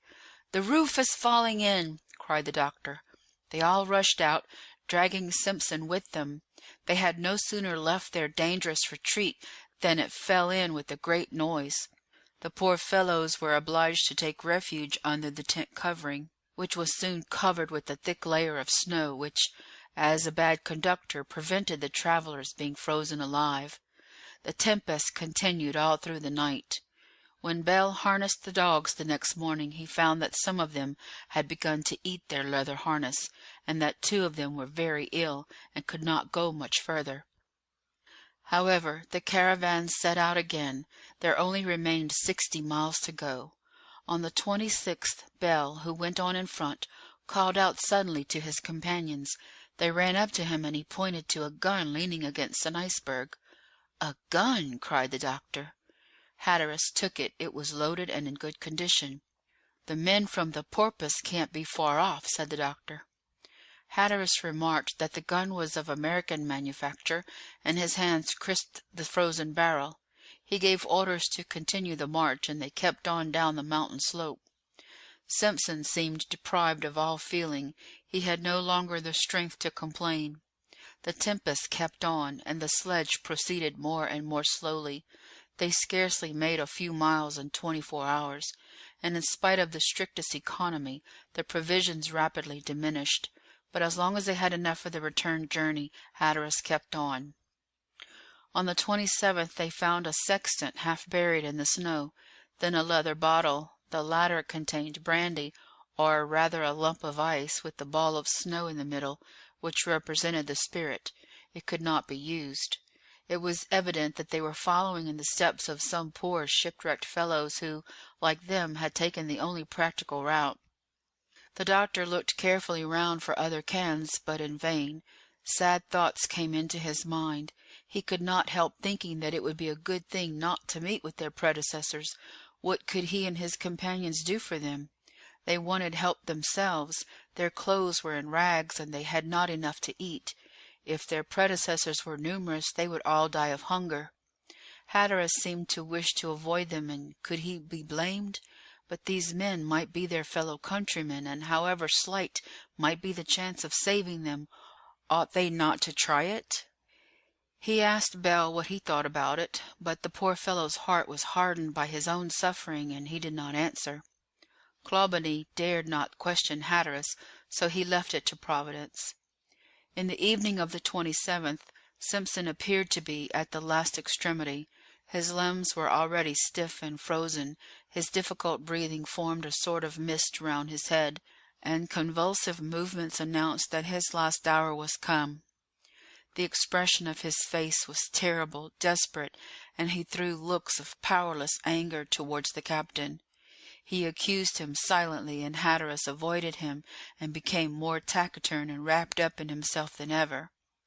The following night was frightful. The tempest redoubled in violence. The tent was thrown down 3 times, and the snowdrifts buried the poor fellows, blinded them, froze them, and wounded them with the sharp icicles struck off the surrounding icebergs.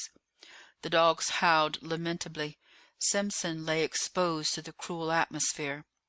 Bell succeeded in getting up the tent again, which, though it did not protect them from the cold, kept out the snow. But a more violent gust blew it down a 4th time and dragged it along in its fury. "Oh, we can't bear it any longer," cried Bell. "Courage, man, courage," answered the doctor, clinging to him in order to prevent themselves rolling down a ravine. Simpson's death rattle was heard. All at once, with the last effort, he raised himself up and shook his fist at Hatteras, who was looking at him fixedly, then gave a fearful cry and fell back dead in the midst of his unfinished threat. "He is dead," cried the doctor. "Dead," repeated Bell. Hatteras advanced towards the corpse, but was driven back by a gust of wind. Poor Simpson was the first victim to the murderous climate, the first to pay with his life the unreasonable obstinacy of the captain. The dead man had called Hatteras an assassin, but he did not bend beneath the accusation. A single tear escaped from his eyes and froze on his pale cheek. The doctor and Bell looked at him with a sort of terror. Leaning on his stick, he looked like the genius of the north, upright in the midst of the whirlwind and frightful in his immobility. He remained standing thus till the first dawn of twilight, bold, tenacious, indomitable, and seemed to defy the tempest that roared round him. End of chapter 31. Chapter 32. The Return. The wind went down about 6 in the morning, and turning suddenly north, cleared the clouds from the sky. The thermometer marked 33 degrees below zero. The first rays of the sun reached the horizon, which they would gild a few days later. Hatteras came up to his 2 dejected companions and said to them in a low, sad voice, "We are still more than 60 miles from the spot indicated by Sir Edward Belcher. We have just enough provisions to allow us to get back to the brig.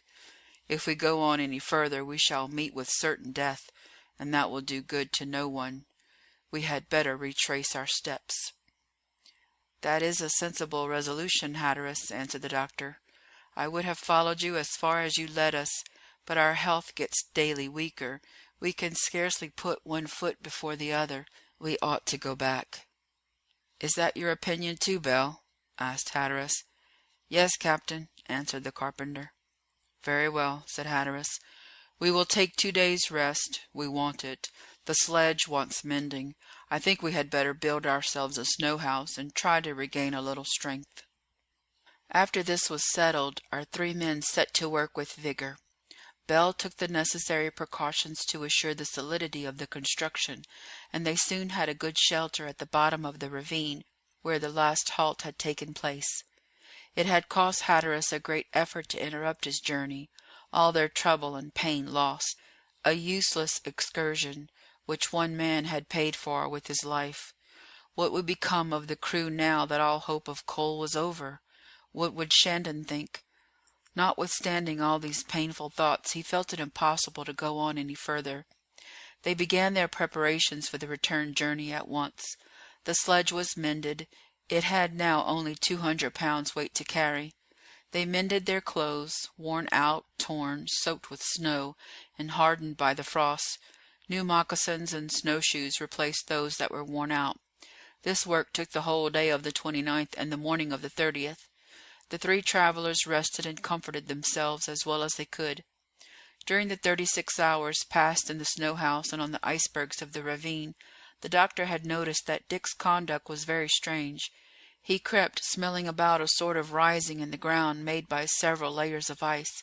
He kept wagging his tail with impatience and trying to draw the attention of his master to the spot. The doctor thought that the dog's uneasiness might be caused by the presence of Simpson's body, which he and his companions had not yet had time to bury. He resolved to put it off no longer, especially as they intended starting early the next morning.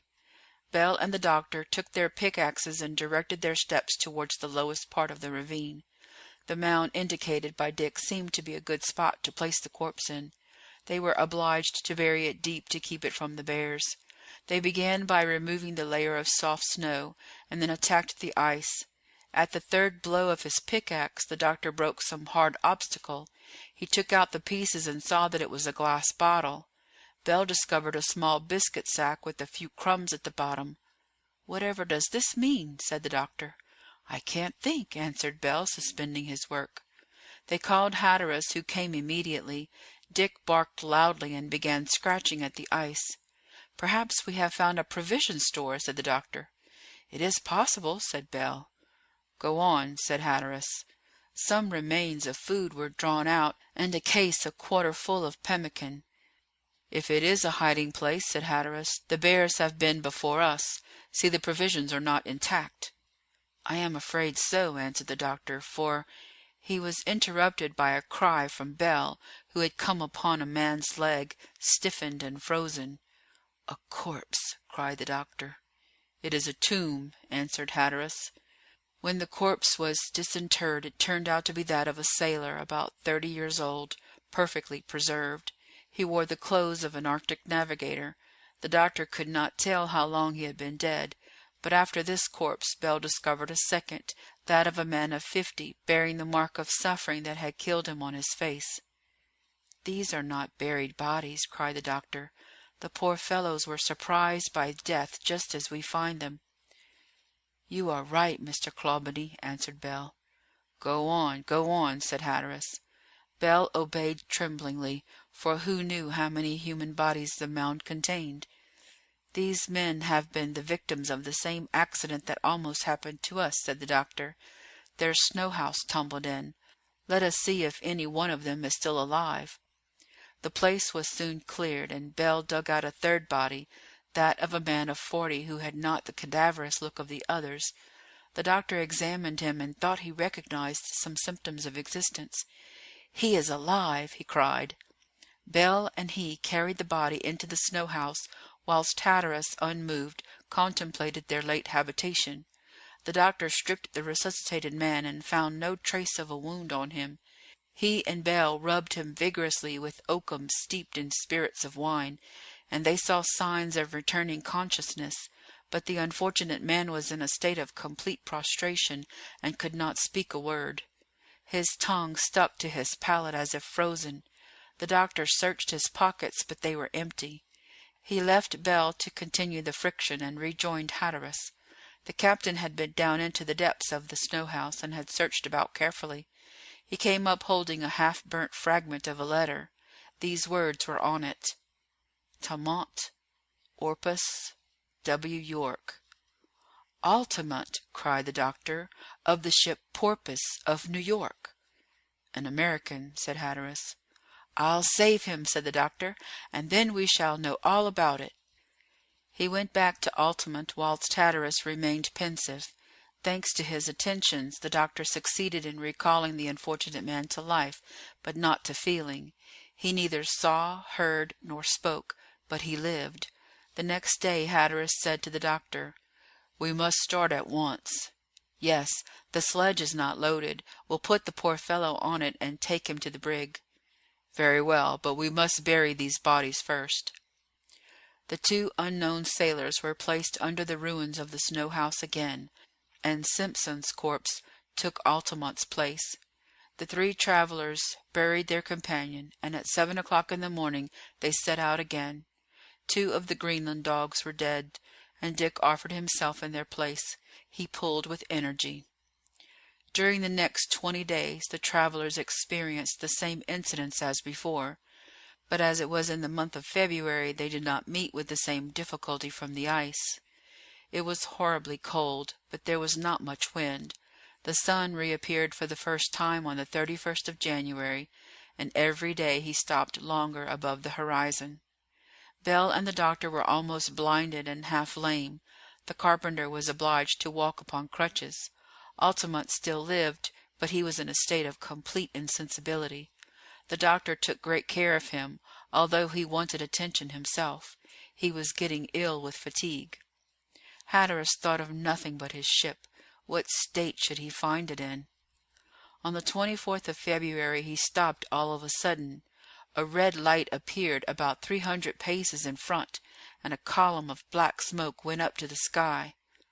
"Look at that smoke! My ship is burning," said he with a beating heart. "We are 3 miles off yet," said Bell. "It can't be the Forward." "Yes, it is," said the doctor. "The mirage makes it seem nearer." The three men, leaving the sledge to the care of Dick, ran on, and in an hour's time were in sight of the ship. She was burning in the midst of the ice, which melted around her. 100 steps farther a man met them, wringing his hands before the Forward in flames. It was Johnson. Hatteras ran to him. "My ship! My ship!" cried he. "Is that you, Captain? Oh, don't come any nearer," said Johnson. "What is it?" said Hatteras. "The wretches left 48 hours ago, after setting fire to the ship." "Curse them!" cried Hatteras. A loud explosion was then heard. The ground trembled. The icebergs fell upon the ice field. A column of smoke went up into the clouds, and the Forward blew up. The doctor and Bell reached Hatteras, who out of the depths of despair cried, "The cowards have fled. The strong will succeed. Johnson and Bell, you are courageous. Doctor, you have science. I have faith. To the North Pole! To the North Pole!" His companions heard these energetic words, and they did them good, but it was a terrible situation for these 4 men, alone, under the 80th degree of latitude, in the midst of the polar regions. End of chapter 32.